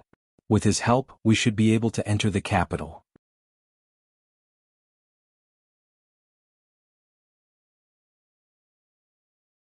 Steward Lu thought that his plan was perfect, but he didn't know that he had been played by Xiao Lulang.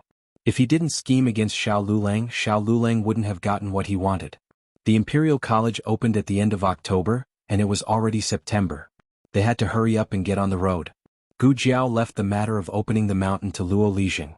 Although Luo Lijing didn't study much, he could still read. Moreover, his son had passed the Imperial College examination, so he could understand the drawings and plans left by Gu Jiao. There wasn't anything valuable in the house. They only had Liolang's books. Xuaningxiang said that she would help take care of them. "Oh right, Gowa's second uncle is also in Beijing. If you go there, help me meet him. I'll bring something to him." "Okay." Gu Jiao agreed. Xiao Lulang went to Tianxiang Academy and the private school to apply for the withdrawal of his 3 younger brothers. Gu Yan didn't like to go to school, so he was happy to be able to withdraw. Gu Xiaoshen went to the academy to learn how to carve characters on wood. In fact, he could learn from little Jing Kong. As for little Jing Kong with his level, he couldn't find a suitable class in the private school. If he wanted to skip a grade, he would be in the class that specialized in the Imperial College examination. The Imperial College had a preliminary class, and there were many young geniuses in the preliminary class. Xiao Lulang felt that little Jing Kong was more suitable. Xiao Lulang also went to greet Dean Li. Dean Li had mixed feelings. He hoped that Xiao Lulang could go to Beijing for the Imperial College examination every day, but when he really went, he suddenly felt very reluctant. He sighed. "Forget it. No matter where you go, you'll always be my disciple." Xiao Lulang wanted to say something but stopped. "I'm afraid you won't be able to become my disciple for the rest of your life. Speaking of which, I should have had a younger brother in Beijing." Dean Li suddenly said, "Unfortunately, he died young. I didn't even have the chance to see him." Xiao Lulang glanced at him indifferently. He walked out of Zhongheng Hall and sneezed loudly.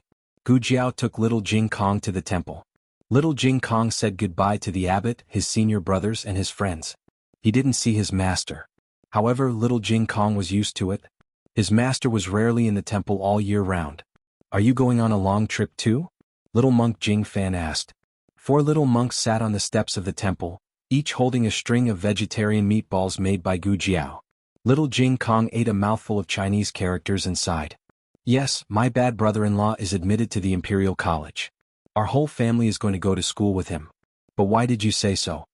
Jing Fan smiled and said, because we're going on a long trip too. The abbot is going to take us to the Dharma conference.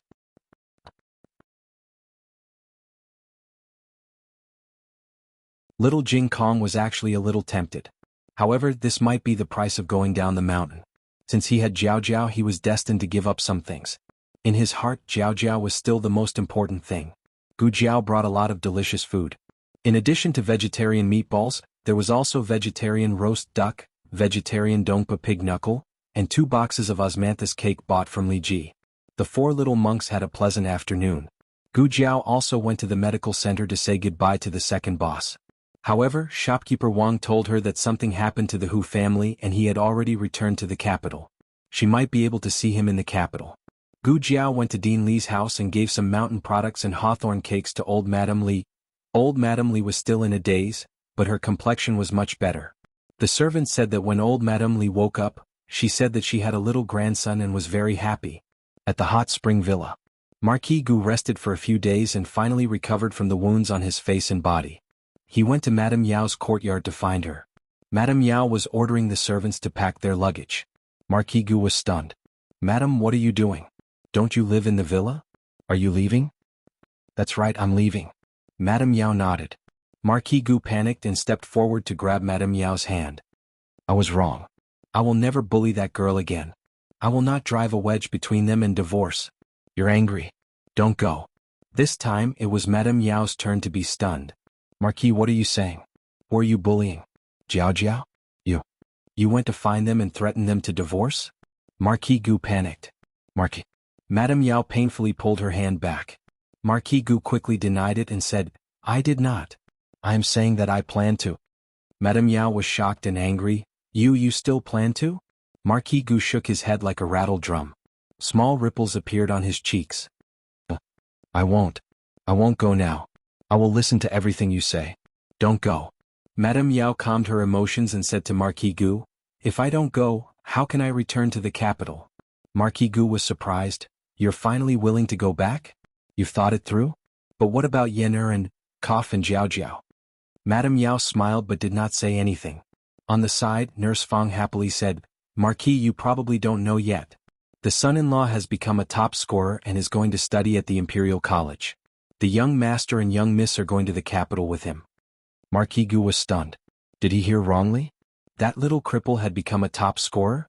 He had just scolded him for being useless, and he had become a top scorer in front of him? What was the meaning of this? Was she here to slap him in the face? Marquis Gu pursed his lips. He was just a top scorer from a small provincial capital. How great was that?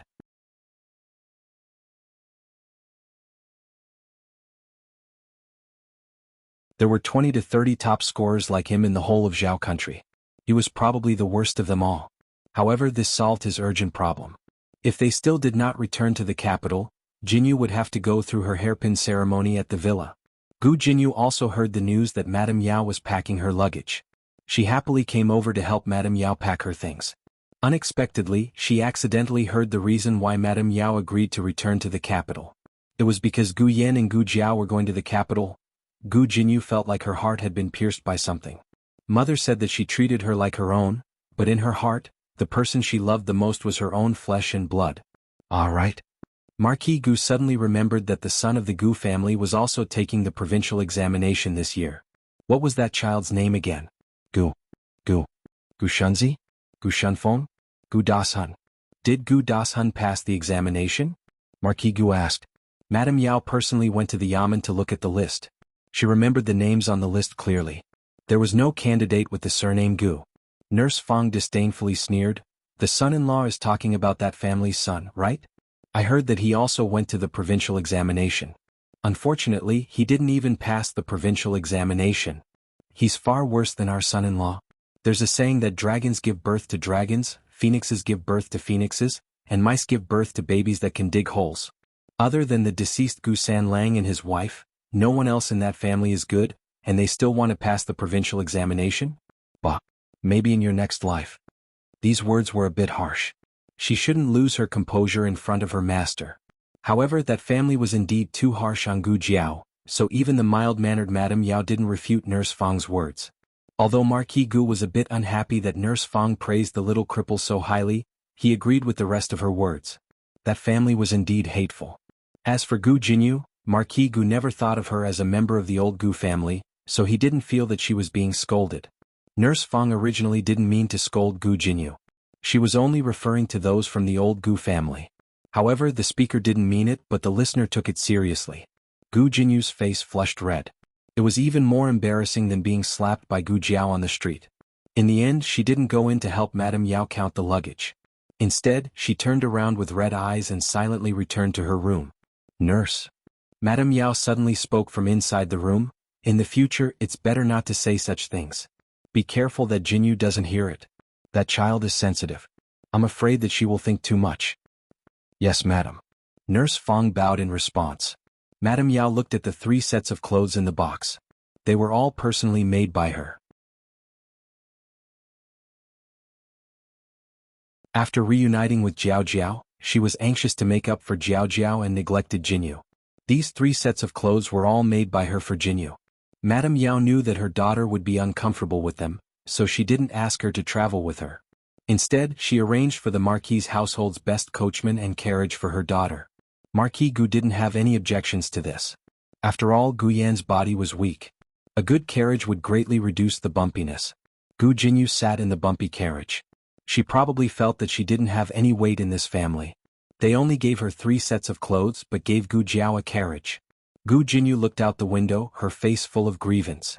On a sunny morning, Gu Jiao, Xiao Lulang, and the others set foot on the road to the capital. The weather was still beautiful. After a long journey of more than a month, the group arrived at the capital. Feng Lin did not travel with them. He wanted to make a trip home and took the water route. Feng Lin's travel permit was in Xiao Yulang's hands. Great Aunt and Little Jing Kong were registered on his travel permit. He was a supervisor of the Imperial College and could enter the capital with the admission document. Gu Jiao and Gu Xiaoshan were registered on Xiao Yulang's travel permit. This kind of school district travel permit was different from ordinary travel permits. One could bring along family members but only 2 at most. As for Gu Yin and the coachman, they were originally from the capital. It was still early when they entered the capital. They first went to the nearest relay station to rest and feed the horses. At the same time, they also inquired about the residences in the capital. On the way, Gu Jiao and Xiao Lulang had discussed it. They would try to live near the Imperial College so that it would be convenient for him to attend school. They had used some silver to open the mountain. Now they only had 1,000 taels left. 1,000 taels could buy a few houses in the town, but it was not enough in the capital. The best way was to rent. They were lucky that the relay station happened to have a broker. A broker, also known as a guarantor, was similar to the intermediary in Gu Jiao's previous life. They were registered in the Yamen and could buy and sell servants, property, and animals reasonably. The guarantor's surname was Zhang. He was a young man in his early 30s. When Zhang Bao heard that they were going to the Imperial College to attend school, he immediately cupped his hands and showed a respectful expression. So you are a supervisor of the Imperial College. Then I will help you. Don't worry. Whichever area you like, I will sell it to you at the lowest price. Gu Jiao was not familiar with the capital. Xiao Lulang told her the approximate location of the Imperial College. It was at the northeast corner of the intersection of Chang'an Avenue and Xuanwu Avenue. It was closer to Chang'an Avenue, but Chang'an Avenue was a commercial street and was very congested. So in fact both streets were similar. Zhang Bao was surprised. Little brother, have you been to the capital before? Are you very familiar with the capital?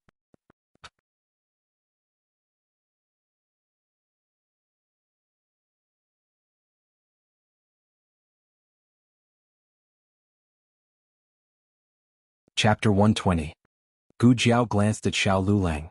Xiao Yulang's expression did not change as he said, I heard the dean of our academy mention it. Gu Jiao said to Zhang Bao, my husband's dean lived in the capital for more than 10 years. Zhang Bao suddenly understood, ah, so that's how it is. Gu Jiao said, are there any houses on these 2 streets? Ah, there are. Zhang Bao looked at the 2 of them. Their clothes were very simple. Although one of them was a supervisor of the Imperial College, he was a cripple. The other had an extraordinary temperament, but his face was damaged. These 2 didn't have much money, right? Zhang Bao smiled and said, do you want a house with a single entrance or a house with 2 entrances? Gu Jiao thought for a moment and said, we need at least 5 houses. Then it'll have to be 2 or 3 houses. Zhang Bao smiled, houses with 2 or 3 houses are not cheap. A house with 2 houses costs at least 10 taels a month, and a house with 3 houses costs 20 taels. In the countryside, 10 taels was enough to feed a large family for a year or 2. However, this was the capital where every inch of land was worth its weight in gold. Gu Jiao thought about it and understood. Gu Jiao suggested going out to take a look. No matter how Zhang Bao looked at them, they didn't look like they could afford it. He was worried that he would make a wasted trip. Although they were supervisors of the Imperial College, was there a shortage of supervisors in the capital? The capital was a place where a falling plaque could kill 3 officials.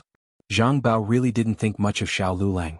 However, he hadn't opened for business for several days. Since he had nothing to do, he decided to take the 2 of them. Gu Jiao and Xiao Lulang looked at more than 10 houses. There were 2 and 3 houses, but they were not satisfied with any of them. The 2 of them returned to the relay station. Zhang Bao followed them. Do you want to decide today? If it's any later, the students from all over the country who are coming to the capital for the exam will arrive.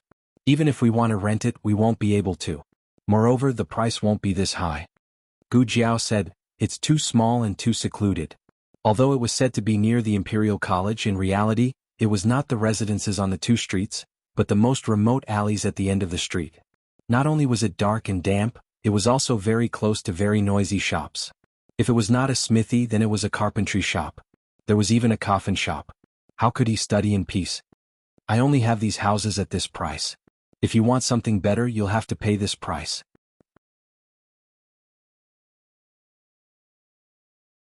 Zhang Bao gestured. 30 taels? Gu Jiao asked. A house, Zhang Bao said. The first entry cost 30 taels of silver, not to mention the second and third entry. It seemed that regardless of the dynasty, the school district housing was extremely expensive. Alas. Zhang Bao sighed and said, all right, I'll just tell you the truth.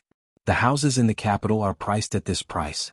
The good locations and good houses have already been bought by the nobles in the capital. Those nobles don't lack money, so they won't rent out their houses. Even if you change 100 guarantors, you'll only be able to rent those houses just now. Gu Jiao asked, didn't you say that there are good houses, just that the price is higher? Zhang Bao smiled and said, there's a house with 3 entrances, 100 taels a month. Gu Jiao frowned, what house costs 100 taels? Zhang Bao gestured, it's diagonally opposite the Imperial College, walk 500 steps. The house where the young Marquis of Jiaodu and the young Chancellor once lived. Xiao Yulong's mouth twitched. When did he live there? Zhang Bao slammed the table and said, he lived there. If you live there, you'll be able to bask in his auspicious aura and pass every exam. Xiao Lulang said indifferently, he didn't live there. Zhang Bao rolled up his sleeves, how do you know he didn't live there? You're not him. This price is high, at most 30 taels. Xiao Lulang said indifferently. Of course, Zhang Bao knew that his price was high. In the past, he could buy a house with 30 taels, but wasn't the Imperial College about to reopen? The area was expensive again. He was sure that the lowest price was 50 taels. If this family wasn't willing, he would find someone else. He didn't believe that he couldn't rent out a house near the Imperial College. Jiao Jiao, what are you doing? Little Jing Kong woke up from his afternoon nap. He rubbed his eyes and came to the lobby of the courier station to look for Gu Jiao. Gu Jiao carried him over and rubbed his little head. His hair had grown out a little. He wasn't bald anymore but had a buzz cut. We're looking for a place to stay. Gu Jiao said, did you sleep well? Yes, where are we going to stay? Little Jing Kong leaned in Gu Jiao's arms and enjoyed her rubbing his little head. I don't know yet. Gu Jiao shook her head. Little Jing Kong looked at the drawings on the table and asked, what are these? Zhang Bao smiled and said, these are house deeds. He was worried that the child would break his things, so he quickly put away the house deeds. Little Jing Kong said, I have this too. The 3 of them were stunned.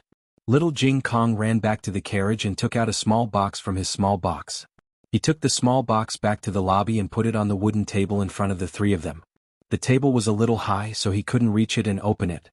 "Let me do it." Gu Jiao reached out her hand.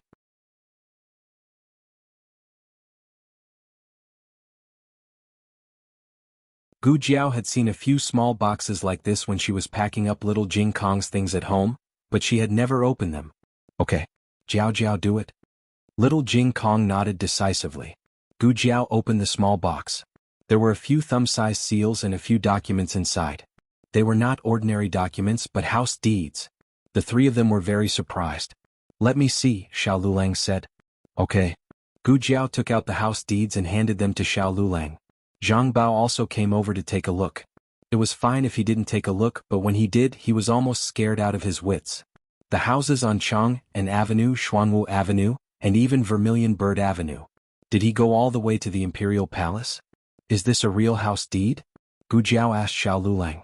"It's real," Xiao Lulang said. "Jing Kong's name is written on the house deed, so it's his house deed." Gu Jiao looked at little Jing Kong in her arms. "How did you get these?" Little Jing Kong looked at the house deeds in Xiao Yulong's hands, counted with his fingers and said, "Jiao Jiao, are you talking about these papers?" "Master gave them to me. He gives me one every year on my birthday. I have celebrated 3 birthdays in total, so there are 3 of them." Gu Jiao, Xiao Lulang, Zhang Bao. Gu Jiao suddenly couldn't look at the big box of junk in little Jing Kong's eyes. The locations of the 3 houses were better than the previous one. Zhang Bao was just bragging that the house that cost 100 taels of silver was diagonally opposite the Imperial College. It was 500 steps away from the Imperial College, but in reality, it was more than 1,000 steps away. The house that little Jing Kong's master gave him was much closer to the Imperial College. After walking out of the alley, the Imperial College was just around the corner. Zhang Bao had lived for more than 30 years, but this was the first time he made a mistake. He was dressed like a country bumpkin and bought 3 big houses at once. The house on Vermilion Bird Avenue was difficult to buy, as almost all the people who lived there were relatives of the emperor.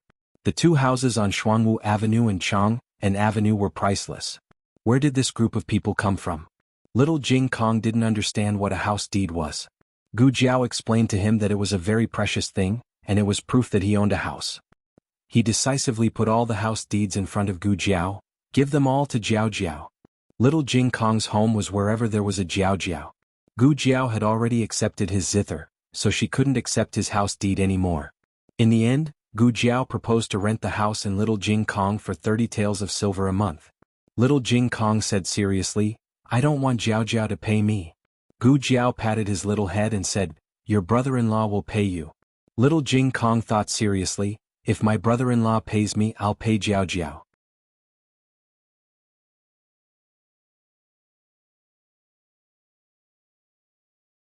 There's nothing wrong with that.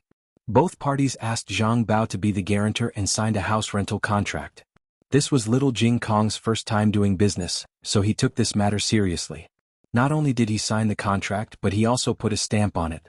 The premium was 30% of the first month's rent, which was 9 taels of silver. This was a lifetime guarantee, and he had to come to the site to terminate the contract after the lease ended. "We'll pay half of the premium," Zhang Bao said with a smile. "Do you have any money?" Xiao Lulang looked at little Jing Kong calmly. Little Jing Kong was in a dilemma. He didn't have any money. This was a story that was even sadder than sad. But soon he thought of a solution. "I'll deduct it from your first month's rent." Xiao Lulang was annoyed and amused at the same time. The little monk was quite smart in business. It was a 2-section house with a front yard. There were some bamboos planted in the yard. There were 2 rooms in the first row, a study room and a kitchen. After passing through the hall, there was a backyard. There was an osmanthus tree in the backyard, and behind the osmanthus tree were 3 rooms. Just like when they were in the village, little Jing Kong and Xiao Lulang shared a room, and the rest of them each had their own room. The house wasn't very big, but it had good lighting. Most importantly, it was not only close to the Imperial College, but also to several private schools. This undoubtedly solved the problem of Gu Yan and the rest of them going to school. Hearing that they still had to go to school, Gu Yan and Gu Shaoshan were a little dumbfounded. Didn't we drop out of school?" the 2 asked in unison. Gu Jiao opened a suitcase and said, "We did drop out in the county town, but we have to continue after coming to the capital. You are still young, what are you going to do if you don't go to school?" The two's faces were ashen. They were happy all the way, but were they happy for nothing? Also, what do you mean by we are still young? You don't seem to be old either. The furniture in the house was complete, but it had accumulated a lot of dust due to the lack of people living in it for a long time. The few of them simply cleaned up the few rooms and moved in first. The courtyard and the kitchen would be slowly cleaned up later. The pots and pans would also be bought tomorrow morning. Dinner was steamed buns bought from outside, and they ate them with the pickled vegetables brought by Gu Jiao. The capital was colder than the county town. Gu Jiao could already feel the coldness of the winter moon on an October night. This was not like the countryside where they could go to the mountains to chop firewood. They had to go to the market to buy firewood and charcoal. Everyone was exhausted from the bumpy journey. When they returned to their rooms, they fell asleep. Little Jing Kong was lying on his back next to Xiao Lulang, snoring evenly. Xiao Lulang was not sleepy at all. He finally returned here. Hing, Teacher Zhuang's class is too difficult. Let's go out and play, okay? Hing, this little rabbit is injured. Let's bring it home, okay? Hing, I want to eat dates. Can you go to the tree and pick them for me? Hing, can you go and buy osmanthus cake for me? Hing, can you die for me?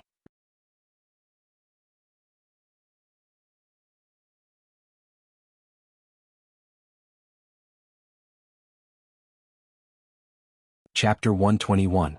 Gu Jiao woke up before dawn. After washing up, she went to feed the chickens and little Jing Kong. The chicks had grown into big chickens and would occasionally crow. If no one woke up, they would stop crowing. There was a small market nearby. It was in a different direction from the Imperial College, so it was faster to walk there. Gu Jiao carried her basket and went to the small market. Steamed buns, fresh and delicious steamed buns, a hawker shouted. Gu Jiao walked over and asked, "How much is one steamed bun?"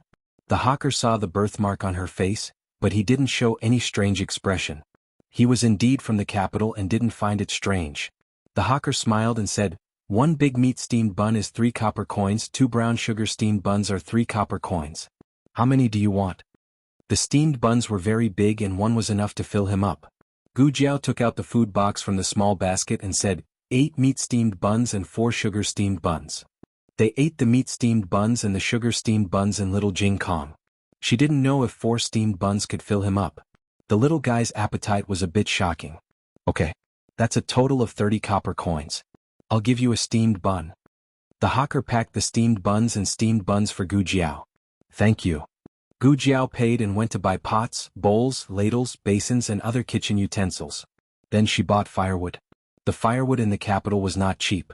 A bundle of firewood cost 10 copper coins. According to their firewood burning speed, they could burn for about 2 to 3 days. Gu Jiao asked for 2 bundles of firewood and asked how much charcoal was sold. The hawker selling firewood said, "Do you want black charcoal or silver charcoal? Black charcoal is 5 copper coins per caddy and silver charcoal is 20 copper coins per caddy." "Silver charcoal is so expensive?" The hawker selling firewood laughed and said, "Silver charcoal is very useful." This was the truth. Black charcoal was not only not resistant to burning, but it was also very smoky. In comparison, silver charcoal was more resistant to burning and didn't smoke. In the end, Gu Jiao bought 100 caddy of silver charcoal for 17 copper coins per caddy. The peddler drove the mule cart and personally delivered the firewood and silver charcoal to the door. Xiao Lulang had already woken up and cleaned the kitchen. He was now cleaning the backyard. His movements were very light and did not wake anyone up. "Morning," Gu Jiao greeted. "Morning." Xiao Lulang nodded. Gu Jiao directly asked the peddler to move the firewood and silver charcoal to the kitchen. After the peddler left, Gu Jiao walked over and took the broom from Xiao Yulang's hand. "I'll do it. You go and tidy up the box."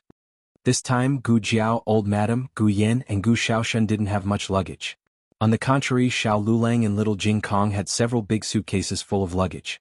Xiao Lulang mainly brought books, while little Jing Kong brought back things from the temple. Of course, there were also his 7 chicks. "Okay." Xiao Lulang turned around and went to the study. After a while, Gu Jiao brought 2 steaming big meat buns to him. "You eat first. I'll cook some millet porridge." "Have you eaten?" Xiao Lulang stopped her. "Not yet." Gu Jiao shook her head. She wanted to say that she could eat while she was cooking the porridge. Unexpectedly, Xiao Lulang pushed the plate forward and said, "Then let's eat together." Gu Jiao thought for a while and said, "Okay." Since there were more people in the family, the two hadn't eaten alone for a long time. The last time was at the inn in town, but that was more than half a year ago. The two sat face to face as if they had returned to the early days. Gu Jiao laughed. "What are you laughing at?" Xiao Luleng asked. Gu Jiao held the big meat bun in her hand and said, "I'm laughing at the first time I asked you to eat. Did you think that I poisoned it and didn't dare to eat it?" "I didn't," Xiao Luleng flatly denied. Gu Jiao suddenly leaned over and stared at his handsome face. "Now you're not afraid that I poisoned it? Is it because you trust me too much?" While Gu Jiao was feeling complacent, she saw Xiao Luleng looking at the bun in his hand with a complicated expression. Then he took Gu Jiao's bun and gave his bun to Gu Jiao. Gu Jiao was speechless. After the two finished eating breakfast, the rest of the family was still asleep. Xiao Luleng had to report to the Imperial College. Gu Jiao estimated that they would sleep until noon, so she sent Xiao Luleng to the Imperial College. The Imperial College officially started school in late October. Nowadays there were many supervisors coming to report. Some were from the capital, while others like Xiao Luleng had come from other places. The regular supervisors of the Imperial College didn't need to pay tuition. All expenses were paid by the Imperial Court, including the supervisors' dormitories and meals. These were all paid for by the Imperial Court. Xiao Luleng could go back today after reporting to the Academic Affairs Office. Of course, if he wanted, he could stay at the Imperial College to study. The Imperial College had the largest library in the entire Zhao Kingdom. Otherwise, it wouldn't have become the holy land that all scholars dreamed of. Gu Jiao was waiting for him outside the Imperial College. Gu Jiao felt that the heavy traffic in front of her was very refreshing. So this was the capital. It was really different from the county town. The roads were much wider and several carriages would pass by from time to time. Most of the girls on the road were wearing veils. There were very few girls like Gu Jiao who showed their faces in public. Gu Jiao was engrossed in watching when the crowd suddenly surged in one direction. Everyone stood on both sides of the street and looked in one direction. Gu Jiao wasn't standing far from the street. She was pushed to the side and someone stepped on her foot. I'm sorry. The culprit hurriedly apologized to Gu Jiao. It was a boy dressed as a scholar, but whether it was her appearance or her deliberately lowered voice, it was clear that she was a girl. His features were delicate and pretty. "I'm really sorry. I didn't do it on purpose." The girl dressed as a boy cupped her hands and bowed to Gu Jiao. Gu Jiao didn't take it to heart. She moved back to give way. However, the people behind her didn't give her a chance to move. She was stuck in the middle of the crowd and couldn't move forward or backward. The little scholar kept trying to squeeze forward, but she was too weak and couldn't get to the front. She gave up resisting and wiped the sweat from her forehead. She asked Gu Jiao, "Miss, what happened to your face?" Gu Jiao calmly said, "Birthmark." The little scholar hurriedly covered her mouth. "I thought it was rouge." I'm sorry." Gu Jiao didn't care about her unintentional offense. She felt apologetic. It was bad enough that she bumped into her, but she also stepped on her foot and said the wrong words that poked her sore spot. There wasn't a day that she didn't offend people. The little scholar looked at Gu Jiao and said, "Miss, you're not from the capital, right? Your accent doesn't sound like it." Gu Jiao replied, "Yes." The little scholar continued, "Did you also come here to see the crown prince consort?" Gu Jiao asked strangely, "What consort?" The little scholar's almond eyes widened. "The crown prince consort? You came here so early because you heard that the crown prince consort came back from praying and was going to pass by the directorate, right?" Gu Jiao shook her head. "I don't know the crown prince consort. I don't want to see her." The little scholar took a cold breath. Who came to see her because they know her? Can common people like us know the crown prince consort? Don't we all want to see her from afar because we heard of her and admire her? Gu Jiao said seriously, "I have never heard of her and don't admire her." "Are you from the Zhao Kingdom? You have never heard of the crown prince consort?" The little scholar's voice was unusually loud and caused the people in the surroundings to look at them. Everyone looked at Gu Jiao in disbelief. Clearly, like the little scholar, they found it strange that there was someone in the world who didn't know the crown prince consort of the Zhao Kingdom. As they spoke, someone in the crowd suddenly shouted, "The crown prince consort is here! The crown prince consort is here!" Following his exchange, the crowd became restless. Hundreds of imperial guards came on iron hooves. They formed an enormous formation and surrounded the crown prince consort's carriage. The common people didn't even see how many wheels the carriage had before the imperial guards escorted the crown prince consort's ceremonial procession down the street. The crowd dispersed. The little scholar looked at the disappearing figures of the imperial guards and stomped his feet in anger. I wasn't looking. Was it easy for me to come out? What a waste of waking up so early. Leaving the dense crowd, Gu Jiao sighed in relief. She really wasn't used to being so close to strangers. The little scholar saw that Gu Jiao wasn't upset or angry at all and asked curiously, "You really didn't come to see the crown prince consort?" Gu Jiao said calmly, "I said I wasn't." The little scholar asked, "Why?" Gu Jiao said, "I also said that." The little scholar said, "You really haven't heard of her?" Gu Jiao looked speechlessly at him. The crown prince consort was the person that the little scholar admired the most. He would not allow anyone in the world to not hear of her. The little scholar explained to Gu Jiao seriously, "Do you know who the crown prince consort is? She is the most outstanding woman in the entire Zhao kingdom. There is no man in the world that doesn't like her, no woman that doesn't envy her. Do you know the great scholar of the Zhuang family, Zhuang Xianji? He was once the crown prince consort's teacher. Do you know who went to school with him? The young Marquis of Zhaodu." Gu Jiao looked calmly at him. The little scholar exploded. "No way? Don't tell me you also don't know who the young Marquis of Zhaodu is." "The young Marquis? The young Chancellor?" Gu Jiao thought for a moment. "Oh, I've heard of him. It was a long time ago. Young Master Qin got a painting from somewhere and said it was the young Marquis calligraphy, but Xiao Lulang said it wasn't." This was the only time she had heard of the young Marquis of Zhaodu. The little scholar slapped his forehead. Oh my God, did you jump out of a rock? How can you not know the young Marquis and the crown prince consort? One of them was the #1 genius of Zhao Kingdom and the other was the #1 genius of Zhao Kingdom. They were childhood sweethearts and even had an engagement. After the young Marquis died, the crown prince consort kept her chastity for him for 3 years. This year, she accepted the emperor's bestowment of marriage and married the crown prince. You actually haven't heard of such a legendary event?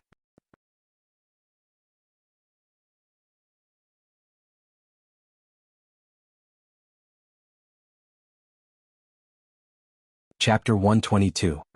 Gu Jiao hadn't heard of it before and she wasn't interested either. However, Xiao Lulang hadn't come out yet, so she had no choice but to wait on the spot and listen to the little girl's chatter for a while. Xiao Lulang went to the directorate's Mingxian Hall. He didn't need anyone to lead the way as he was familiar with the place. His walking stick attracted the attention of many supervisors. He straightened his back and calmly walked past a bunch of strange gazes. Mingxian Hall was the directorate's academic affairs office. Every day there would be supervisors and supervisors coming here to wait for supervisors from all over the country to report.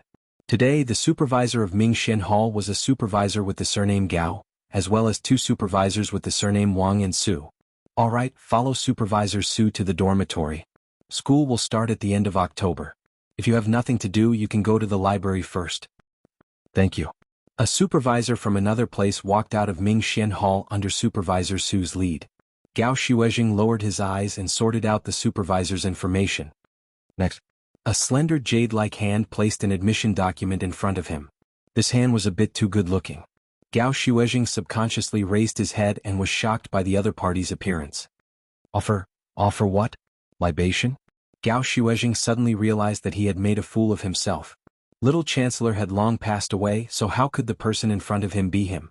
It was just that they looked too similar at first glance, which caused him to lose his composure. However, upon closer inspection they didn't look alike. The young Chancellor was a gentle youth. His eyes were always filled with a smile that made people feel like they were bathing in the spring breeze. Furthermore, there was a mole under his right eye.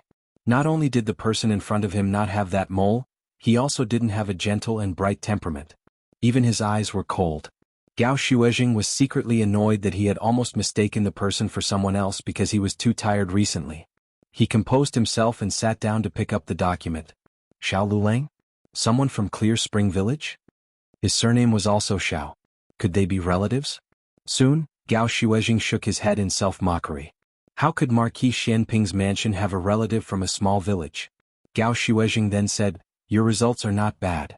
You're a top scorer from Yu Prefecture, and was directly recruited. School will officially start on the 27th of October. Once school starts, you'll be assigned to different classes.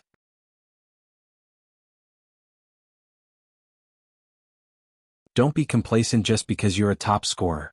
There are many top scorers in the Imperial College, and you'll soon realize that you're just one of them. Don't run around for the time being. Go to the library and read more books, understand? Although he had said those words to deal a blow to Xiao Lulang, he had not said so much to the person who had recommended him. It was obvious that he had his eye on the top scorer. However, he had seen a lot of things. Many people who were number one in their local area were immediately defeated when they came to the Imperial College. He still hoped to give the other party a warning. After all, it was not easy for a small village to produce a top scorer. Gao Xuejing wanted to arrange for Xiao Lulang to stay in the same dormitory as the other top scorers, but was rejected by Xiao Lulang. "I'll stay outside." What? Gao Xuejing was puzzled. "The dormitory won't charge you any money.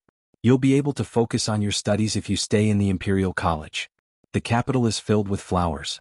A poor kid like you who hasn't seen much of the world will easily be led astray." Gao Xuejing had a sharp tongue. If not, he would not have remained a small official in the Imperial College for so long.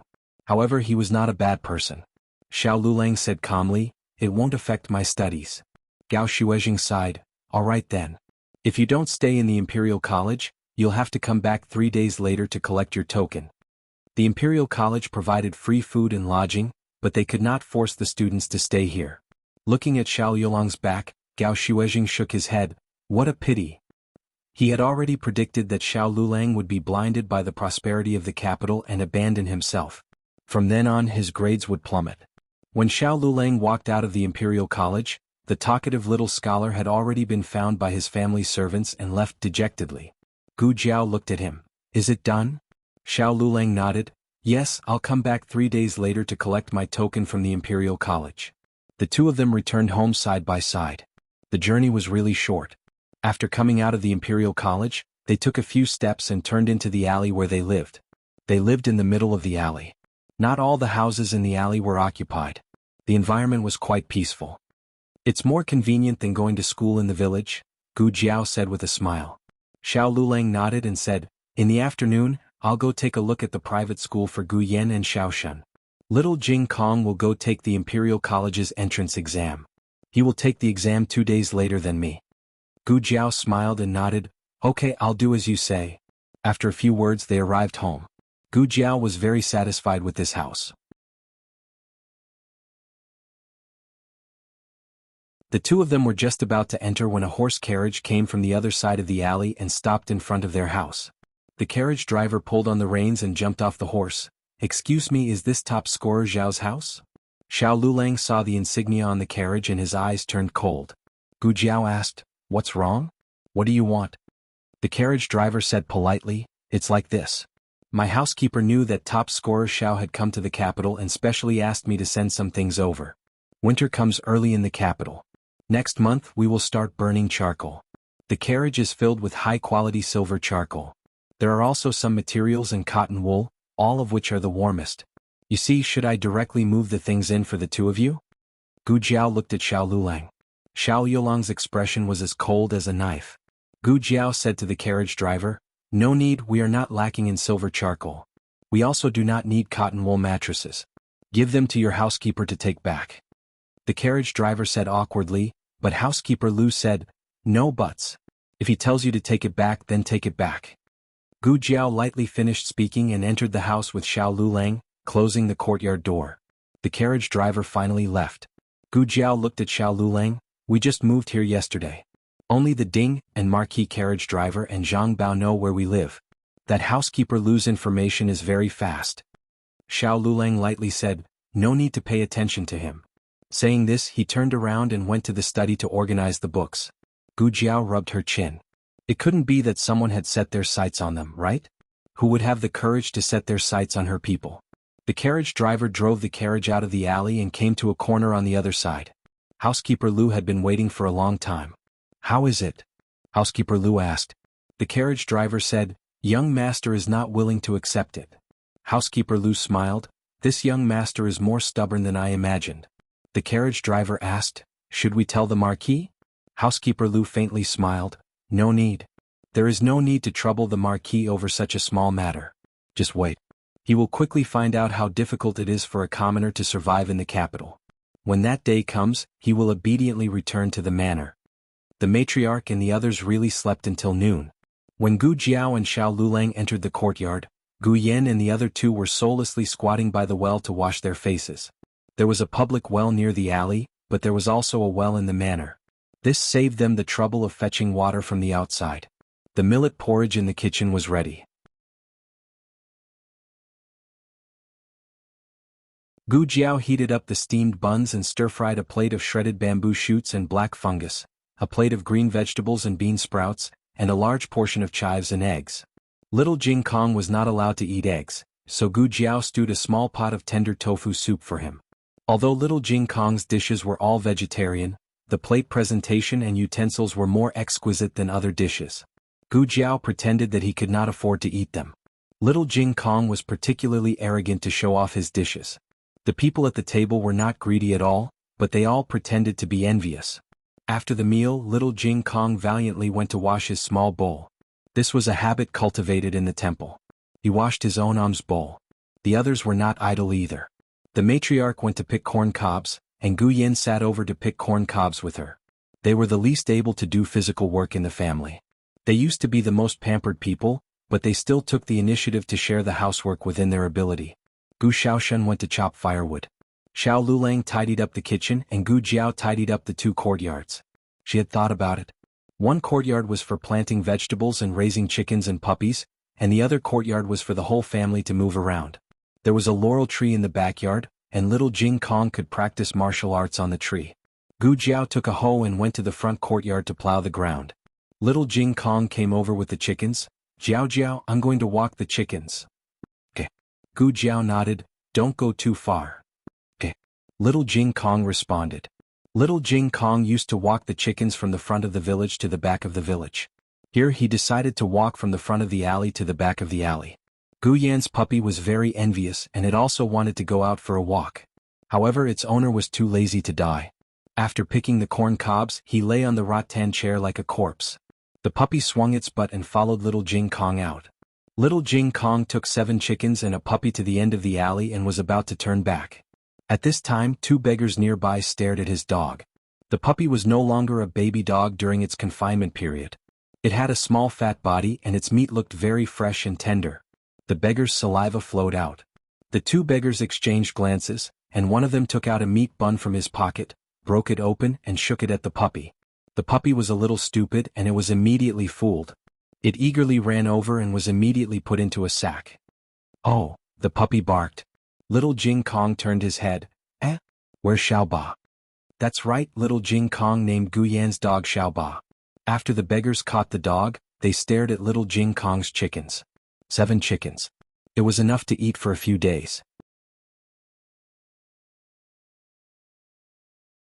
The beggars used the same trick to lure the chickens with big meat buns, but the 7 chickens didn't move. The 2 beggars simply grabbed the chickens with their hands. Little Jing Kong was only a 3-year-old child, so no one paid any attention to him. Even more so, no one paid any attention to the 7 half-grown chickens. But when the 2 beggars rushed over, the 7 chickens suddenly flapped their wings and jumped up. They were no longer little chicks that couldn't even jump over the threshold. They could jump as high as half a person, and it was only because the 2 beggars were short. The 7 chicks jumped onto their shoulders and pecked at their heads. Ah! The 2 beggars let out a miserable cry. The sack containing the puppy fell from one of the beggars. Little Jing Kong walked over and opened the sack. Xiaoba. Xiaoba was angry that the beggars put a sack over his head, so it decided to fight back. Xiaoba opened its big mouth and bit down. Woo! It bit its own tail. Little Jing Kong covered his eyes. He couldn't bear to see it. The 2 beggars fell to the ground after being pecked by the 7 chickens and they ran away. The 7 chickens fluttered their wings and chased after them. They chased them for half a street until Little Jing Kong called them. Only then did they come back valiantly and spiritedly. However, just as they were crossing the street, a carriage sped past. The 6 carriages in front of them all stopped. Only Little 7 did not stop the carriage. Little Jing Kong ran over with his short legs. The coachman might not notice a chicken, but he could still see a child. The horse carriage was too fast and it was too late to tighten the reins. Seeing that the child's belly was about to be trampled by the horse's hooves, a long whip came, wrapped around Little Jing Kong and pulled him out of the carriage. The coachman breathed a sigh of relief and continued to move forward. Little Jing Kong was dizzy, and when he came back to his senses, he was sitting in a cold and broad embrace. He looked at the ground. It's so high. The man was sitting on a tall horse, wearing a black brocade robe, holding the reins with one hand and the whip with the other. He held little Jing Kong in his arms with the other hand. Little Jing Kong blinked his big eyes and looked at him. Thank you. The man looked at the chicken in his arms and said coldly, It's just a chicken. Don't do that again. It's called Little Chi. Little Jing Kong handed the chicken to the man. Where are your parents? The man asked. Little Jing Kong didn't have parents. He was abandoned in the temple when he was a few months old, but Jiao Jiao had parents. He thought for a while. My parents passed away. Orphan. The man frowned. Little Jing Kong shook his head like a rattledrum. I have a Jiao Jiao. The man asked, Where do you live? Little Jing Kong pointed, There. The man sent little Jing Kong home. Gu Yan and the others were in the backyard and Gu Jiao was in the front yard. She had just finished plowing the ground and was using the firewood that Gu Xiaoshan chopped to make a fence. She was wearing the clothes that she used to work in the village and it was very simple. Jiao Jiao. I was almost hit by a horse carriage just now, and this big brother saved me. Little Jing Kong held the man's hand and walked into the yard. Gu Jiao put down the firewood in her hand and raised her sweaty head to look at the man. The man was tall and strong, and his facial features were cold and resolute. His aura was somewhat unapproachable. However, Gu Jiao didn't know if it was her illusion, but she felt that he looked familiar, as if she had seen him somewhere before.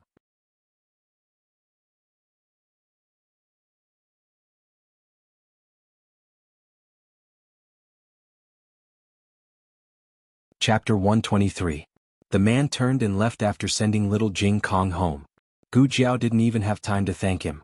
Gu Jiao asked little Jing Kong what happened. When she found out that he jumped out to save a chicken, Gu Jiao also felt that he shouldn't have done that. However, Gu Jiao was not in a hurry to express her opinion. Little Jing Kong frowned deeply and said, Big brother said that I shouldn't have done that. Does Jiao Jiao also think that I did wrong? Gu Jiao asked him, What do you think? Little Jing Kong puffed up his chest and said, I think I did the right thing. If I was the one in danger, Jiao Jiao would also jump out to save me. Great, he even used an idiom. Gu Jiao said, But have you ever thought that maybe little Chi doesn't need you to save it? Little Jing Kong didn't understand. Gu Jiao explained patiently, Little Chi is very sensitive and small. A horse's hoofs can't step on it easily, but a horse's hoofs can easily step on you.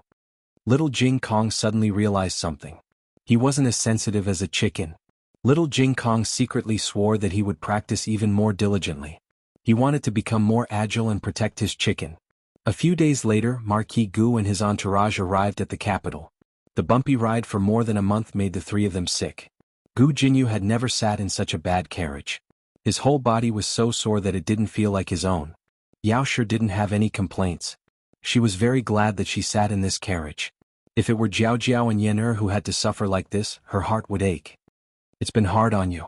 Yao Shi held Gu Jinyu's hand and said guiltily. Gu Jinyu said warmly, I'm fine. My younger brother's health is not good. He definitely won't be able to take such a jolt. I'm very happy that mother gave the carriage to elder sister and younger brother. Yao Shi patted Gu Jinyu's hand. You're so sensible. Marquis Gu helped Yao Shi and Gu Jinyu off the carriage. The servants in the manor were very happy to see the Marquis and Gu Jinyu, but they could not help but be shocked when they saw Yao Shi next to the Marquis. Yao Shi had lived in the villa for 10 years and had not returned to the manor even once. The male servants guarding the door did not recognize her at all. Marquis Gu said coldly, What are you standing there for? Hurry up and greet madam. The few of them looked at each other in dismay, then stepped forward and saluted in a daze. Greetings, madam? What madam? Did the Marquis have a mistress outside? Yao Shi had long passed the age where she would feel embarrassed over such a small offense. Also, she had been taking Jiao Jiao medication for the past half a year, so her mood and body were both very good.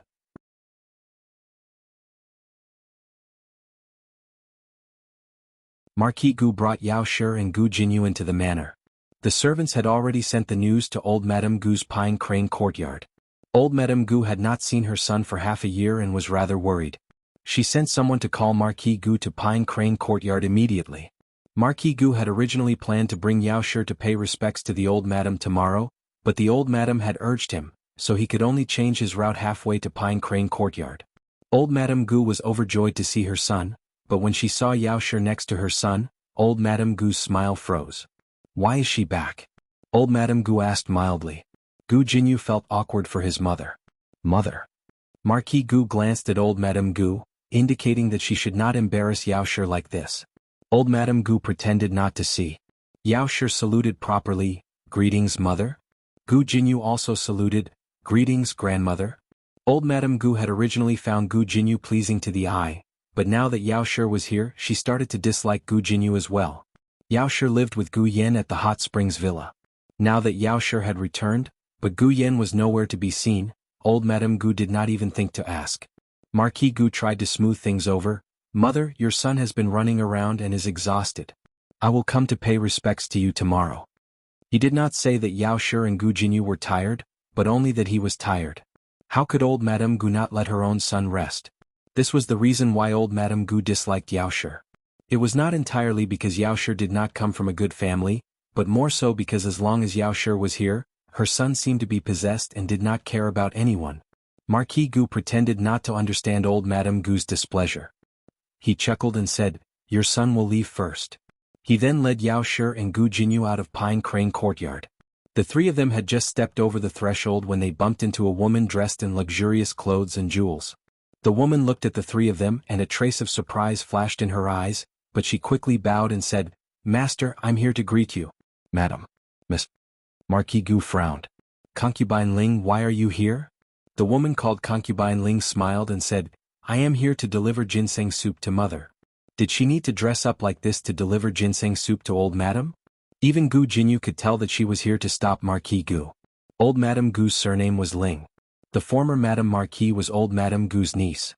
Concubine Ling was the former Madame Marquis' stepsister and could be considered old Madame Gu's niece. When Madame Ling died of illness, Marquis Gu married Yao Shi. Old Madame Gu was worried that Marquis Gu would not love his three sons with his ex-wife after he had a new lover, so she made the decision to take Concubine Ling as a concubine.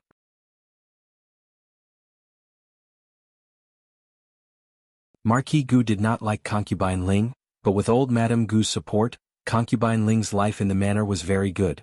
Especially after Yao Shi moved to the mountain villa with Gu Yan, Concubine Ling was about to become the official madam of the manor.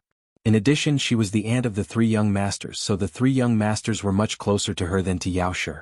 Then go send her off. Marquis Gu said faintly and left with Yao Shi. The next day, Yao Shi said that she was sick and did not go to pay respects to old Madame Gu. Nanny Fang advised Yao Shi, Madam, why do you have to do this? You should be thorough in your etiquette so that people won't gossip. Yao Shi smiled bitterly. No matter how thorough I am, there will always be people who will find fault with me. If I don't go, old madam will not be bothered by it.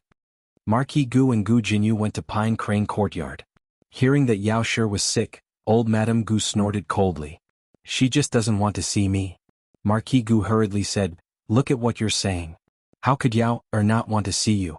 Look, these gifts were all personally prepared by her. She respects you the most in her heart.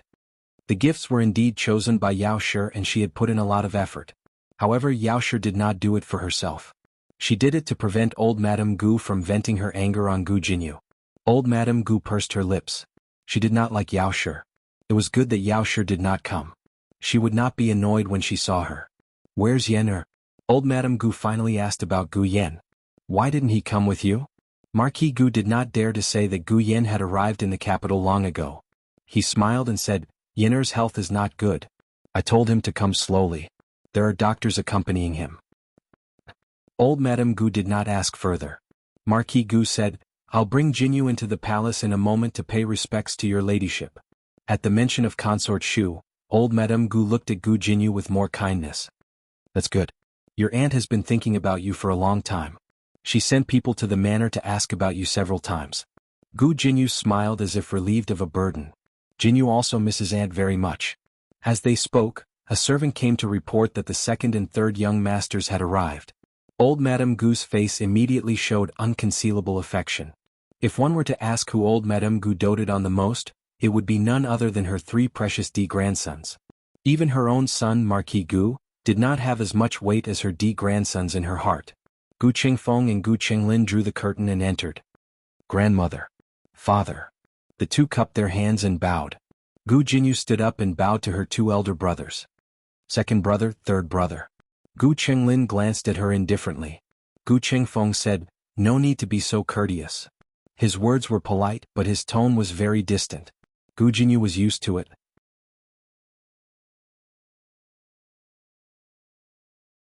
Her brothers did not target her, but her mother. As long as it was her mother's child, her brothers would not like them. "Where's your eldest brother? Why don't I see him?" Old Madame Gu asked. Gu Chengfeng said, "Eldest brother came back very late last night. He went to the army camp early in the morning." It was not easy to be the eldest grandson of Marquis Ding En Fu. He was the heir of the Marquis Fu. He shouldered the rise and fall of the Marquis Fu. It was harder than other children. Old Madame Gu's heart ached for her grandson, but she could not really drag him back from the army camp. Marquis Gu saw that it was about time to cut to the chase. He cleared his throat and said to old Madame Gu, "Mother, I have something to tell you." "What is it?" Old Madame Gu looked at him in confusion. Marquis Gu glanced at Gu Jinyu and took a deep breath. He said solemnly, "It's about the background of the two children." Gu Jiao tidied up the house for a few days and finally fixed up the two courtyards. She planted green onions, rapeseed and lettuce in the small vegetable garden. She also planted some peas at little Jing Kong's request. The small vegetable garden only took up half of the courtyard on the left side. Gu Jiao was thinking of building a grape trellis on the right side and planting some gourds. Next year she would plant some grapes and loofah during the sowing season. Xiao Lulang had already received the waist tag of the Imperial College and had also signed little Jing Kong up. The Imperial College was also divided into classes. According to their grades and age, they were divided into 4 classes: Heaven, Earth, Black and Yellow. Outside of these 4 classes, there was also a very special class that specially recruited talented children. It was somewhat similar to the prodigy class in Gu Jiao's previous life. This class was only opened a few years ago. Xiao Lulang had never attended it when he was young. Gu Jiao stopped cutting vegetables. "Wasn't the Imperial College closed for a few years? The elementary school isn't closed?" Xiao Lulang added some firewood to the stove. Strictly speaking, the elementary school of the Imperial College does not completely belong to the Imperial College. It is separated from the Imperial College by an alley. When His Majesty closed the Imperial College, he did not mention anything about the elementary school. The elementary school took advantage of this loophole and has been open ever since. The elementary school had been open for a few years. It should be quite experienced in teaching prodigies. Gu Jiao asked, "What's the entrance exam about?" Xiao Lulang said, "Based on the results of the exams in previous years, the main exam is literacy, scripture writing, and arithmetic." Gu Jiao hummed. "There's no problem with these small clearances." Xiao Lulang nodded.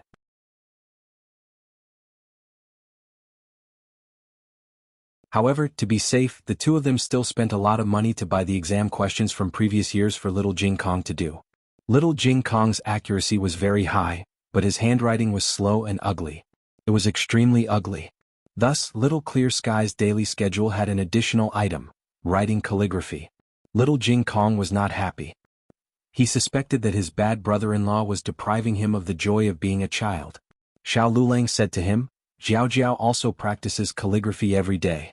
You two can practice together." Little Jing Kong happily agreed when he thought about being alone with Jiao Jiao. Gu Jiao had not dreamed for a long time. The last time she had a dream was before Xiao Lulang went to the provincial urban and rural examination. It had been 4 months since then. She had almost forgotten that she could dream. However, that night, when she returned to her room after practicing calligraphy with little Jing Kong, she soon fell into a strange dream. The reason why it was strange was because the person who appeared in her dream was neither Xiao Lulang nor herself. It was the man who saved little Jing Kong, whom she had almost forgotten. The man was wearing green armor and a blood-red cloak. He was sitting on a majestic warhorse. When the man passed by a secluded alley, he was ambushed. The assassins were all first-class masters. Even so, they were still no match for the man. Just when the man was about to win, one of the assassins suddenly threw out a child and stabbed the child with his sword. In order to save the child, the man's right arm was cut off by the assassin. The assassin's sword was highly poisonous. Although the man's life was saved, his right arm was crippled. Strictly speaking, this assassination had something to do with little Jing Kong. This group of assassins had been secretly watching the man for a long time. They did not dare to make a move until they accidentally saw the man giving birth to a defenseless child. They decided to do the same thing, which led to the subsequent assassination. When Gu Jiao woke up, she had a strange expression on her face. She was getting more and more confused about her dream. Could she dream of people who were not related to her? However, no matter what, he had saved little Jing Kong's life. Moreover, the assassination was inspired by him saving little Jing Kong. She could not sit back and do nothing. The assassination would take place tomorrow evening. As for the location, she remembered that there was a lucky cloud near where the man was assassinated.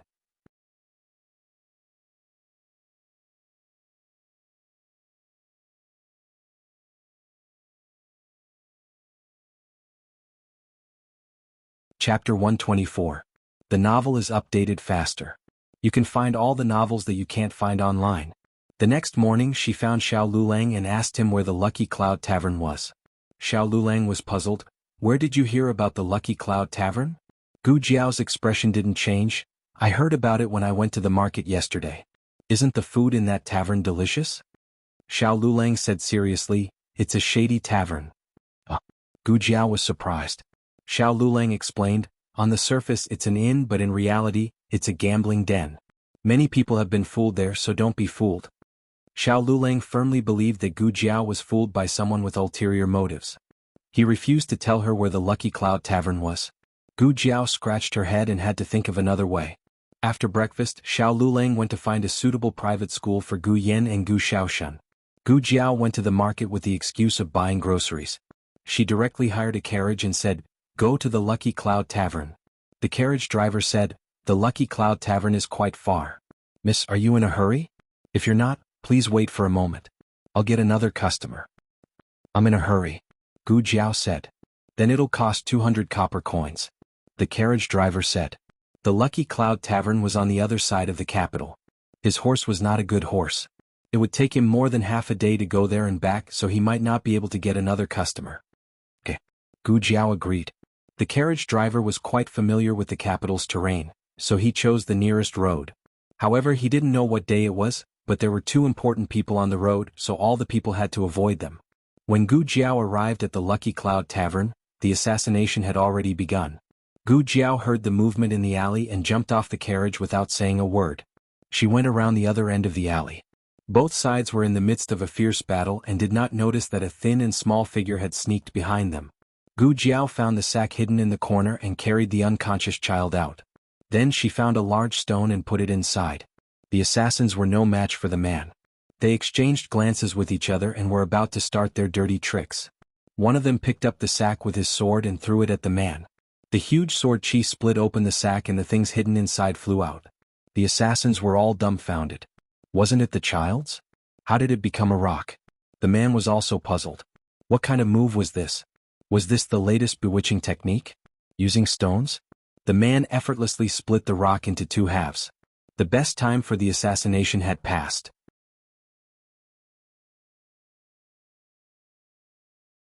The assassins knew that they had no chance to kill the man today, so they did not continue fighting. After a few feints, they ran away one after another. The man did not chase after them. He put away his sword and was about to get on his horse when his ears suddenly twitched. He looked at the alley warily and asked, "Who is it?" His five senses were too sharp for him to be discovered. Gu Jiao came out from behind the pillar with the unconscious child in her arms. "It's me." The man recognized Gu Jiao. "Why are you here?" Gu Jiao shrugged. The man's gaze fell on the child in her arms. At first glance, it looked like the little guy from the other day. However, when he looked closer, he realized that the child had a buzz cut. The child's hair was very long and tied up. Moreover, the child's appearance was not as cute as the little guy from the other day. The man pondered for a moment and thought of the stone that flew out of the sack. He seemed to remember that the assassins were also very surprised at that time. Could it be? The man looked at Gu Jiao and asked suspiciously, "Did you swap the child out?" "Yes." Gu Jiao did not deny it. "I happened to pass by and saw them with a child. So I followed them. Coincidentally, they were fighting with you, so I took the child out." She said it casually, but the man knew that the group of assassins were not ordinary. It was very difficult to follow them without being discovered. He looked at Gu Jiao with even more suspicion. "If I remember correctly, you live near the Imperial College. This place is in the east and the Imperial College is in the west. Why did you pass by here? What are you doing here?" Gu Jiao paused and looked at Shang Yun not far away. Gambling? The man was speechless. It was fine if she did not want to tell him. Of course, the man did not know that Gu Jiao came specially to save him. While the two of them were talking, the child's parents caught up with them. My son. My son. The woman burst into tears. Gu Jiao returned the child to her and said, he took a little knockout drug. It's not a big dose, so he'll be fine. He'll wake up when it's dark. Thank you, miss. Thank you, miss. The woman held the child and kowtowed to Gu Jiao. Her husband also knelt down and kowtowed. Gu Jiao looked at the man and said, you don't have to thank me. Thank him.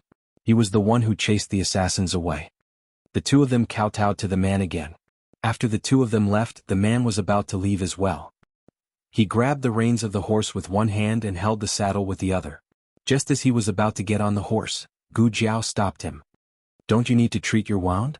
The man's eyes suddenly flashed with a trace of vigilance. He drew his sword and pressed it against Gu Jiao's neck.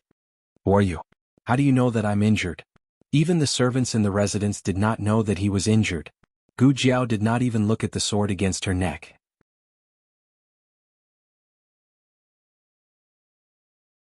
She just calmly glanced at the man's waist and said, you're bleeding. The man lowered his head to look. The clothes around his waist were soaked with blood and there was a large patch of red. Gu Jiao said, be careful of losing too much blood. This amount of blood, if it was a normal person, they would have already fainted. He had been fighting for a long time. Gu Jiao looked around. There was no one in the alley. She simply put down the small basket and took out a small medicine box. She said to the man, lift up your clothes and let me see. The man asked, what do you want to do? Gu Jiao lightly said, I'm going to stop your bleeding. The man knit his brows. Gu Jiao did not want to open the medicine box in front of him. She gave him a look and said, turn around and lift up your clothes. Are you a doctor? The man asked. Yes, I am.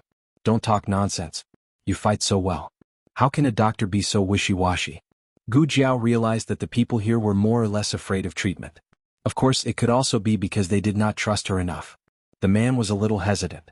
It was not that he did not trust Gu Jiao, but Gu Jiao was a woman. How could he lift up his clothes in front of a woman? Gu Jiao sighed. If he was not going to do it, then she would. She walked behind the man, took off his armor, and lifted up his shirt. The man did not react at all. It was just stitched up, right? Gu Jiao looked at the wound. It's torn. It needs to be stitched up again. The man's wound was stitched up by the medical officer in the military camp. Few doctors among the people were proficient in this kind of surgery. The man still had some doubts about Gu Jiao's medical skills.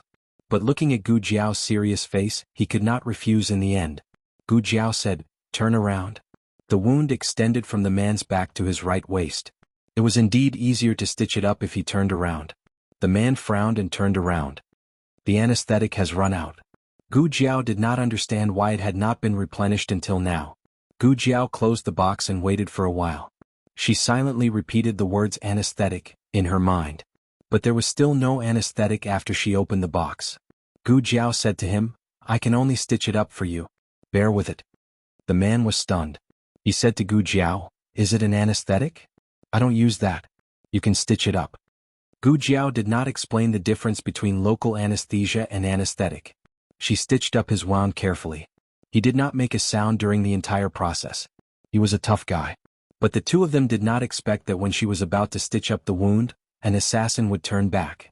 The assassin had a bow in his hand. He knocked 5 arrows in a row. The man did not have time to react. He turned around and protected Gu Jiao with his arms. He planned to use his body to take the arrows. He saw Gu Jiao's eyes.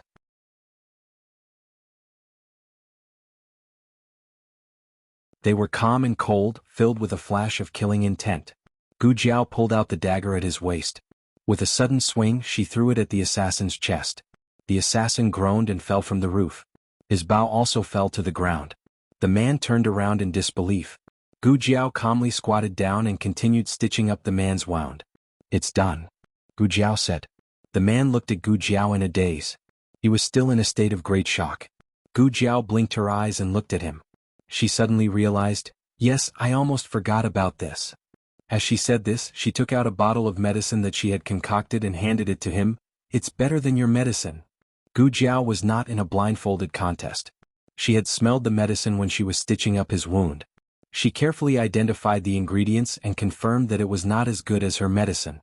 The man still had a look of disbelief. Was it not over yet? Gu Jiao looked at the assassin not far away. He's not dead.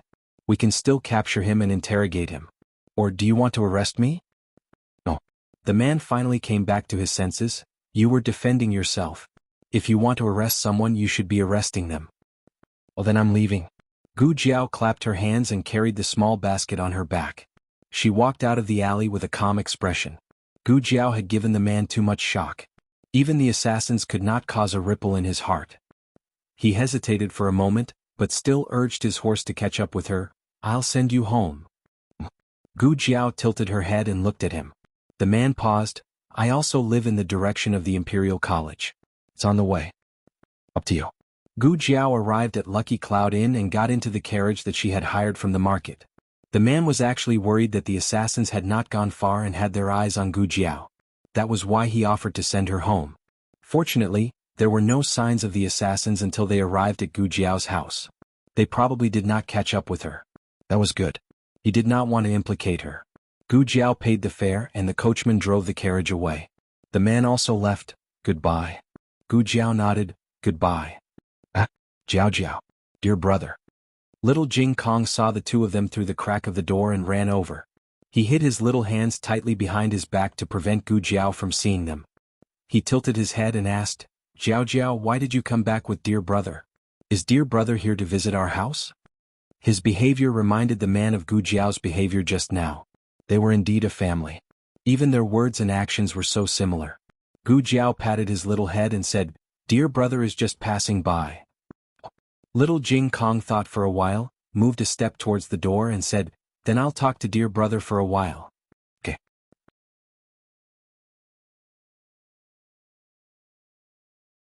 Gu Jiao pretended not to see that he was hiding something in his hands. After Gu Jiao entered the house, the man asked Little Jing Kong, What are you hiding in your hands? Little Jing Kong took out his little hands from behind his back and revealed a small box. He said quietly, Jiao Jiao's birthday is coming soon. I'm preparing a gift for Jiao Jiao. This is the first birthday I'm celebrating with Jiao Jiao. I want to give her a surprise.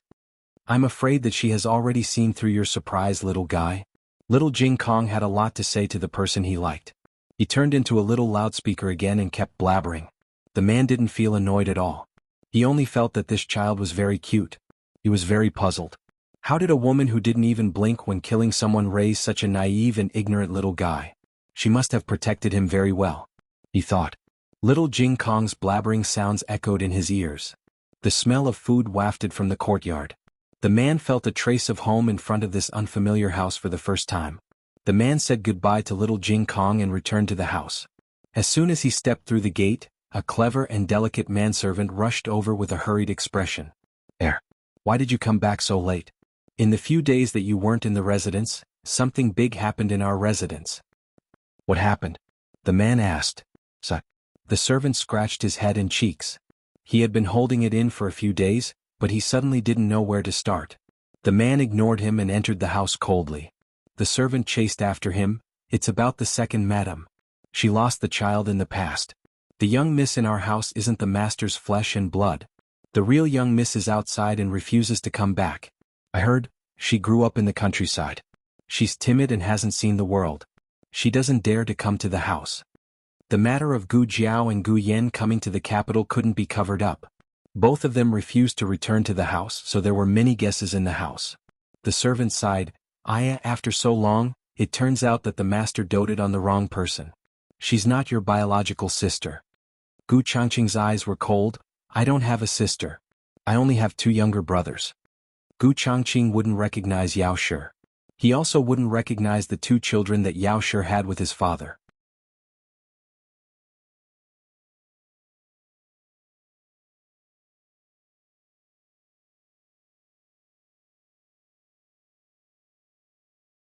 Chapter 125. Gu Changqing's body was injured.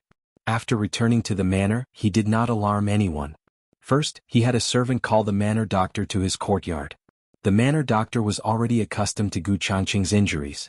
The heir was a person who did not care for his life.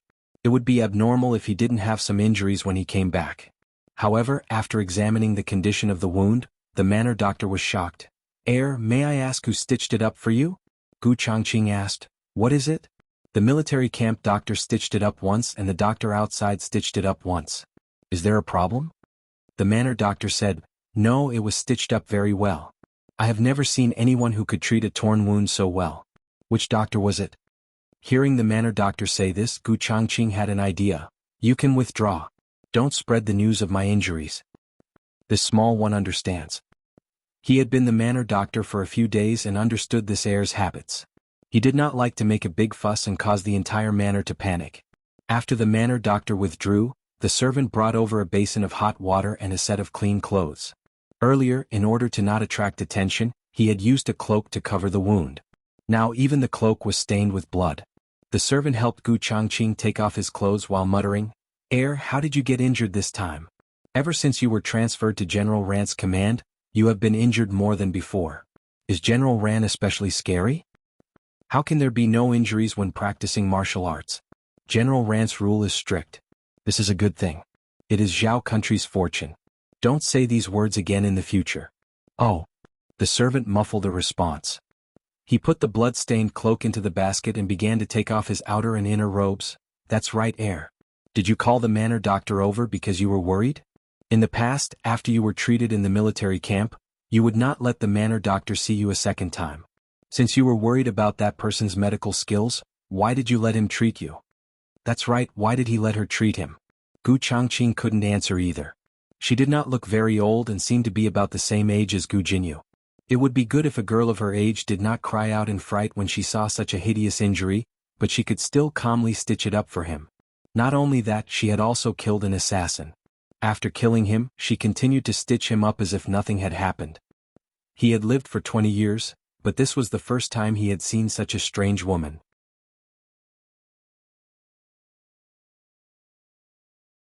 His small body seemed to contain a great amount of power. Your Highness, concubine Ling wants to see you. A maid outside the door reported. The manservant looked at him and said, Your Highness is injured. Why don't I go and help her? No need. Gu Changqing changed into clean clothes and went to the flower hall to see concubine Ling. Concubine Ling was Madame Little Ling's younger sister. She did not look much like Madame Little Ling. She was more beautiful than Madame Little Ling, but unfortunately, neither she nor Madame Little Ling could compare to Madame Yao. Perhaps it was not only because concubine Ling had the same bloodline as Madame Little Ling, but also because concubine Ling had some of Madame Little Ling's desolation back then. Gu Changqing was still polite to her. Gu Changqing said, It's so late. Concubine Ling, haven't you slept yet? Concubine Ling smiled, I'm old now. I don't always feel sleepy like when I was young. It's enough to sleep for 6 to 4 hours a day. These days you always go out early and come back late. I haven't seen you for a long time, so I wanted to come and see you. Gu Changqing said, I've made you worry. Concubine Ling said earnestly, Don't be too tired. You still have to take care of your body. There will be a long way to go in the manor, but you can't let anything happen to your body. I know. Although he said so, Gu Changqing didn't dare to forget the old duke's instructions before he left. He was the eldest grandson and also the eldest brother. He had the old madam, younger brothers and sisters, and the manor's 100 years of history.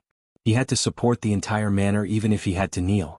After the greetings, concubine Ling didn't have the intention to leave. Gu Changqing asked, Is there anything else, concubine Ling? Concubine Ling twirled the handkerchief in her hand and smiled embarrassedly, It's like this. Madam has returned to the manor. You must have heard about her. Gu Changqing looked at concubine Ling. Concubine Ling, are you talking about the two children being swapped? Concubine Ling was slightly stunned. You know? Gu Changqing said, I just found out. Concubine Ling glanced at the manservant standing behind Gu Changqing and understood. She said, Although Jinyu isn't your father's biological child, she has been raised in our manor for many years.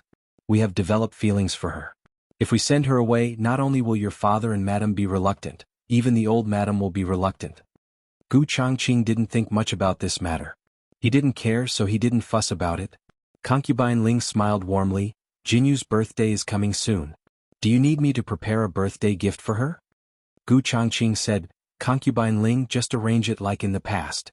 Although he didn't recognize Gu Jinyu as his sister, he wouldn't deliberately embarrass her.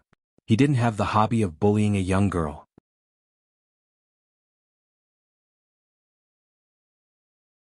Concubine Ling continued, Yin also came to the capital. As for Yen'er and that child, should we also send a birthday gift to each of them? Gu Yen moved to the villa before she was 4 years old. They hadn't seen each other for 10 years. Gu Changqing actually couldn't remember what Gu Yen looked like. He nodded. If you can send it, then send it together. It was just a matter of face. Concubine Ling smiled. Okay, I'll prepare the gift for your father and let him bring it over. Gu Changqing didn't have any objections. Concubine Ling, you can make the decision for such a small matter. Concubine Ling reminded him to take care of his body before leaving. Gu Changqing knew how badly injured he was. The pain wouldn't go away for 3 to 5 days. However, he slept for a night. When he woke up the next day, he didn't feel much pain. He applied some of the medicine that Gu Jiao gave him. It was cool and the pain in his wound lessened. Gu Changqing felt that it was very magical. Where did that girl's medical skills come from? She was actually better than the medical officer in the military camp. There was no training for the next 2 days, but Gu Changqing still decided to go to the military camp. When he passed by Chuehua Pavilion, he happened to bump into Gu Jinyu accompanying Yao Shi for a walk in the garden. He saw the other and the other also saw him. The scene was slightly awkward. When Yao Shi had first married into the Marquis Fu, Gu Changqing hadn't even been 10 years old. He was a half-grown brat and he had just lost his mother. His heart was filled with resentment and he had spoken ill of Yao Shi many times. He had even threatened to chase Yao Shi out. In this Fu, if there was him, there would be no Yao Shi. If there was Yao Shi, there would be no him. He had even complained about Yao Shi in front of his grandfather and grandmother. Now that he was older, he would not be as insensible as he had been when he was young. However, he would not call Yao Shi mother. Not in this lifetime. Yao Shi nodded from afar. He also raised his hands in a faint greeting. They greeted each other politely and distantly. Logically, this awkward encounter should have ended, but Gu Jinyu suddenly walked down the pavilion and came in front of Gu Changqing. He curtsied and said, "Eldest brother, good morning." "Good morning." Gu Changqing's expression was indifferent. Gu Jinyu didn't seem to care. He raised a sweet smile and said, "Eldest brother, it will be my birthday in a few days. Will eldest brother return to the Fu on that day?" Without waiting for Gu Changqing to speak, Gu Jinyu continued, "Nyang Yang said that she will also come. I hope that eldest brother will also come." Facing those eyes that were smiling but could not hide their unease, Gu Changqing did not reject him as thoroughly as he usually did. "I will return when I have time." Gu Jinyu smiled. "Many thanks, eldest brother." Gu Changqing said coldly, "Don't thank me too early.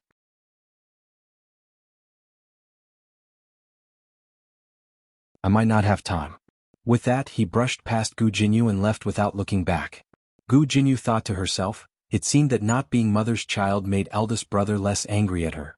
Before returning to the capital, she had worried that she would be looked down upon by the world after her identity was exposed. In the end, this was not the case. Imperial concubine Shu liked her because of her talent. Old Madam liked her because Imperial concubine Shu also liked her. What did it matter if she was father's flesh and blood? Once she became a county princess and had eldest brother's love, who would dare to look down on her in the future? Alright, there was also Royal Princeton. Last time when she entered the palace, she was so focused on solving problems for the 5th prince that she forgot to mention Royal Princeton. This coming-of-age banquet was a great opportunity to meet Royal Princeton. After taking a walk, Gu Jinyu found Marquis Gu and told him her thoughts. Marquis Gu was shocked. "What? Send an invitation to Royal Princeton? That's not appropriate, right? We are not familiar with Royal Princeton." He did not dare to rush to establish a relationship with Royal Princeton just because he had taken in Royal Princeton and his sister for a few nights.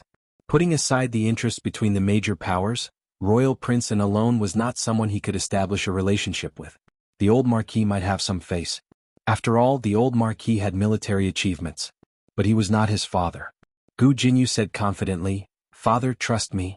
The Royal Prince will definitely come." Marquis Gu could not resist his daughter's coaxing. In a moment of impulse, he sent the invitation to Royal Princeton.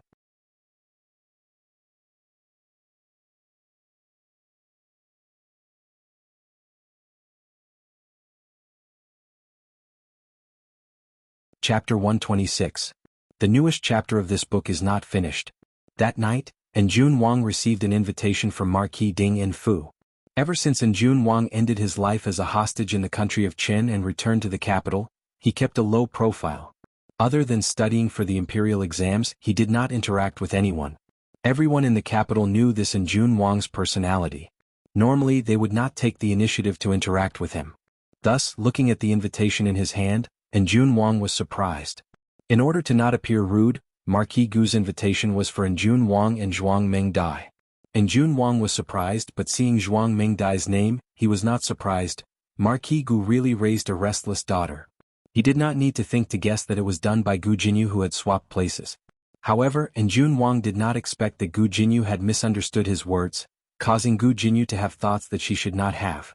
He only thought that she was trying to win over Zhuang Mingdai and use Zhuang Mingdai to invite him to the food to bask in his glory. He sneered and threw the invitation on the table. Wu Yang asked, Jun Wang, what is Ding and Fu thinking? Why did they send you and young Miss Kai Dai an invitation? The relationship between the two parties was a bit complicated. Last time at the villa was an accident. It was late and there were no inns nearby. He could not see at night and was afraid that his illness would be exposed, so he stayed at Ding and Fu's villa. However, behind Ding and Fu was Imperial Concubine Shu. Behind Imperial Concubine Shu was the Emperor. They were too close to the Zhuang family. Were they not afraid of causing the Emperor's suspicions? And Jun Wang sneered, if someone really asks, it's just a relationship between two young girls. It can't be considered a faction. Wu Yang curled his lips in disdain, don't go to this kind of Fu's banquet. When the old Marquis was on the throne, he did not have the right to have relations with our Zhuang family, much less now. And Jun Wang faintly said, don't look down on Marquis Ding and Fu. The old Marquis had outstanding military service in the past but suddenly had his military power taken away by His Majesty. He even had to hand over the loyalists that he had secretly trained. Do you think it's really like this? Isn't it? Wu Yang asked. Royal Prince narrowed his eyes.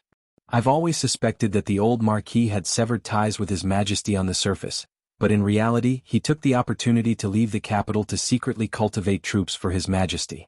If Xianping Marquis Fu is the open spear in Your Majesty's hand, then Ding and Marquis Fu is the hidden arrow behind Your Majesty.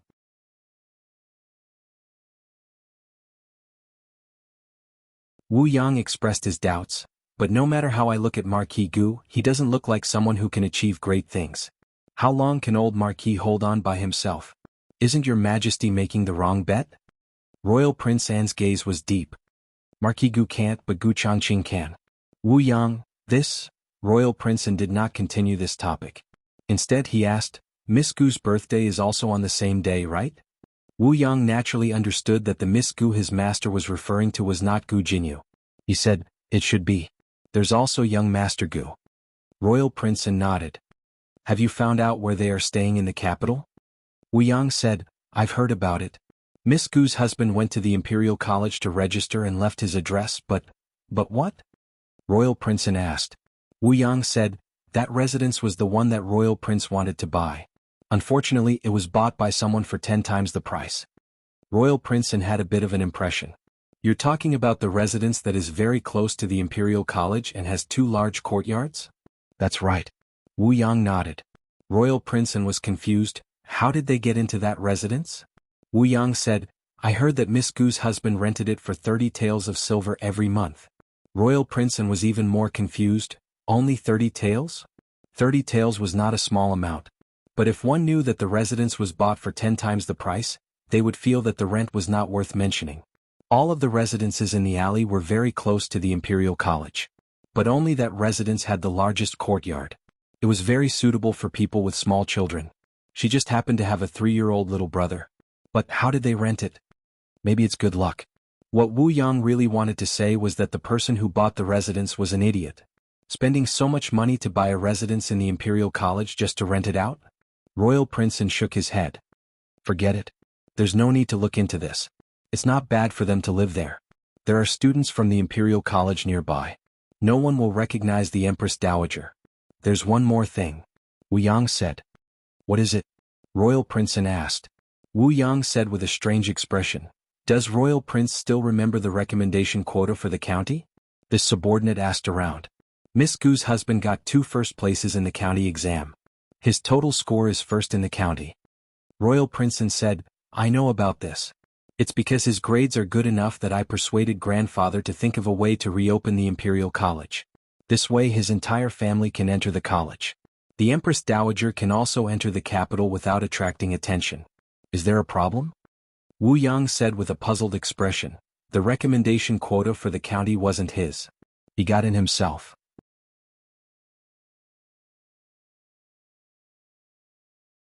Royal Prince gave a puzzled sound. It was unknown if he was more surprised that the other party got first place in the provincial exam or more surprised about the quota. Who was the quota given to? He asked. Wu Yang said, it was given to a friend of his called Feng Lin. This subordinate has checked. This Feng Lin has no background. He ranked 17 in the provincial exam. The provincial exam was taken in Song County. He didn't even get into the Imperial College. I don't know how he got the recommendation quota for the Imperial College. Royal Prince sneered, it's enough to bribe the county magistrate. Wu Yang frowned, but the quota for the Imperial College is handed in first. The results of the provincial exam will come out later. Could it be that Xiao Lulang was confident that he could get first place before the results came out, so he bribed the county magistrate in advance and gave the quota that should have belonged to him to his good friend? Isn't this too outrageous? It was indeed outrageous. After all, even Royal Prince didn't dare to make such a risky move. But Royal Prince didn't believe that there was a hidden reason. After all, Wu Yang had also checked Xiao Yulang's background. He was an orphan from outside the city. He lost his father when he was young. His mother raised him and his older brother, but died with his older brother. In the end he was the only one left. He fainted at the entrance of the village and was saved by Gu Jiao. After they got married he was registered in the village. He was appreciated by Principal Li. Principal Li even unilaterally announced that he was his direct disciple. He didn't say anything, but it was true that after he became Principal Li's disciple, his results improved by leaps and bounds. He was originally at the bottom of the class. Who would have thought that in less than a year, he would soar to the sky and become the provincial capital's top scorer? Royal Prince smiled faintly. Back then, Principal Li and my fourth uncle were listed as the capital's 4 great talents. My fourth uncle had always been unconvinced. Why is Principal Li ranked higher than him? Now we have an answer. Was it really Principal Li's credit? Why did Wu Yang feel that top scorer Xiao was the one who wasn't simple? But Wu Yang didn't say these words. He knew his Royal Prince's personality. He was resourceful and far-sighted. But at the same time he thought highly of himself. He didn't think that anyone in the world could be smarter than him. In the blink of an eye, it was the 18th of October. The autumn air was crisp and the clouds were light. The manor was busy even before the sun rose. Today was not only Gu Jinyu's birthday, but also her coming-of-age ceremony. Marquis Gu's original intention was for Gu Jiao and Gu Yen to return to the manor to celebrate their birthday, but the siblings heartlessly rejected him.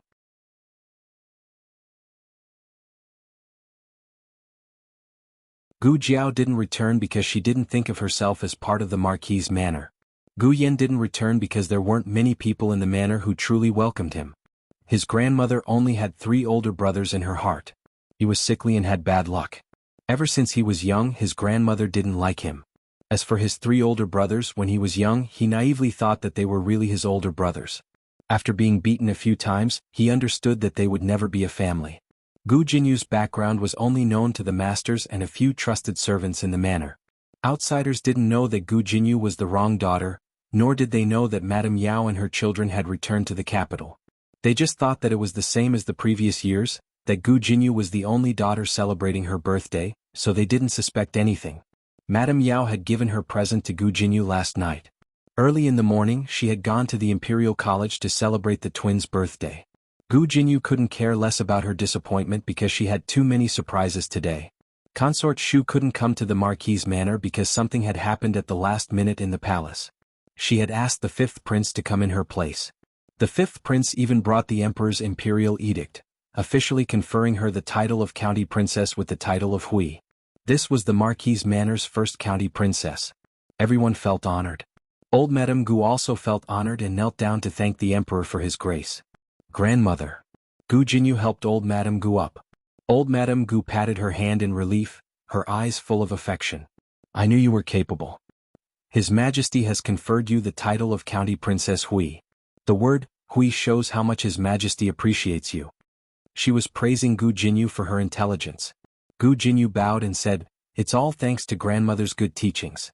I've been under grandmother's influence since I was young. It's all thanks to grandmother that I have the knowledge I have today. Grandmother didn't favor one over the other just because I'm a girl. She hired so many outstanding tutors for me. Without grandmother, Jinyu wouldn't have the title of county princess. Old Madame Gu was overjoyed when she heard this. Old Madame Gu did dote on Gu Jinyu, but she couldn't compare to her 3 grandsons. The tutors were all hired by Marquis Gu. Old Madame Gu just didn't object. However, Gu Jinyu was willing to give her all the credit, which showed her filial piety. She wasn't like that wild girl who grew up in the countryside. She had been in the capital for so long but didn't even kowtow to her. It was a pity that she wasn't her biological daughter. They were separated by a layer. Congratulations, old madam. Congratulations, County Princess. Concubine Ling presented her carefully prepared gift.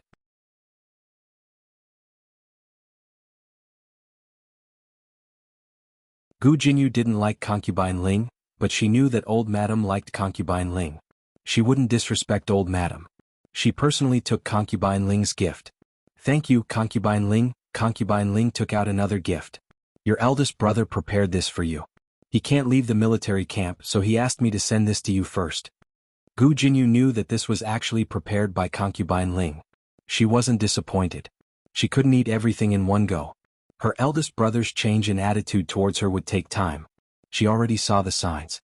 She believed that in time, her eldest brother would definitely accept her from the bottom of his heart. Gu Jinyu's coming-of-age ceremony was very grand. Many influential officials in the capital came. Even the Minister of Education of the Imperial College came. The Minister of Education was an official position second only to the Chancellor in the Imperial College. There were 2 ministers, 1 minister and 1 deputy. The one who came was the Minister of Education, Lord Zheng. The young Chancellor had passed away and the old Chancellor had resigned and left the capital. Everyone in the capital was saying that this Lord Zheng would be the next Chancellor of the Imperial College. Gu Jinyu felt extremely honored. All the grievances she had suffered in the villa for half a year had all disappeared. She indeed belonged in the capital. The capital was her place. Here she could shine. If Minister of Education Zheng's arrival made Gu Jinyu feel extremely honored, then the next person would make the entire Marquis' residence feel extremely honored. The person who came was the Crown Princess's trusted aide. The Crown Princess had sent Gu Jinyu her coming-of-age gift. Gu Jinyu simply didn't know what to say. The Crown Princess was the future Empress. Her status was second only to the Empress and the Crown Prince. Even Consort Shu didn't dare to put on airs in front of her. Such a powerful person actually sent someone to attend her coming-of-age ceremony? Gu Jinyu was overwhelmed by the favor. The eunuch smiled and said, "Congratulations, County Princess Hui." The Crown Princess said that if County Princess Hui is free, you can visit the Eastern Palace and play chess with her to relieve your boredom. Yes. Gu Jinyu respectfully replied. The eunuch waved the horsetail whisk in his hand and smiled. It's getting late. The Crown Princess is still waiting for me to report back. I'll send you off. Please wait, County Princess Hui. After the eunuch left, old Madame Gu and Marquis Gu both felt that this was unreal. In one night they even had dealings with the Crown Princess? It might be an exaggeration to say that they had dealings. The Crown Princess had most likely sent a congratulatory gift on account of His Majesty. But no matter what, this was enough for them to be prominent in the capital for a while. Jinyu didn't disappoint grandmother.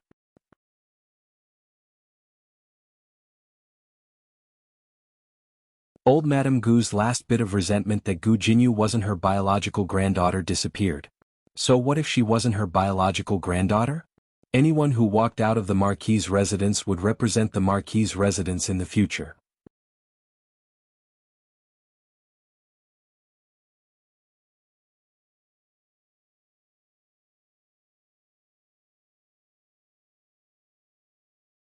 Chapter 127. Marquis Ding and Manor was not too far from the directorate, so Yao Shi arrived very early. Gu Jiao had just finished washing up when she heard a knock on the door. She opened it and saw that it was Yao Shi. She could not help but be stunned. Yao Shi gently smiled and said, "I didn't disturb you, right?" Gu Jiao shook her head. "I didn't. I'm already up."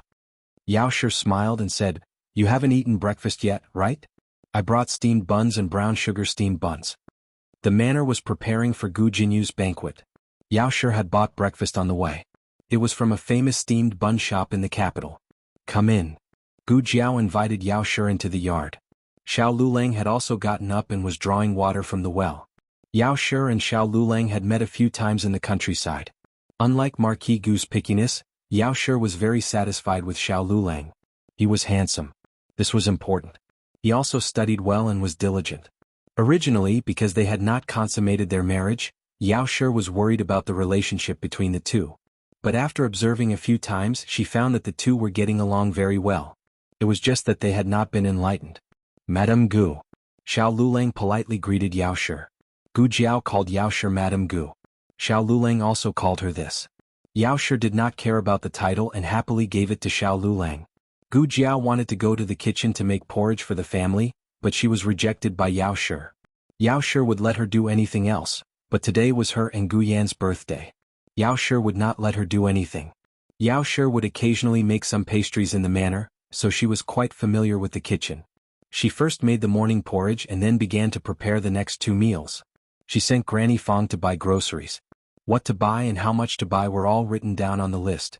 This was the first birthday that Yao Shi was celebrating for her daughter. She had prepared for a long time and had even practiced the dishes. Yao Shi was still very popular in the family. Even the strange-tempered matriarch had been won over by her pastries. With her coming, everyone was quite happy. Gu Yan had nothing to do after breakfast, so he went to pick the corn cobs. However, he was stopped by little Jing Kong. Little Jing Kong took the corn cob and raised his little hand to stop her. He said sternly, "Today is your birthday too.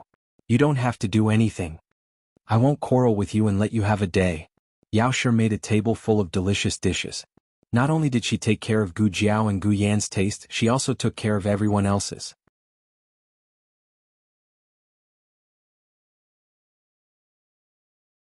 Gu Xiaoshen stared at the dishes that she could barely put down. She was so shocked that she was speechless.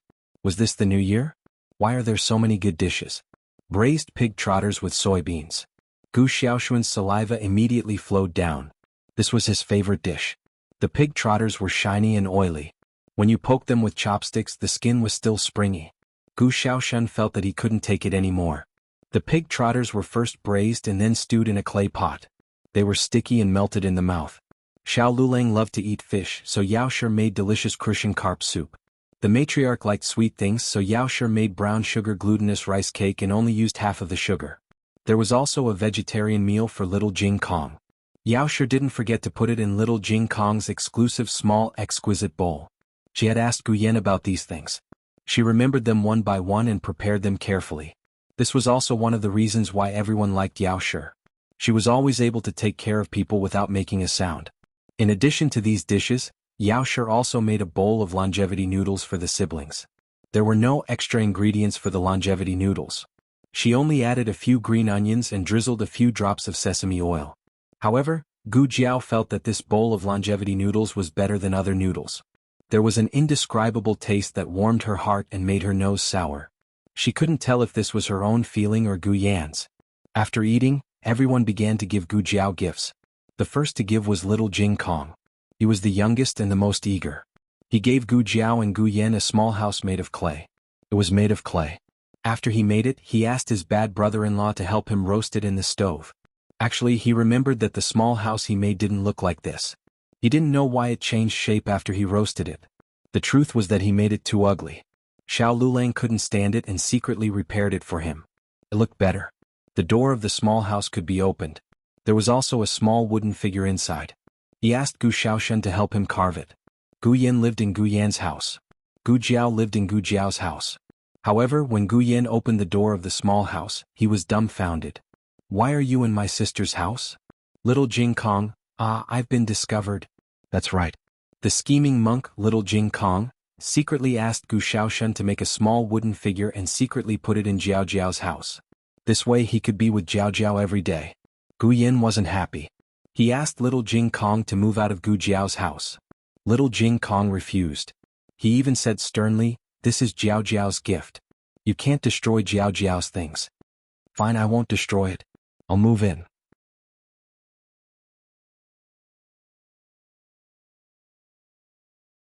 In the end, the 3 wooden figures, Gu Jiao, Gu Yan and little Jing Kong, all moved into Gu Jiao's small house.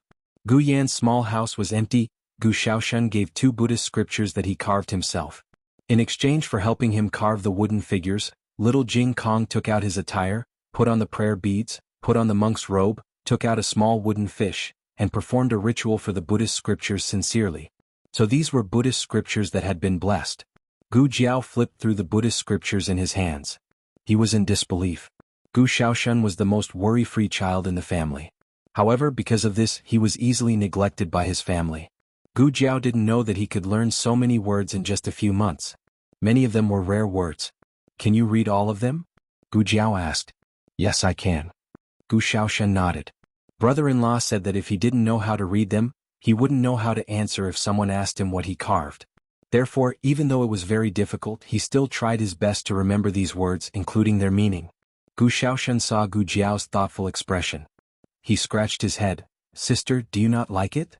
Gu Jiao looked up and smiled. I like it. I like it very much. Gu Yan gave Gu Jiao a bracelet. He had bought it with his hard-earned money. From the moment he refused to move back to the Lord Protector's mansion, his father cut off his monthly allowance. Gu Jiao gave him pocket money every month. However, Gu Jiao gave him money to buy a gift for Gu Jiao. He always felt that something was wrong. Therefore he decided to earn it himself. He didn't have any work to do at his great-aunt's place. He didn't know how to copy books at his brother-in-law's place. He also didn't know how to carve at Gu Xiaoshuan's place. After thinking about it, he decided on little Jing Kong. Little Jing Kong had a monthly rent of 30 taels of silver. His family was definitely a small local tycoon.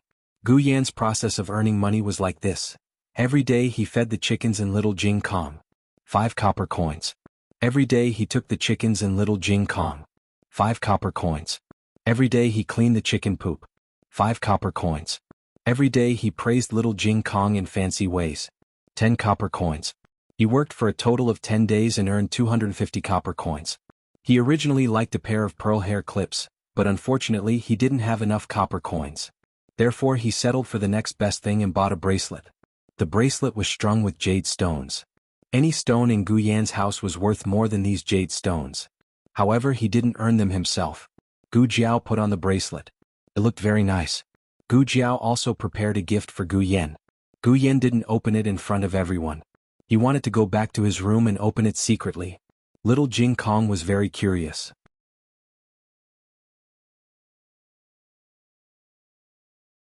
He really wanted to know what Jiao Jiao gave Gu Yan. Great aunt, where's your gift? Gu Yan asked. I didn't. The old lady turned her face away. Gu Yan muttered, I clearly saw it. You secretly did it every day. Gu Jiao looked at the old lady. The old lady reluctantly took out a pouch and put it on the table. Then she looked up at the sky and ignored everyone. I did it blindly. Gu Jiao picked up the pouch. Little Jing Kong came over to take a look and said in surprise, Wow! Great aunt. You know how to embroider ducks. What ducks? Those are mandarin ducks. One is your sister. The other is your brother-in-law. There are also a few duck eggs. No, it's mandarin duck eggs. Look at how this little stinky monk led her astray. The Empress Dowager was a beauty when she was young. The Zhuang family was very powerful. She didn't need to be virtuous. It was enough for her to be beautiful in the harem. Later, the Empress Dowager realized that beauty wasn't necessary. After all, the emperor was blind. Therefore, the Empress Dowager really didn't know how to embroider. The Empress Dowager didn't directly embroider mandarin ducks into duck eggs. It was the result of her secretly sewing many pouches. Gu Jiao's pouch was indeed shabby. It should be replaced. The old lady looked like she didn't care about what was happening outside, but she was very meticulous. Gu Jiao smiled slightly. Thank you, great aunt. Although the old lady's pouch didn't look good, it was very practical. It was divided into several layers. It could separate banknotes, silver pieces, copper coins, and small items. In addition, it was inlaid with a special sewing layer. How could a normal person think so carefully? This was the Empress Dowager's love for Gu Jiao. It was also the Empress Dowager's excellence. Yao Shi made 2 sets of clothes for the 2 children. After coming to the capital, Gu Jiao didn't need to go up the mountain to chop firewood. Yao Shi made a set of clothes for her to work at home. The other set was the same as the noble ladies in the capital. It was an elegant and beautiful dress. There was also a box of gifts prepared for Marquis Gu and the older brother in the Fu. The 2 of them didn't open it. Finally, there was Xiao Yulong's gift. Everyone was looking forward to it. He never gave pen or paper. The whole family knew what he would give this time. It couldn't be a copybook, right? Then Xiao Lulang took out a brocade box. Under everyone's impatient gaze, Gu Jiao opened the box. It turned out to be a stack of copybooks. Gu Jiao, everyone. However, it didn't seem to be a normal copybook. Each copybook was a poem. Gu Jiao felt that these poems were very well written, although she didn't understand what they meant. Gu Jiao patiently flipped through each copybook. Xiao Lulang didn't expect that she would flip through the copybooks in front of everyone. His expression inexplicably became nervous.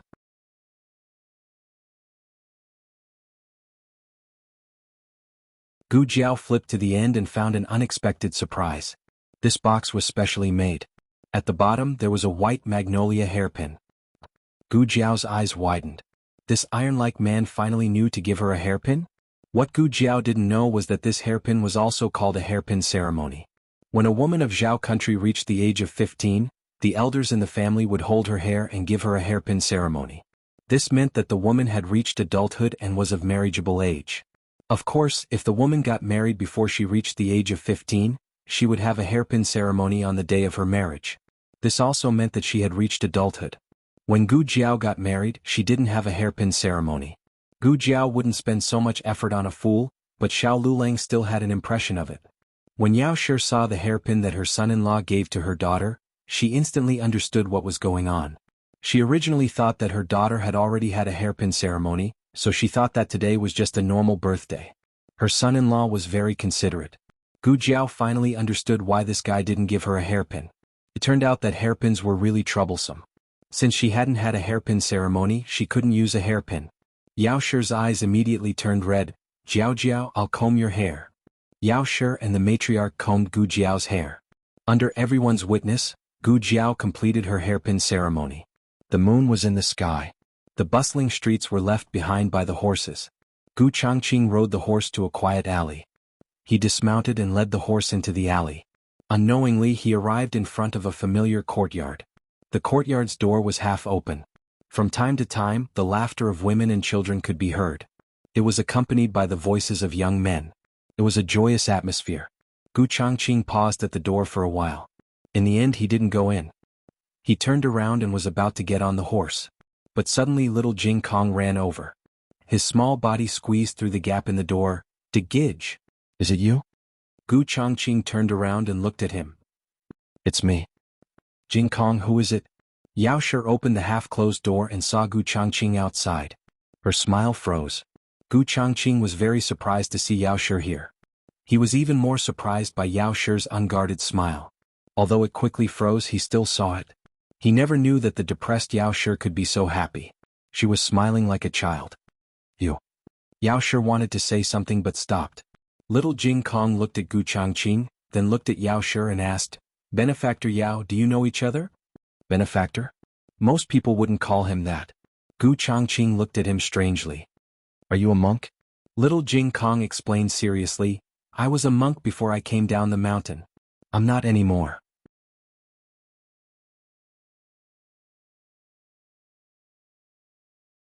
Benefactor Yao is a pilgrim of our temple. I see her often. I'm very familiar with her. De Gidge, are you also here to celebrate Jiao Jiao's birthday? Little Jing Kong said it based on his identity. But in Gu Changqing's ears, he thought that Yao Shi and the little monk's family were just old friends. It was really a coincidence that he and his stepmother knew the same friend. Gu Changqing said seriously, "No, I'm just passing by. Do you like birds?" Little Jing Kong tilted his head and thought for a while. "Yes." Gu Changqing handed him a bird cage covered with a cloth hanging from the saddle. "This is for you." After saying that, he got on the horse and left without looking back. Little Jing Kong looked at the back of the horse and waved his little hand. "Thank you, De Gidge."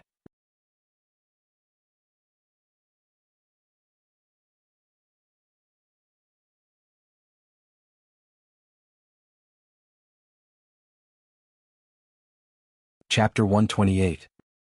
Novels that cannot be found on the internet will be available here. Yao Shi lifted the cloth of the birdcage to take a look. There was actually an eagle chick inside. Yao Shi asked Little Jing Kong how he knew that big brother. Little Jing Kong told her how he was saved.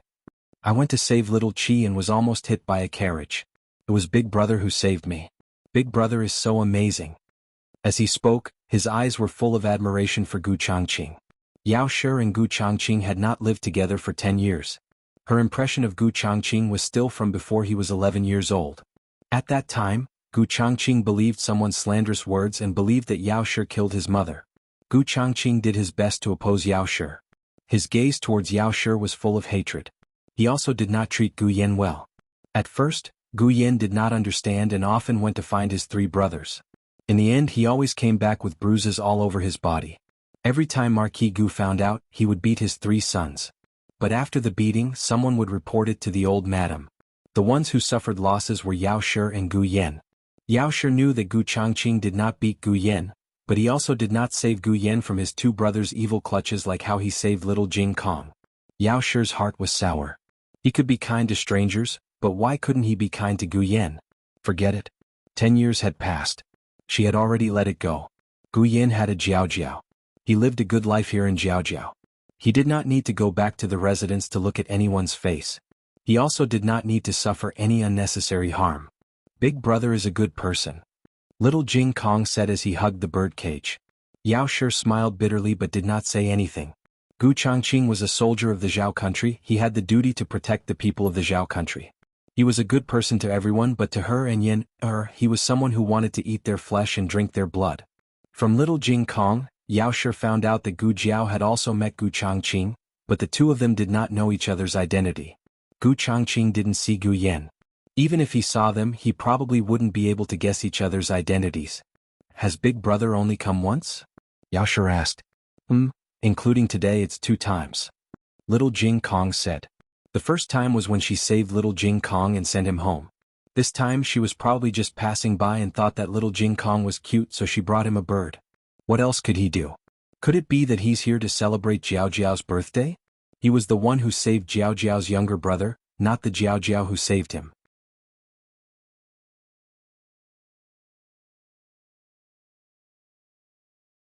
Moreover, no one would give a fierce little chick to a girl's birthday, right? That's right, Gu Changqing brought over a chick. It was even a gerfalcon chick that was known as 1 in 100,000 divine birds. Little Jing Kong didn't know what an eagle was, he only felt that this baby bird was very big. Okay, from now on you'll be called Little Jiao. Jiao. Big brother came just now.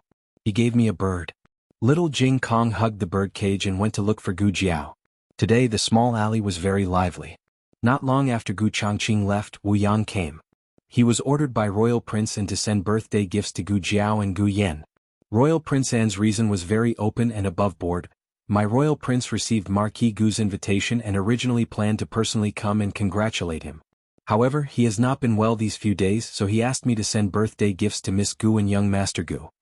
Since Marquis Gu sent the invitation first, then it was reasonable for Royal Prince An to send gifts. However, Yao vaguely remembered that Marquis Gu wrote Marquis Gu's residence on the invitation. How did Royal Prince An find this place? Gu Jiao asked. How did your Royal Prince know that we came to the capital? Wu Yang smiled. Royal Prince is also a student of the Imperial College. He saw the register of the Imperial College and knew that young Master Shao also came to the Imperial College. He spent some effort to find this place. Gu Jiao snorted and sized Wu Yang up. I suddenly feel that you look a little familiar. Are you the thief from that night? Wu Yang shook his head like a rattle drum. I'm not. Oh my god, it's been so long. How can you still remember? You were almost recognized. When Royal Prince An came, Xiao Lulang was not home. Xiao Lulang only heard about it afterwards. Xiao Yulang's gaze landed on Wu Yang. Wu Yang felt strange being stared at. He coughed lightly and said, Is Grandaunt here? I'll go greet her.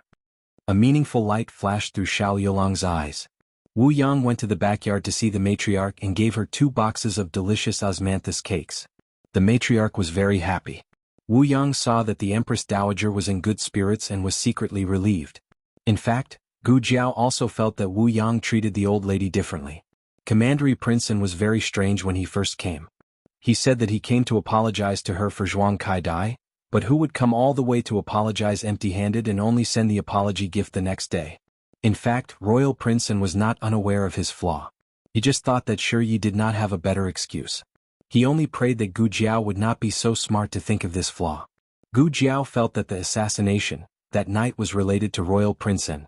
The more she looked at this guy called Wu Yang, the more he looked like the man in black who shot arrows at the matriarch that night.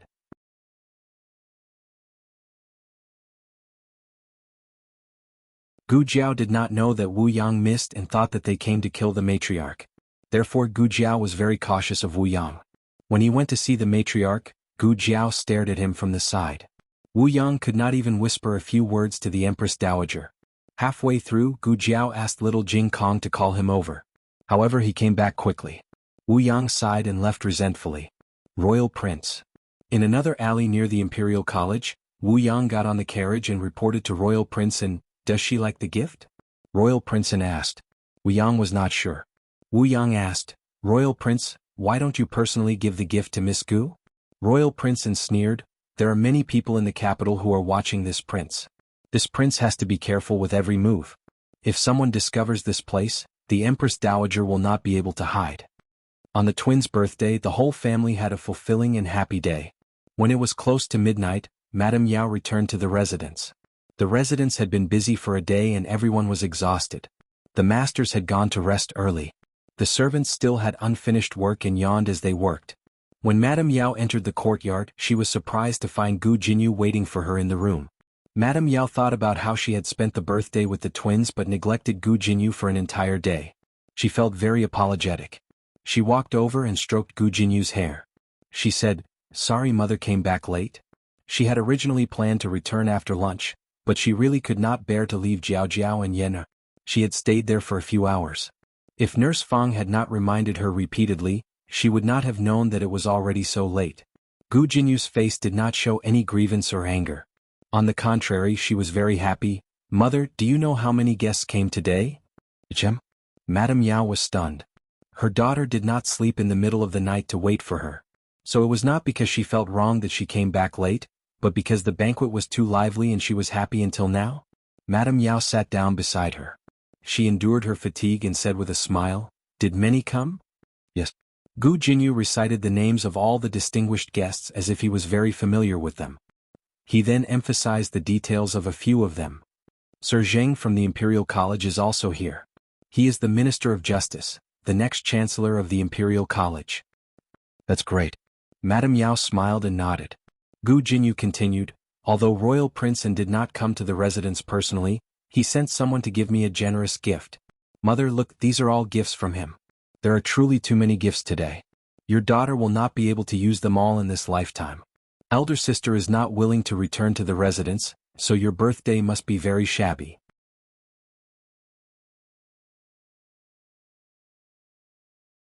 "Tomorrow I will choose some valuable gifts to send to elder sister." Madame Yao thought that there was no need. Turning her head, she saw that Royal Princeton had indeed given her daughter a valuable gift, but it could not compare to what Royal Princeton had given the Jiao Jiao siblings. This time there really was no need. Gu Jinyu continued to show off. "The Crown Princess also gave your daughter a birthday gift." This was something that Gu Jinyu was most proud of. However, Madame Yao remembered something. When Wu Yang was talking with the matriarch, he seemed to have called out, "The Empress Dowager." His voice was a bit soft, so the matriarch did not hear it clearly. Madame Yao happened to walk past him and accidentally heard it. She should have heard wrong, right? How could Liulong's grandaunt be the Empress Dowager? The Empress Dowager had not only personally made a pouch for her daughter, but also personally combed her daughter's hair for her coming-of-age ceremony? Even the princesses of the imperial family did not receive such treatment. I must be overthinking. Madame Yao shook her head. "Mother, what did you say?" Gu Jinyu did not hear clearly. Madame Yao returned to her senses. Nothing. I was saying that since these are gifts from guests, then you should keep them well." Gu Jinyu insisted. "How can that be? I want to share them with elder sister." Madame Yao was very, very tired. She patted her hand. "No need. You can keep them for yourself. She doesn't have many rooms and can't fit them all." Gu Jinyu still really wanted to give them to Gu Jiaojiao. She wanted Gu Jiaojiao to know that even if she was a daughter that had been brought back, she would still have limitless glory. No one could look down on her. Thinking of something, Gu Jinyu sighed. "The only regret is that eldest brother was at the military camp the entire day and could not come back to attend my coming-of-age ceremony." Madame Yao could not bear to tell her that her eldest brother had just gone to Jiao Jiao's home. The directorate was not far from Marquis Ding and Fu. If Gu Changqing wanted to, he would definitely be able to rush back to attend Gu Jinyu's coming-of-age ceremony. It could only mean that Gu Changqing had not truly accepted Gu Jinyu in his heart. Madame Yao's impression of Gu Changqing could not be considered good. He was a person without feelings. In the future, if you have nothing to do, don't go looking for your eldest brother. What's wrong? Gu Jinyu asked in confusion. Madame Yao held her hand and sincerely said, "Listen to mother. Your eldest brother will not accept us." Gu Jinyu lowered her eyes and complied. She agreed verbally. But the next morning when she heard that her eldest brother had returned to the manor, she immediately went to wander around Gu Changqing's courtyard. Gu Changqing had just finished practicing and came out to see her. He coldly asked, "What is it?"